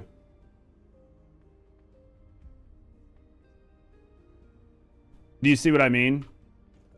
Arc Raiders code and emails, games by Nexon as well. Haven't I seen like I think Dr. Lupo was playing that, right? You be half DPS and still destroy 400s? No, I agree. But my point that I just made stands because there's only really two things I can see happening in the foreseeable future. Either you're so strong that everything's trivial, or you have to have 100 hours in the game and have one character fully maxed, or you cannot do the content. Now, if they balance it to where no matter what character you play, you can do the content, but you need to have a 100-hour character, then maybe that's good. I don't know. I would say that's probably what they're going for. I would say that to me, that is more than likely what they're going for. Is you're going to need a character that's got like 60, 70 hours in it. But then that character can do all of the content. It's hard, but you can do it all. I think that's what they're going for. I don't know, though. Let me get some coffee, guys, and get a drink. I do want to watch that fucking Borderlands thing. Can you believe we've made it this far and haven't watched the Borderlands thing? That's true. There is difficult content in the game, but it's all in your first 100 hours of a new account. It really is. Like, I think people forget that, like ask our friends, like our newer friends, like Poems and like Demon, how hard the beginning of the game is. Like, our friend Demon was like struggling to get past Daya solo. Not because they're bad, but because, like, the early stage of the game, when you don't have everything and you don't have access to all the Descendants and you don't have access to all the weapons and you don't have access to all the mods and you don't have unlimited currency, is kind of tough. And when nobody's playing, so you can't matchmake people, or like going through Void Erosion Purge. You're going through Void Erosion Purge, and in the first 30 levels, only 6 of the levels have matchmaking. Okay, well, if you're trying to get through a bunch of those other levels, it's hard if you don't have everything. And people forget that because they have everything, and they have had everything for 1,500 hours. But it is hard at that point. And if you, depending on how they do this, it could make things exceedingly hard or very simple. First 10 mastery ranks limit how much you can enhance modules. Oh, yeah. We used to have Inez for the first 25 levels, but they nerfed her for all us noobs. At least she's still strong as fuck. Unless you, like, follow the YouTube comments on my guides, in which case she's fucking shit, but still. Guys, let me get some coffee. Not as strong. She's still... I still personally think, excluding Serena, Inez is the strongest mobber in the game. And in my guide, I explain why I don't put Serena on that list. I think Serena is an insanely good mobber. And she's broken strong. But I think she, like, really excels at the top end content. But if you take, like, a Serena and put her up against an Inez, in a general mobbing sense, Inez wipes the floor. She's created in a way for specific content. She's just not fun anymore, though. I think that there's a valid use case to say that. Other mobbers are way more fun and do more damage. And that was kind of the idea behind my top 5 mobbers guide. In the people that I picked. Because I did pick people that were actually strong, and I put them in the order that I truly think they belong in. But you could make, like, valid use cases for Valby, for Bunny, for... There's a ton of mobbers you could make valid use cases for. I think that they've done a pretty good job of putting everybody on pretty even footing when it comes to mobbing. 10 fights fail because everyone literally it was 1 in 10 pugs to clear. Oh, yeah. You main Valby? I think Valby's fun as fuck. Most fun running, like, regular share and solo with no Transcendent mods. You can make this game fun if you want. I just personally think that, and this might be a hot take, you can make this game fun if you want, but it's not my job to make the game fun. It's the developer's job to make the game fun, and it's my job to enjoy the game and to give them monetary rewards for the game being fun and entertaining. But a lot of times people are like, you can create your own difficulty by making your characters weaker, or you can play off meta Descendants, or you can do X, Y, and Z. At the end of the day, it's not my job to make this game fun. It's the developer's job to make the game fun, and it's my job to enjoy myself when I play it. And if the only way to, like, quote-unquote make the game fun is for me to find creative ways to make the game fun, then the game has failed. Now, I'm not saying First Descendant failed, and this is a very general statement, but a lot of people say these things, and I feel like it's a fair counterpoint. It has to be fun effortlessly. Yep. Swap your 500-hour bunny for Inez. Inez is so good at trash mobbing. She really is. She really, really is. Let me go get some coffee, guys. I want to get coffee. I need to drink. Actually, I think I have a soda, I think. I have a soda, because I'm sure my coffee is cold as fuck, so...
Rather run Sharon than Bunny.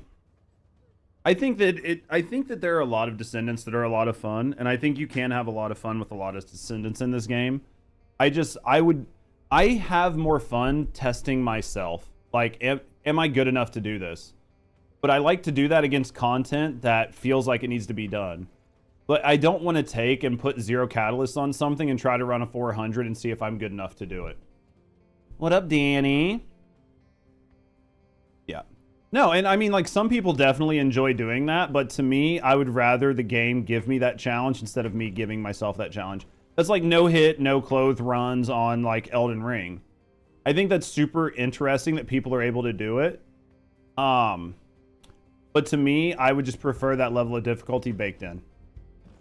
Some more crocheting. How's your crocheting going? I want to watch this. I need to not. There's even like blindfolded runs. Yeah. Like blindfolded runs and shit like that are interesting.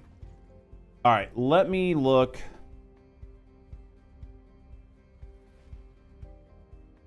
Let me look at this dev. Hopefully this video is still good. Hopefully this takes me directly to it. Is that going to be... Yep, that looks like it. All right, I do want to watch this. Agreed Bunny is good, but not as good as she was like preseason or even season 1. No, I think she is as good, but everybody's just better. Does that make sense? Like, I think she's great. It's just everybody's better.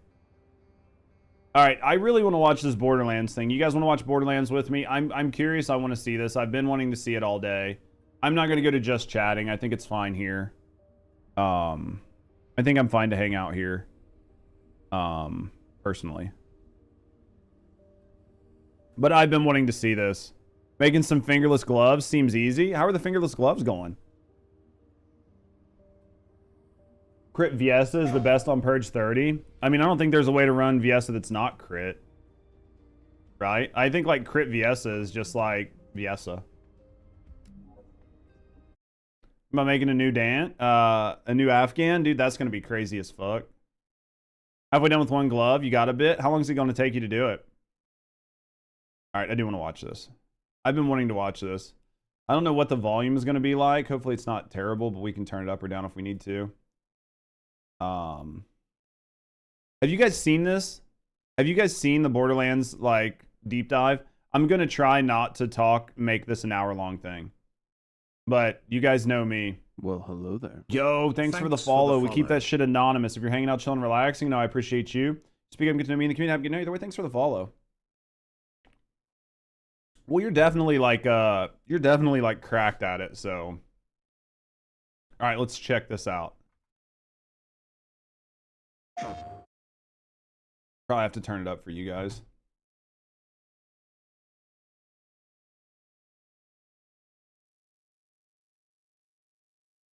Yo, appreciate you being here, Riley.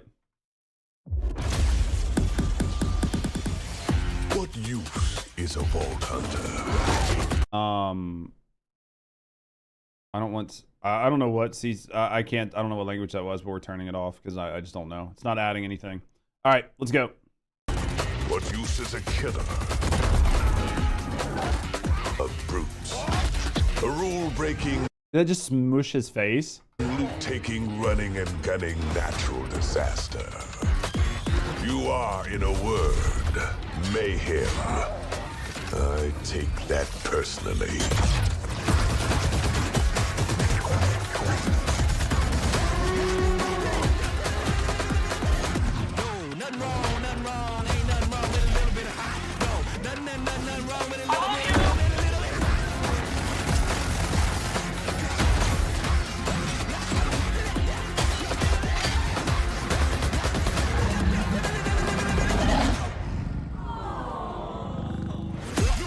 It just wants its tummy rubbed.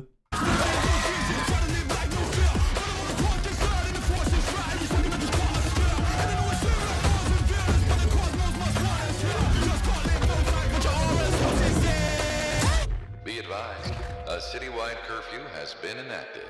Violators will be shot on sight.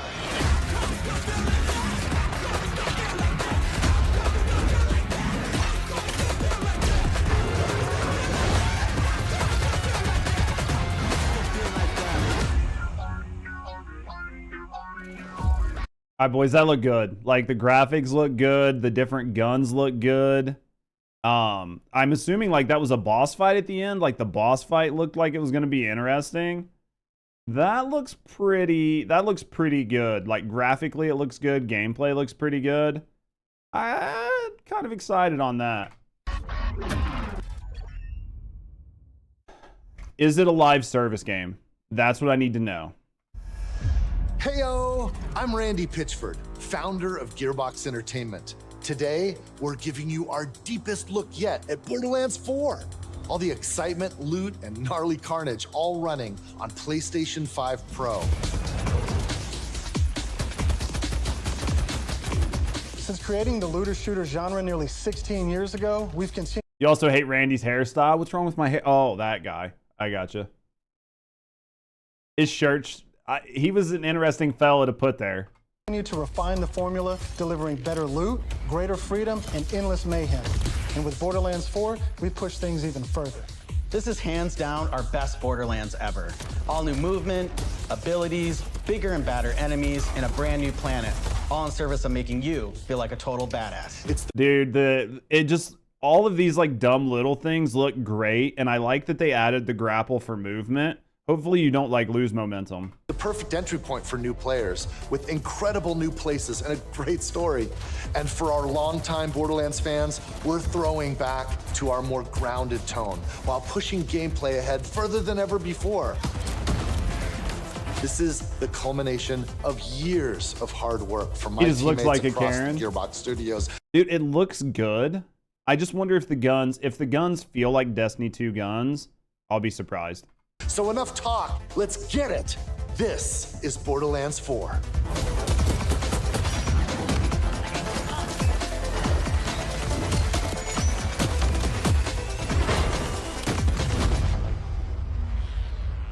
See, like, even dumb stuff like kicking that barrel up into the air and being able to use it for damage is just like a small little quality of life thing that you could see in something like the first Descendant.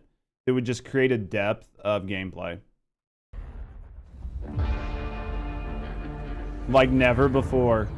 Borderlands is an unforgiving sci-fi universe where life is cheap and guns are plentiful. You play as a Vault Hunter, a badass mercenary with powerful abilities called action skills. Today I'm playing as Vex, our new siren. She wields supernatural phase energy to devastating effect. She can use that energy to empower herself, or channel it to conjure deadly minions that fight alongside her. And because everything's better in co-op, I'm joining as Rafa, a former TDR soldier who wears an experimental exosuit. He can digistruct an arsenal of weapons, like the razor-sharp arc knives. These are 2 of our 4 new Vault Hunters that you can play at launch. Borderlands 4 takes place on Kairos, an all-new planet steeped in conflict. For thousands of years, the Timekeeper... Dude, look at the skybox. Look how good the skybox looks. ...kept the planet hidden. Probably gonna play those its too. Inhabitants with bolts, cybernetic implants fused to their spines. Anyone who stepped out of line was brutally crushed by his army of synthetic soldiers known as the Order. You're not sold on Borderlands 4. Borderlands 2 is a masterpiece, but every game after that has truly been going downhill. Turning point and make Borderlands great again. I'm not going to give you any spoilers. We'll watch this. I haven't watched it, but I've heard a couple snippets that people say if you were like a Borderlands 2 fan, you're probably going to like this. That is until 6 years ago when Elpis showed up. This rogue moon was teleported away from Pandora at the end of Borderlands 3 by the legendary Vault Hunter Lilith. When it reappeared across the galaxy, it crashed into the protective veil around Kairos. The results were devastating. A planet-wide cataclysmic event that disrupted the Timekeeper's perfect order. Now people all across Kairos have started rising up. Some even ripping out their bolts. And chunks of their brain along with it. Here it comes! That's the situation our Vault Hunters have crash-landed into. A planet You hope they had a chance to kill Ava? I'll do it in a heartbeat. That could be interesting. ready to explode, and you're the spark. As you explore, you'll meet a cast of incredible characters. Fan favorites return, like Zane and Moxie. You'll also meet new friends like Rush. And as always, Claptrap is along for the ride. Bro, Claptrap sounds like something somebody would be called. Last but not least is Echo 4. This helpful I'm pretty sure I heard that insult as a child directed at other people. drone follows you everywhere, hacking order tech, scanning the environment, and helping guide you to objectives. But enough of all that. Let's get into the game. It looks good so far, guys. Like, just the world design looks really good. Thanks to our improved lobby system, it's easier than Why doesn't he sound like Jack Black? Oh, I'm sure. ever to join up with your friends on the fly. And with full crossplay at launch, you can play with your friends on any platform. I don't understand why games launch in today's, like, sort of gaming environment without crossplay. Like, we were talking about it before with, like, Elden Ring, the new Elden Ring not having crossplay. It's like a huge L. You might as well just put crossplay on everything. Literally was just talking about that, Hunt, from where you said it earlier today in the stream. Today, we're venturing into Terminus Range, Look at a frigid looks so mountainous good. region. I'm normally not a big fan of cell shading, but I think this looks good. This is just one of the 4 zones on Kairos that you can seamlessly explore. There's next to no loading time, just endless looting and shooting mayhem. They mastered it. For our current mission, we need to break into a secret. There's basically no reason to have loading times with UE5. The way UE5 loads in chunks as they're around players is something that most games should be doing. And if you're creating your own engine, you should be replicating that sort of technology. There's essentially no reason to have loading screens unless you're limited by console software.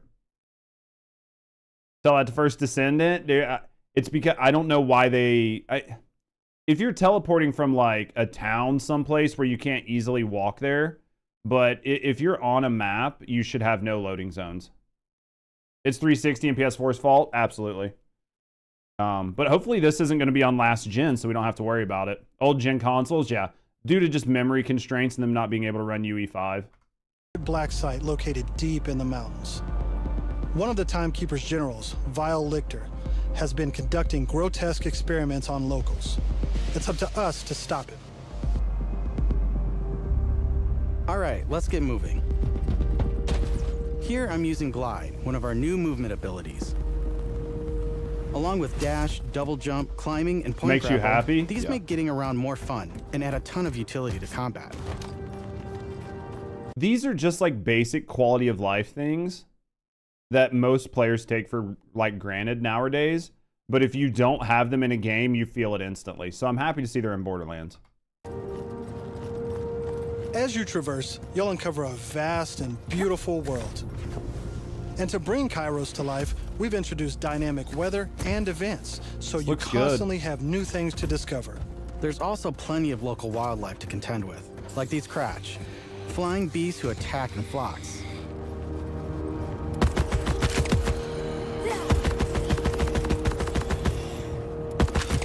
Here we've come across a silo, one of several new I know this is like a really little thing, but I don't think the hit marker sounds are good enough. Like the bullets hitting, I don't think they're dynamic and loud enough to feel impactful versus like some other games. I know that's a little thing, and I'm not complaining.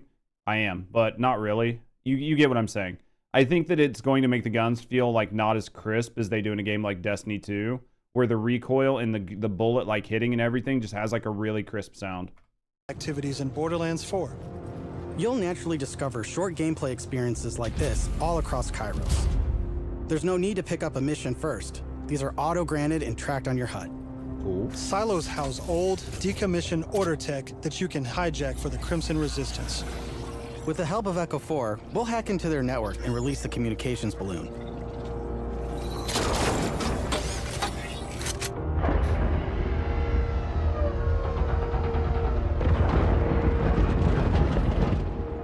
I know this is another like one of those little things, but dirt particle effects from that far away are a nice little touch. I know that's a little thing, but those types of little things help make the game feel immersive. What game is this? Borderlands 4. Now that we're in charge, we can fast travel to the silo. And as a bonus, it's revealed the approximate location of a vault key fragment. We can collect these fragments to unlock a hidden vault, a high-level dungeon with challenging combat and serious loot. So you can teleport past Fog of War? That's interesting. Let's get after it. Oh, I thought he was going to teleport past the Fog of War. I was like, most games don't let you do that. Or what happens when this drops? Is there no fall damage? There's no fall damage in Another this nice game? thing about silos is you can zip line up and take off. Oh, yeah. Oh, you must get some sort of glider. And if that's not fast enough for you, you can always pull out your personal vehicle, the Digirunner. Just hop on, hit boost, and get rolling. You can customize the body, paint job, and even how it handles. That's a cash shop item right there. That's going to be something that people spend a lot of money on. And because this is Borderlands, you best believe it has guns. I don't know. I don't know that I've ever really completed a Borderlands. As you traverse, you'll encounter a host of dynamic events. From order patrols to world bosses, there's always something to shoot and loot. You don't think there's going to be like any sort of like cash shop at all in this game?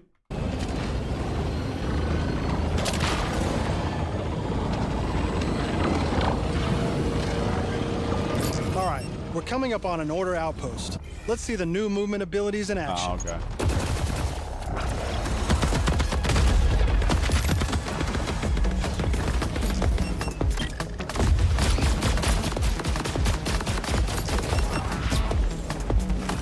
Chaining our new traversal abilities together makes combat more dynamic than ever.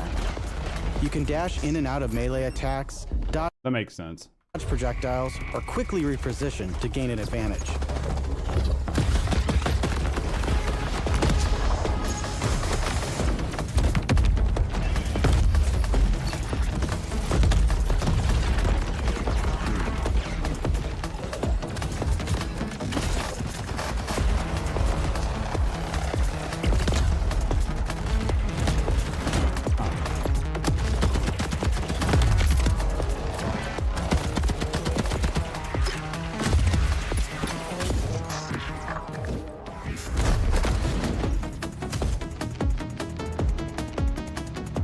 Now I know that there's a vault fragment around here somewhere.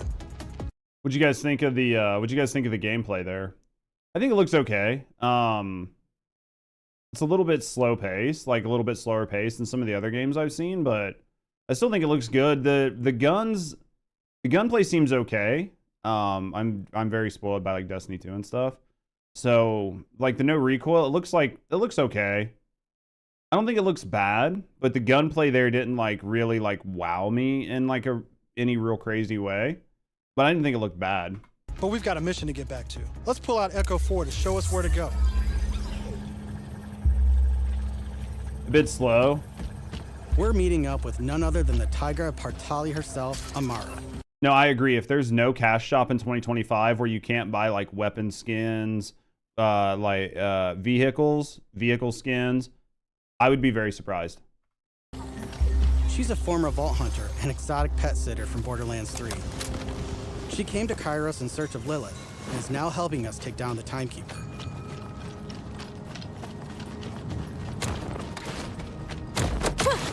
Don't you whine at me, Hermes. We'll play in a moment, huh? Ugh, you agree to pet sit for a few weeks, and the next thing you know, you're having full conversations. In-game skins from events. That's cool, though. You don't use security like that unless you've got something to hide. This must be the path to the black They ain't monetarily hungry. That's going to be a first. side. Agreed. But if Lilith is on the other side, I don't mind some property destruction. Ooh, your specialty. Please, be my guest.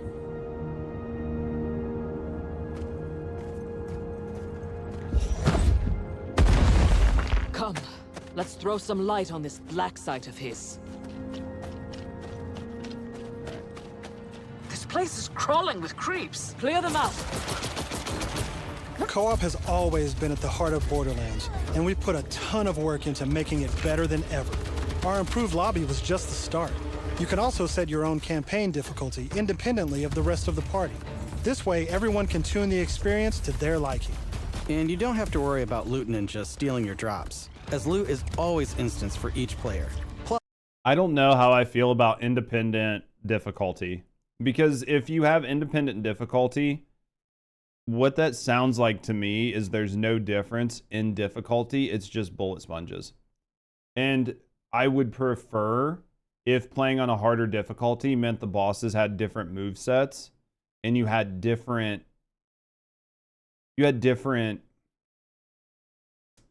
what's the word? You had different attacks that you had to worry about avoiding and stuff like that.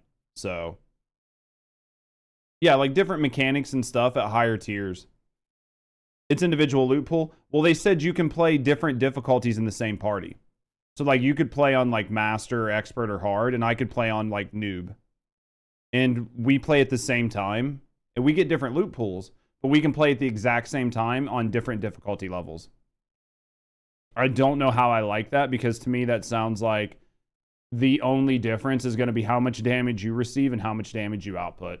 plus, if you ever get split up, you can easily fast travel to your friends. And 2-player split screen returns so you can enjoy couch co-op. Regardless of how you play, we just want you to be able to Basically, the way they mean it is you can be level 50 and you can be 10, and it scales accordingly. Maybe I completely misunderstood what they said. And that's entirely possible. But I think that if it's so you can like play with your lower level friends and still feel impactful, that's one thing. But I think if it's the other, where like I can play on a separate campaign difficulty than you can, I don't know that I like that. Just how they describe it. So the old game, they just had new game and harder modes. Gotcha. Okay. Okay. That's good though. Then I'm just off base, and that's fine. hang with your buddies and have a great time. What the hell is that?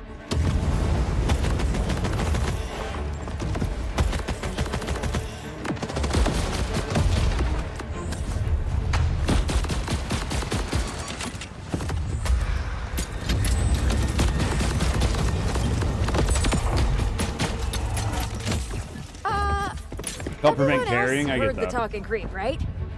Tim feels like the product of Lictor's twisted mind. I do like the movement. So like the last gunfight we saw didn't quite look that smooth. This one with like a lot of the slide jumps and the dash, like the movement felt a lot more crisp here. I think I like that. The way that movement looked during that fight a lot better. Another of his experiments. If he's doing this to creeps, I shudder to think what he's doing to Lilith. We need to get inside. That air vent. Let's check it out.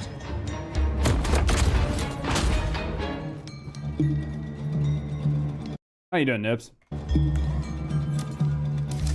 Hermes is really creeped out in here. Not me, obviously. Hermes. Now that we're in the black site, let's take a moment to talk about loot.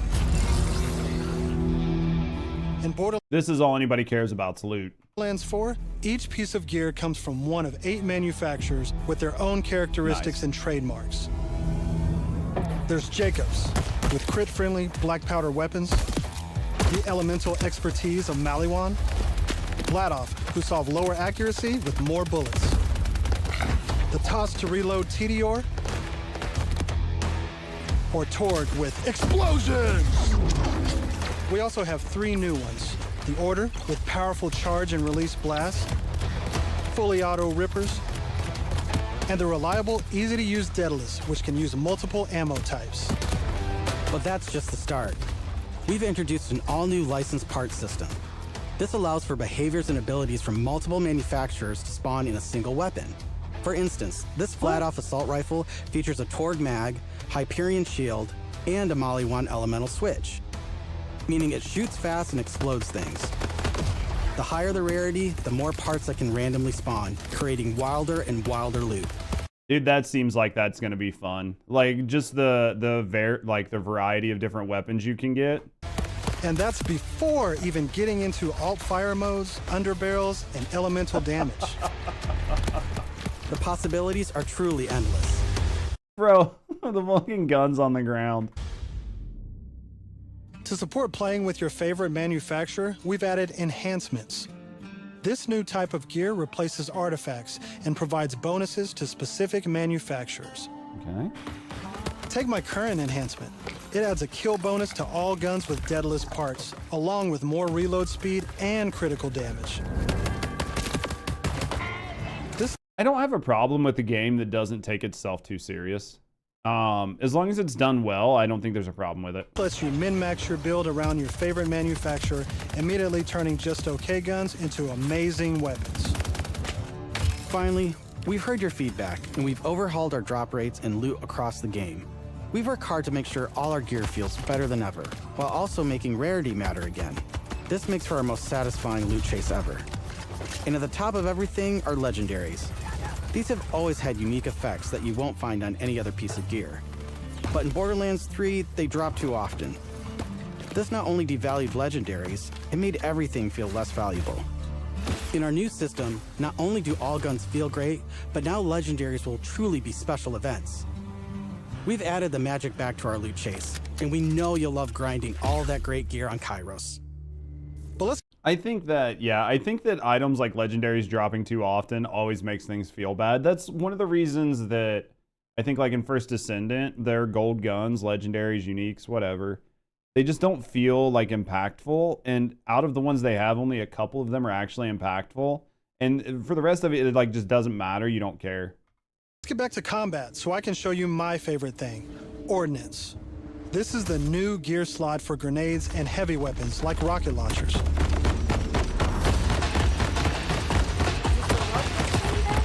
Instead of taking up a gun slot and ammo, Ordnance now has cooldown timers. No more saving the big guns for boss fights. Now you can blow stuff up as often as you want. It's a good idea. Because I always hate having to save like all of your power ammo for the very end.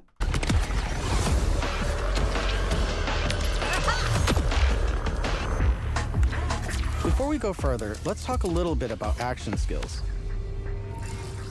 Every Vault Hunter has a set of 3 unique action skills.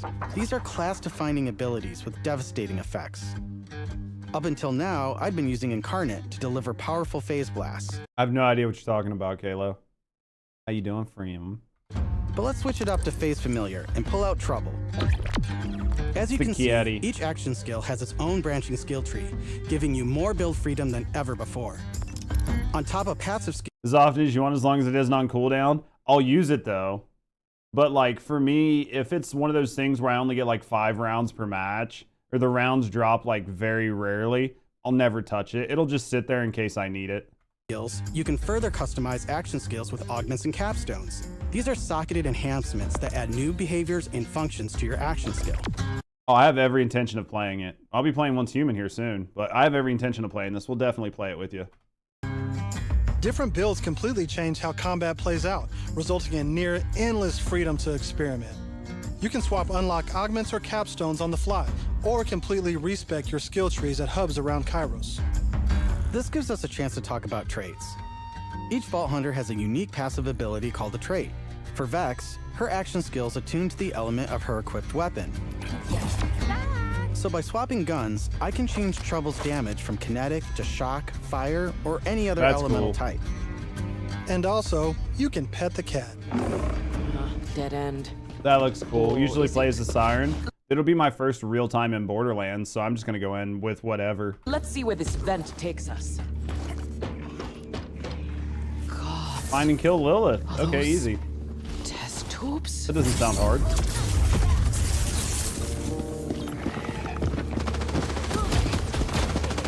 Think so? We'll have to find out. It's pretty easy to get into. Looks fun. About mindless grinding, I've never played a game where you grind.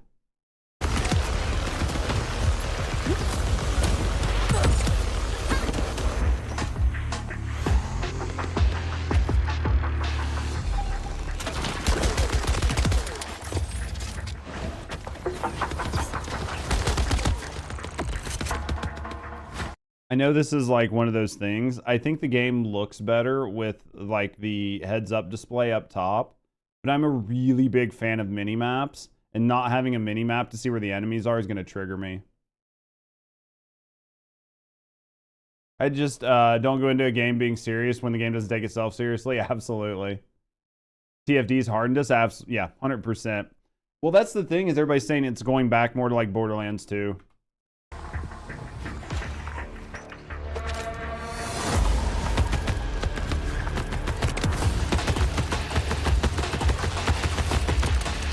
I'm down, but thankfully our fight for your life mechanic makes a return. Of course, I could have avoided it in the first place if I had just used my ref kit. This new piece of gear provides health and other buffs, like temporarily boosting my elemental damage, rate of fire, or movement speed.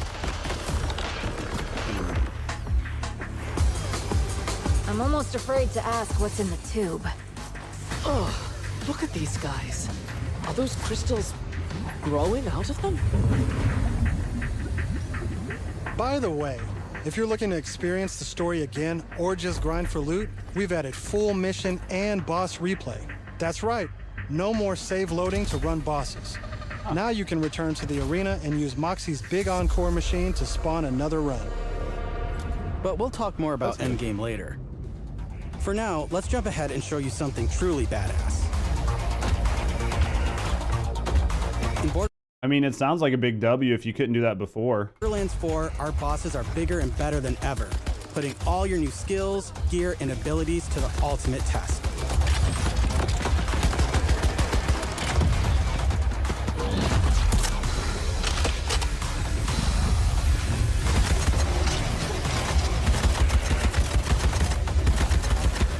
Whoa, spoilers. That's enough of that for now. It looks good though, guys. It looks good. But we look forward to showing you much more this June at our first hands-on gameplay event. They're not going to tell us anything about the in-game? Oh my god. And from everyone at Gearbox, thank you for joining us.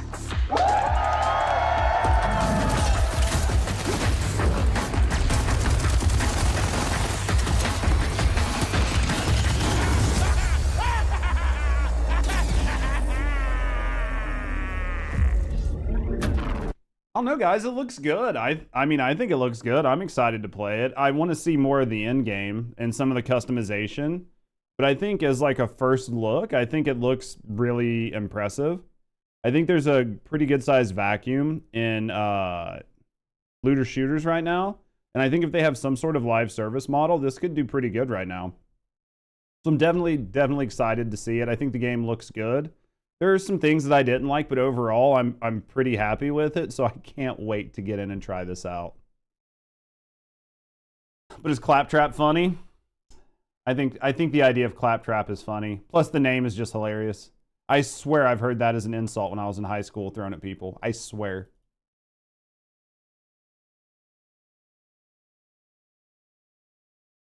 I swear. Oh. How you doing, Wardu? All right, maybe we grind a little bit more. Did I even do any grinding today? Have I done anything in the past 2 days, guys? I feel like I've done nothing in the past 2 days. Like, I know I've been live, but have I done anything? I feel like no. You're melting under oppressive heat? Well, that's not good. Claptrap will still be Claptrap? That's funny. You've done plenty. Feels weird, man. I don't know. I feel like the 5 hours of reviewing the Cinder drama yesterday. We've been hanging out. Dude, that's all that matters to me is you guys have been hanging out and enjoying yourself. As long as you guys are enjoying yourself, then I'm happy.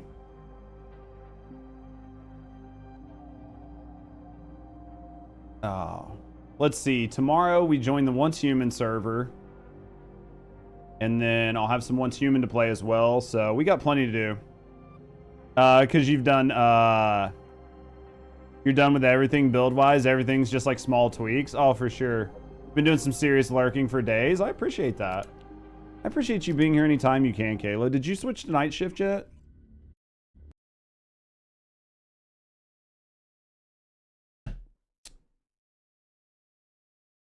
I got some catalyst going. Way of Winter? Yeah, I'm just going to do like regular Way of Winter. I wanted to try to do Way of Winter Lunar, but there just wasn't one opening. You have to fill me in? Text me. Text me and let me know what's going on. Did my game freeze? Huh. Looks like my game froze. I wonder if it's going to crash. We'll give it a second, see if it crashes.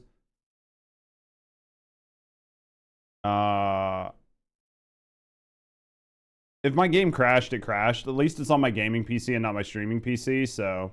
You had the same issue 2 days ago. Well, half the time when this shit happens, I can't just Alt-Control delete it. Because of the way, like, the Panda shit is. It just, like, fucks up my ability to Task Manager kill it, and I have to reset my PC. There it went. Crash the desktop. We'll take it. We'll give it a second. Pretty sure that's Fuji-san. That's either Fuji-san, or Fuji-sama, or this is just a fake picture where they put it there. I'm pretty sure that's Fuji. Looks like it. It's only getting into Albion. That's interesting. We'll try it again. It looks like Mount Fuji. God, I'm so hungry. I have so much to edit. Do you think I should take that stream rip and try to use that to, like, re-explain how the buckets work, like the damage buckets work in First Descendant, or you think I should just re-record it? Like, should I just re-record it as a YouTube video, or should I just use that? Perfect time for Expedition 33. I know I need to play it. Or I could just take it and put it over B-Reel with the audio. And then just take cuts and put it in when I need to. Like, I could just cut parts of it and put it over B-Reel. So it's not like a full stream rip, but it's still a stream rip.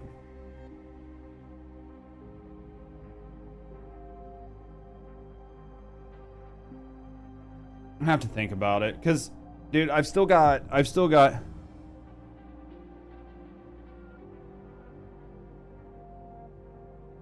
Like, explain why the mage set is good.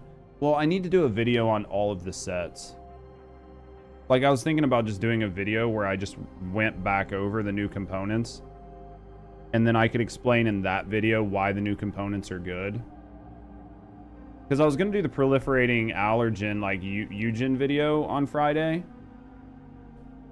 But I could just do a video on, like, the new sets. And why the new non-at set and why the new plague set is good. And just explain them separately. And then do like just do like an upgrade, because like I have to change. Let's actually go look at Eugen, because we're gonna have to change Eugen anyway. So let's go look at Eugen anyway. Because I felt like doing a new video. Like, there's 3 videos I can... It just depends, man. Because I have, like, the whole Rev video that I need to edit if I want to use it. I have the Borderlands 3 video. I have the Borderlands 3 video that we just did. I have the Rev video that is, like, 30% done. And then I have, like, the Eugen video. The Lepic video. I've got, like, a couple more guides I need to do. I need to go over the new component sets and the... Yep, thank you, Hunt. And I need to go over... I got a bunch of shit to go over. I don't think Eugen needs much to change. No, probably not. I don't think Eugen needs much. I just need to make sure that he's fine. Oh. I do want to play Expedition 33 so bad. It's just, it's so hard to try to make time. Like, trying to make time is so fucking hard for me. Let's look at Eugen's build. I think this is fucked. Cooldown and range. What's his range look like? Is he on max range? Where's his max range? Does he not have a max range? Hold on. Oh, maximum expandable range, 250%. So 4, 8, 10. So he's right at 10 meters, so he's capped on range. He's capped on range right now. Honestly, could probably knock the range off of here. Could probably knock the range off of that and go with, like, singular power boost. Do I have one? I doubt it. I'm going to doubt very highly that I just have one of those laying around. You playing tonight? Well, no, I have to edit. I 100% have to edit tonight. Expedition 33 is so good. I know. I want to play it so bad. I want to play it so bad. It's just not going to happen. Yeah, I would need singular power boost on this, which is fine. He's non-at, so let's swap these out. Swap these out for... I know, I want to play it. I know it's going to be game of the year. And I know I'm going to be kicking myself in the ass for not actually sitting down and playing it. But I know that I just can't get it done. Wordu, thank you for the lurk, babe. I appreciate you, friend. Skill power. Base skill power, non-at, singular modifier. What does this skills do? 1000%. Down bottom. Skill power modifier. It goes down bottom too. Modifier. Just play it. I can't. I want to, but I can't. Attack, luck, battle, power increase, non-at. I mean, these are what they are. 1, 2, 3, 4. Really, all I need to do is put a singular on here, and this would be fine. If I put singular on there, this would be fine, right? Based on all of this, if I had singular, that would make this much better. I really would need to get the singular here instead of nothing. If I put singular on it, that'd probably be about where we want it to be. Because I'd probably put this like 0.28 or whatever. I just don't think I can get a better singular power boost.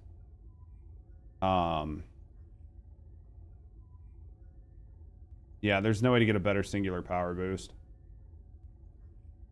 It's okay, though. You can just play it off stream. No, I get that. But I need to edit. Like, I'm still trying to decide if I want to do that Rav video, or if I just want to shelf that Rav video and then work on some of the other videos that I have and work on some more First Descendant stuff. I could probably do the first half of that Rav video and put it up. And if people, like, enjoy it, then I can do the second half. But don't do, like, all 4 parts right now. And just put up 1 part and see what happens. And if people like the first part, then I can do the second part. That's probably going to be the best way to do that. If we have people that like the first part, then just do the second part. I need to... Yeah, I think that's what we do. All right, let's look at... What do we need to get going? Oh, I need to go... I know what I need to farm. Let's do this before...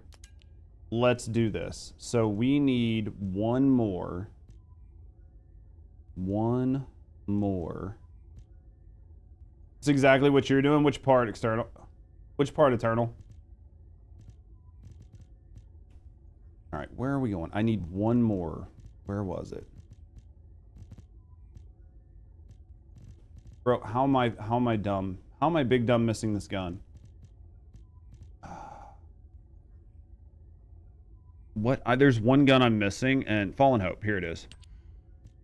I'm looking for this. Okay, nope. Where is this from? White Knight Gulch, normal, lower hatchery. I still got more of those to do. Okay, let's get on Inez. Why am I going like I need to go somewhere to get on Inez? It's in a module. Resets. How's work, babe? Alright, where to say White Knight Gulch, lower hatchery. White Knight Gulch, normal. Lower hatchery. I think it was this one right here, right? For the Fallen Hope. Okay. Let's get this last thing. Just started Expedition. And I'm giving it time to see how people react to it. You did 2 streams already with Expedition, and it's getting attention. It's supposed to be a really good game. It's supposed to be a really, really good game. I don't know like how like YouTube is versus like Twitch, but yeah, it's supposed to be a really good game. Let's spread out from here. I'm going to find as many missing survivors as I can. I mean, I definitely want to play it, so Affirmative. I just need to decide. Through the operation going forward. I need to decide if I'm gonna Much play like the it. forces stationed at the heart of their operations.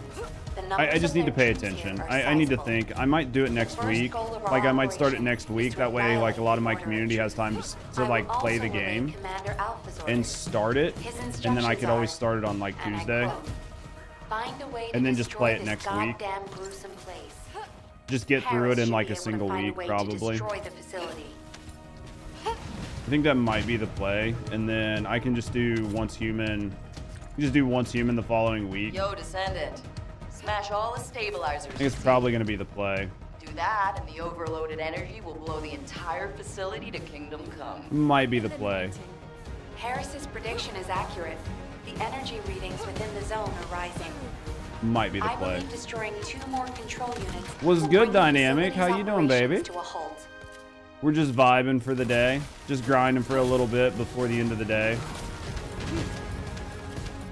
I got some YouTube shit I gotta work on tonight. Oh, once human. Looks like you have Yeah, we'll let you guys know in the Discord which way of the winter server we're starting. We're picking up faint Rusty's, I think Rusty is already pre-registered. I just need to pre-register. I was wanting to do Way of the Winter plus the Lunar event, but we didn't have that as an option. All we had was Way of the Winter. So you're balls deep in Schedule 1 though. You're not gonna make it, are you? Keep up the good work, bro. I appreciate you. How's your day going? Play and put it on YouTube with and edit it. Well, if I do Don't you dare run away. If I do Expedition 33, I'll just do it as a like a stream. Because I won't upload it because uploaded videos go against your your monthly view average, but streams don't. I know that might not make much sense, but if you're trying to get your average view, your average video view up, views per video, so you can try to get sponsorships. If you are just uploading random videos that don't perform well, then it's going to lower the average views per video that you get and make you worth less to sponsors. So something like a game like Expedition 33, like a Let's Play, most people aren't going to watch that. So even if I had a pretty good turnout, most people aren't going to watch it. So it's not going to do well on my channel. But if I live stream it, then it doesn't go against that viewership, and you guys can still watch it without it nerfing my things. I'd check it out. You're right. Give them time, people to play it, and then follow up. You're still down for it, yeah. I mean, I've heard that. I've heard it's I've heard it's Game of the Year. I've heard that it's probably going to be Game of the Year from a lot of people. Unless GTA 6 does something really crazy, but everything I've heard is that it's going to be Game of the Year. Even still think doing a review could be okay. I'm on the fence. I might just let this weekend play out and because we had quite a few friends on chat, in chat today, where I talked about playing it, and they were like, dude, I just can't watch you because I haven't started it yet because of work. So I think that if I give the weekend to do first Descendant, do some once human, do some normal shit, and then Tuesday of next week I could just play Expedition 33 for a week, and not worry about first Descendant and just beat the game and then come back to first Descendant. I don't think 1 week is gonna make everybody forget who I am. I think 1 week of playing Expedition 33 isn't gonna kill the channel. Yo, Descendant. Smash all the stabilizers. And it'll let me play it, and then when I come back, I'll do first Descendant, once human. Dyslexic, your phone wants to change most words to Swedish. No, you're fine, mate. I can't fucking spell anyway. And I think it'll allow me to do a review at the end of it, right? It'll allow me to do a review for the community. And it'll let, you're on Act 2, so probably beating it and will not worry about spoilers. Yeah, and for most of you guys that have played it, or just start it, I mean, you'll be able to watch some of it, right? So I think it's going to be worth it. As long as I'm still making first Descendant videos on YouTube, I'm really not too worried about it. Right? Because the big thing is still making first Descendant content for people that want to see it. So as long as I have first Descendant content coming out, I think it's going to be fine.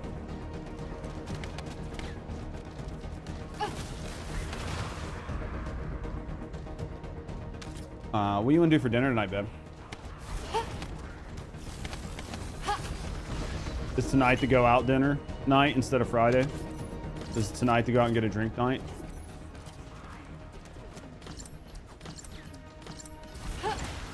Give up. Maybe you have class at 4. Oh, you do? Oh, yeah. Well, then we'll wait and see what happens. We'll see how your class goes. Because you're going to have to be in here, so I'll be finished up by 4 for sure. Don't you dare run away. I'll be finished up by 4. And then I can, like, we can see how your class goes. I'll take a walk and everything, and then we'll go to dinner, or we'll eat dinner, or I'll make dinner. Gosh, communications are impossible here. This is Eckert. There is a way. If you go It's deeper good though. in, Here we go. communications can be relayed through your receive. I need to mess with my PC anyway. I want to like uninstall Chrome from the one PC and make a couple changes. Like I want to like delete the cookies, do everything else, uninstall Chrome, and see if that kind of fixes the one issue I'm having. So I want to do some PC troubleshooting anyway. Some kind of energy from the Vulgus is interfering with our comms. Give me my blueprint. I want my blueprint. It looks like this is Bitch. what's jamming communications. All interference has now been cleared. Initiating broadcasting communications. Yeah, I need through to Descendant I need to work on a couple of these. I need to work on a couple of these videos.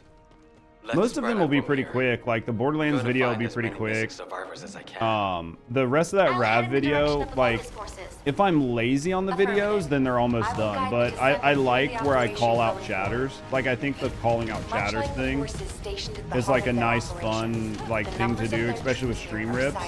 So I want to make sure I go through and do that, and that takes like the most time. So I want to make sure I do that, and then so for the Borderlands video, that'll be pretty quick.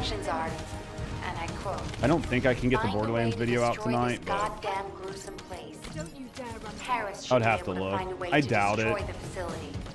Maybe I can. Nah, I'd have to not go take a walk. I'd have to sit down and just edit as soon as I got off stream. I guess I could do that and then go take a walk after. I bet I could get a video like edited and uploaded in like an hour, maybe. Do that, and the overloaded energy will blow it's the pretty rough. entire facility to kingdom. Why are you so busy? I gotta try to make money somehow. Does that look Harris's like a prediction skull? is accurate. The energy readings within the zone That's kind of are cool. rising. Never noticed that before. I believe destroying 2 more control units will bring the facility's operations to a halt. This is where it ends. I don't know why I'm so busy. Yeah, I think we maybe try to get the Borderlands video cooked out really quick. Get the Borderlands like react video up, and then because more than likely it'll be up for like a day or 2, and then I'll make it like a members only video. So what are you doing? Quit doing that, you nerd. I'd like to ask you for a favor. We're picking up faint communication signals coming from the central area underground. Yeah. You should be able to amplify the signal. When Yeah, those definitely look like little skulls. That's a cool I'll little adjust the design frequency choice. in order to amplify the signal. Please safeguard that position. Put that up there, put that up there. That should take care of those 2. Should probably be doing this with Freyna. Just because of this. If it wasn't for this, I would say, like, I wouldn't worry about Freyna, but this is probably going to be easier with Freyna. Oh well, I mean, we're so close to having... Chips, what are you doing? Have some goats ready for tomorrow? I thought you had to AFK. Let's end this. Took a shower. Just that fast. That was fucking insane. You got some lunar wolves? God, I can't wait to try the lunar event because I want those mods. Your bathroom's like 2 steps away. If you go deeper in, It was like just so insanely quick. Just like middle of conversation, you're like, and lurk. And then you're just back. Facility is rising. Always be consistent. Default go-to game after finishing it up. Yeah, I think the first Descendant's been doing pretty well. I mean, I know that it's kind of in a bad spot, but there are people who are loyal to the game, and I think it's always nice to have a game that you just like come back to. I think it doesn't Connecting to hurt. the Lunar comms wolves? channel, but we're getting We'll too much eventually try the interference from lunar. something noisy nearby. I don't know, Kayla was making it sound like she wanted to Kind log of in energy too. You from got the two voltages lunar deers, you interfering might with kill our them. comms. Yeah, Kayla showed up while we were watching the Borderlands stuff. And We picked heard up us a talking about strong once signal. human, so might even It get looks Kayla. like this is what's jamming communications. All interference has now been cleared. Initiating What do you get broadcasting from lunar communications stuff? through the Descendant's sieve. You're too busy. You like the lunar wolves? I don't even know what they do. I haven't Let's done any spread of the out from lunar here. stuff. I'm going to find as many missing survivors as I can. I want the mods. I'll head in the What direction of gun? The Vulcan's question is, if I don't do my shrapnel build and I can't do the #1 build because I haven't done the lunar shit, what gun should I spend like my Starcrum on? Because I'm not Rusty. Like Rusty has like 100 and something thousand Starcrum just laying around, and I don't have that. Also relay Commander Alpha's orders. So just either His fire instructions unstable. are, So just either redo my unstable bomber build find or a go way to fire. destroy this goddamn Is there a better facility. gun than the handgun for unstable right Paris should now? be able to find a way to destroy the facility. Primal Rage. But you need to be able to do what's Primal Rage? Is that the one from Don't you like dare run where away. you need to do the new shit? Keep trying. You're a Boom Boom fam. So you need all the lunar mods. See, that kind of sucks 'cause I'm not gonna be able to get them. You're a Boom Boom fan? I don't even know what Boom Boom is. I guess, I mean, if it's just using the handgun, I'll just use the handgun again. That Fire? the overloaded Gotcha. energy will blow the entire facility to Kingdom Come. I mean, I could build fire out too. I should have enough Starcrum to buy everything for a new set. I believe destroying 2 more There was control Boom Boom when we units played will bring Judge. the There probably facility's was. I just don't operations to remember a it. halt. I just need to see like what I have access to, right, with the Starcrum I have. Because that's the big one. HP hella low for Primal Rage. That's interesting. That's what you ran back in the day? Okay. That makes sense. I mean, I can use Power Surge. Dude, I was an unstable bomber, dude. It worked out just fine back in the day. Oh, shit balls. Shit balls, dude. I thought we just about ate ass. I thought we just about ate ass. You like unstable? I just wish it was on something other than the pistol. Use whatever the ice build was.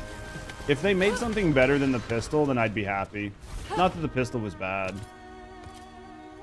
Wish there was like a really good unstable bomber AR. Sniper OP. Did they fix the snipers? What game we talking about? Once Human. They have an SMG that works decent. Is it better than the handgun, or just worse than the handgun? Because I mean, if the handgun's still to play, I already have it at level 5, and I already have like all of the armor at level 5. I think I have all those BPs at level 5, so it doesn't really matter. Other than like, there's probably some new mods I need. The signal's been amplified. Yeah, there's probably just some new mods I need. Communications are impossible here. This is Eckert. There is To transfer stars over? It's so fucking lame. Does it cost you anything? I think that's like the lamest shit ever, is the fact that you can just transfer stars. You get one set of 5-star gear and then it's just like, you beat the game. That's super fucking lame. Connecting to the comms channel, but we're getting too much interference. Unless you from need like something multiple gears that are noisy 5-star, which is only like a handful of people. Makes sense. I do like Once Human. I mean, that's like what I was playing when first Descendant came out. We picked up a strong signal. It looks like this is what's jamming communications. All interference has now been cleared. Does it make sense now, Greybeard? Broadcast communications through the Descendant's sieve.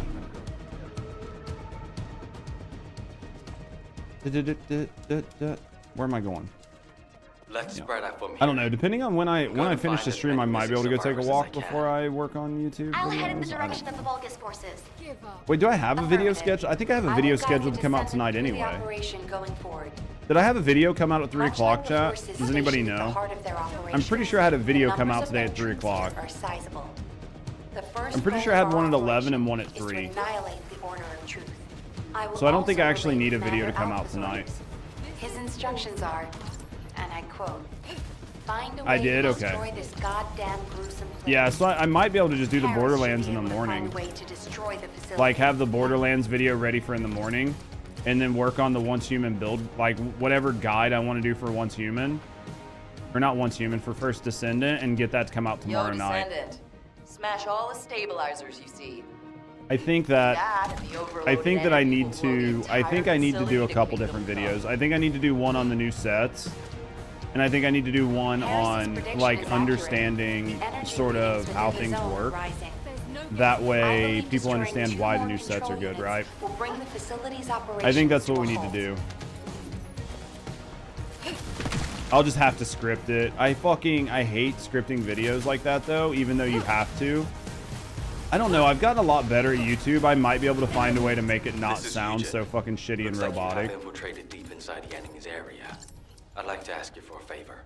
That's always the We're hardest picking up part. faint communication signals coming from the I think central my area YouTube on the videos have ground. definitely gotten better. You should be able to amplify the signal when you're there.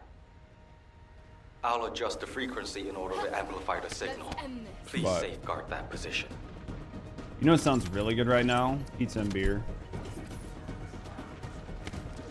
Could be better. The only issue is mess up one word. And you have to put like the word. This is Yeah. awesome, huh? A lot of that is like really tough because most of it is like, because it's unscripted, I'm just kind of talking. And then I end up like replacing it because I don't notice it until after. So like, because I don't notice that I said like mod instead of core until when I'm editing, it creates a problem. I could re-record me saying the word like mod over core or core over mod. But the problem is because I like record things with the face cam, it makes it very hard to fix things in post unless I want to cut out the entire face cam. This is Ecker. There is a way. If you go deeper in, So I see why people record piece by piece. You don't do that style. We have to hurry, I think, Descendant. like, so I know Temperature people that inside the record facility piece is by rising. piece. Connecting to the comms channel. I think that it's very hard to do interference that from with a face something cam. Noisy nearby. Some kind of I think it's energy very hard to do with the flows face cam interfering because with you our end up comms. with a lot of cuts. And I think it kind of looks disruptive when you have that Picked up a strong going. signal. I think It that looks like this as is a what's driving like a communications. viewer, All interference has it's now been better cleared. if Initiating you do broadcast everything in communications like through the one Descendant's cut seed. or one edit versus like going back and splicing it in. And then the other thing is because most of the time when I record like in a get up. And then when I'm doing my editing, it's when I'm out of it. So then I would have to put the same fucking tie on, the same shirt, redo my hair, like sit back down and do like all of this just to re-record one line. And that's a lot harder than if I just do it like I have been with like just a jacket and a hat. Or if I just do it without a face cam. So there's a lot of different ways to do it. It's just trying to figure out. I personally don't mind if I'm watching a video and somebody like misspeaks, but they put the word on the screen. I'm kind of like, hey, that's fine, whatever. But what I don't like is like a bunch of cuts. But would it affect the whole engagement if there were cuts? I think if there's a face cam in there, it can be really challenging because I think with a face cam in there, it can be kind of challenging, but maybe not. Maybe I'm overly critical. Research. I'm listening. I would prefer to watch somebody get through 5 sentences in a row without putting a bunch of cuts in there. But again, like half of these things I don't notice until after in post. You're looking at the build, not the person? Maybe. Yeah, maybe it's better to just try to record one sentence at a time. Because, like, when I watch, like, Fallout Plays and a bunch of my friends do it, or not my friends, but a bunch of people that I know do it, they normally don't use their face cam. And they just, like, record their audio and they do it in, like, one sentence at a time. But they write a script.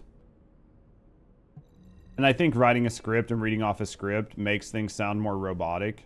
So I think it's better to do it kind of off the cuff with talking points, or at least an idea or a workflow.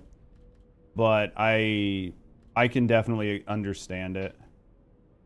I don't know. I think I've gotten a lot better. It was like a talking head or a guide. You can see the cam being important, but like for build videos, you don't think so? I don't know. I mean, maybe I do just overwork stuff. I think that in the way my build guides are done, it's different for having the face cam in there, because it's like a lot of B-reel outside of when I'm talking about specific things and showing them off. But maybe I just overanalyze it. But I think that the way I do the guides, like the build guides and stuff like that, I think that it adds to it, but maybe it adds nothing to it. I don't know. I don't know. Maybe I'm just dumb. Right? Like maybe I'm just dumb on what actually matters. And maybe I could just nix it to like speed things up. But I think like a lot of my content like holds up well because of just all of the quality and care that's put into it. And that separates it from everybody else. But again, maybe like people literally don't care. I don't know. Maybe people just literally don't care. Bring it up because you do many videos, but at least one error in a video seems like pretty much still have the same issue. Yeah.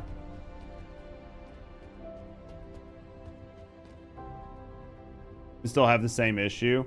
A lot of that's just misspeaking. Yeah. A lot of it's misspeaking. I don't know. I could always try to change it. What up, OP? I could always mix it up. It's tough. It's just perfecting the craft. Yeah. It's finding different ways to mitigate it, right? Because you're going to misspeak. It's impossible not to misspeak. I don't know. I just move around a lot when I talk, and I'm very animated when I talk. And then, so when I'm doing like recordings, like you'll have one sentence where I'll like end maybe like I'm looking in one sentence, I'll like end here, and then you start the next sentence and I'm like over here. Or I'll end with like my head down here and the next sentence starts like my head's up here. It's just trying to get better at it. I think that my YouTube videos have come a long way from what they were 6 months ago. Like, I think in general, things have gotten a lot better. Things are more conversational. The flow is better. The editing is better. Like overall, like the pacing is better. You don't have to watch them on like 2x speed and shit like that. Like overall, I feel like they have improved, but I feel like there's always room to improve.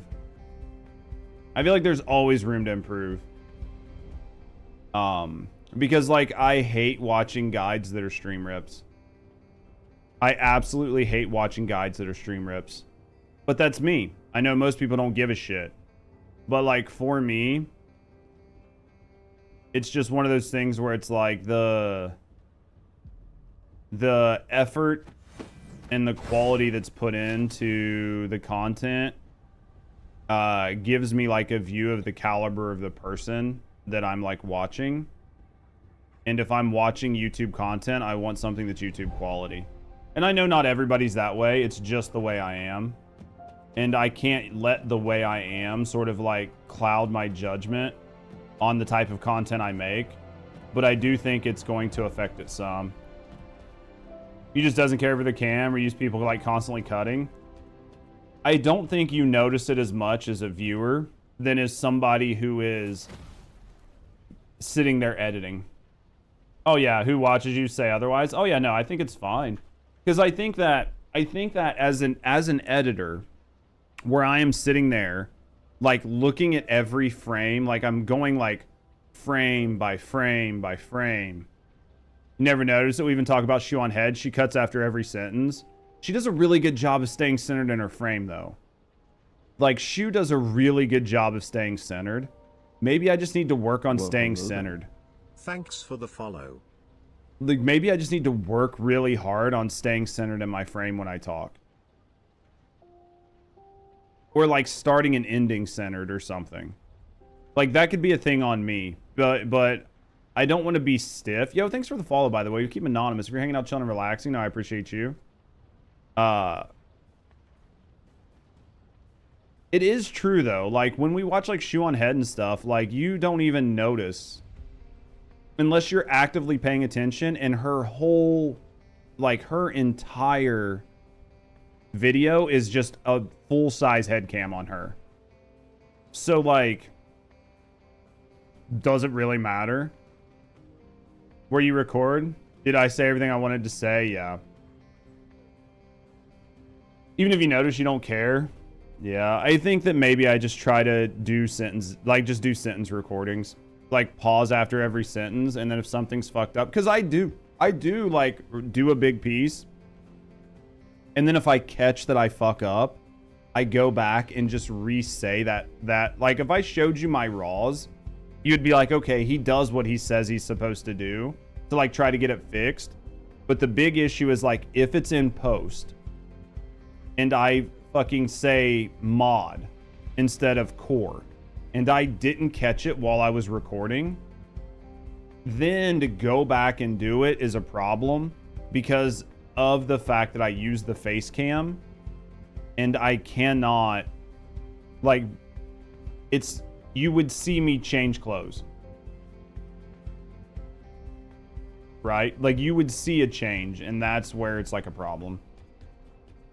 But maybe some of that is just by not having to do entire large swaths that I would be able to do it easier, because I would know exactly what I said and catch it when I say it, because you guys see me do it on stream all the time, but I don't even realize I say the wrong word. You guys are like, hey Judge, that was the wrong word, and I'm like, fuck, I didn't even know I said the wrong word, just because of the way my brain works. So just because it's going so fast. Is it raining out again? Oh, dude, that sucks. But guys, I think this is probably going to be a pretty good spot to end. I think we've got maybe rewatch after each big segment. Like, did I say everything I want? Yeah. It's a time crunch to release everything. Yeah. Well, and then like, because I'm recording on OBS, I can't fucking do 100 cuts. Support link? What's like support? It should be !CC. Try !CC. It should work for you guys. It might take it a second to pop up, but it should work for you. It should work for you, Graybeard. Try it and let me know. If it doesn't pop, let me know. Yeah, it's in almost all of my video descriptions, but the bot should work for you guys. So try !CC, and if that doesn't work, I'll link it to you. But yeah, the hardest part is because like I can't watch the playback in real time because of the way it's recorded. But I think maybe I'll just try to do it and then just watch the video when I'm done, like the recording, and just make sure there's no errors. And if there are, just re-record it, or re-record the error parts and then go into edit. That might be the best way to do it. That should work for you. Give it a second to see if it pops. It should. If not, I'll fix it. It should be like CC creator. I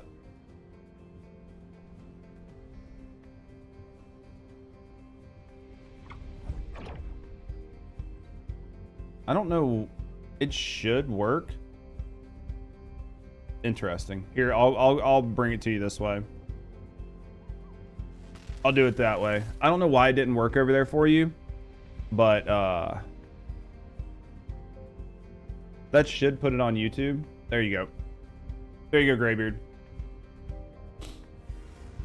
But guys, I think this is where we're going to end the stream. I'm going to go take a walk. I'm going to work on some stuff, and then I think I'm going to try to get some YouTube videos and shit cut up. We're going to end the stream. We'll be live on Saturday at our normal time. We'll get some shit knocked out. But I do want to thank you guys for being around. Thank you guys for hanging out. Everybody was hanging out. Everybody was chilling, chatting, vibing. Thank you guys for being here. Thank you guys for all the support. Thank you guys for everything you do for me. We'll be live on Saturday at our normal time.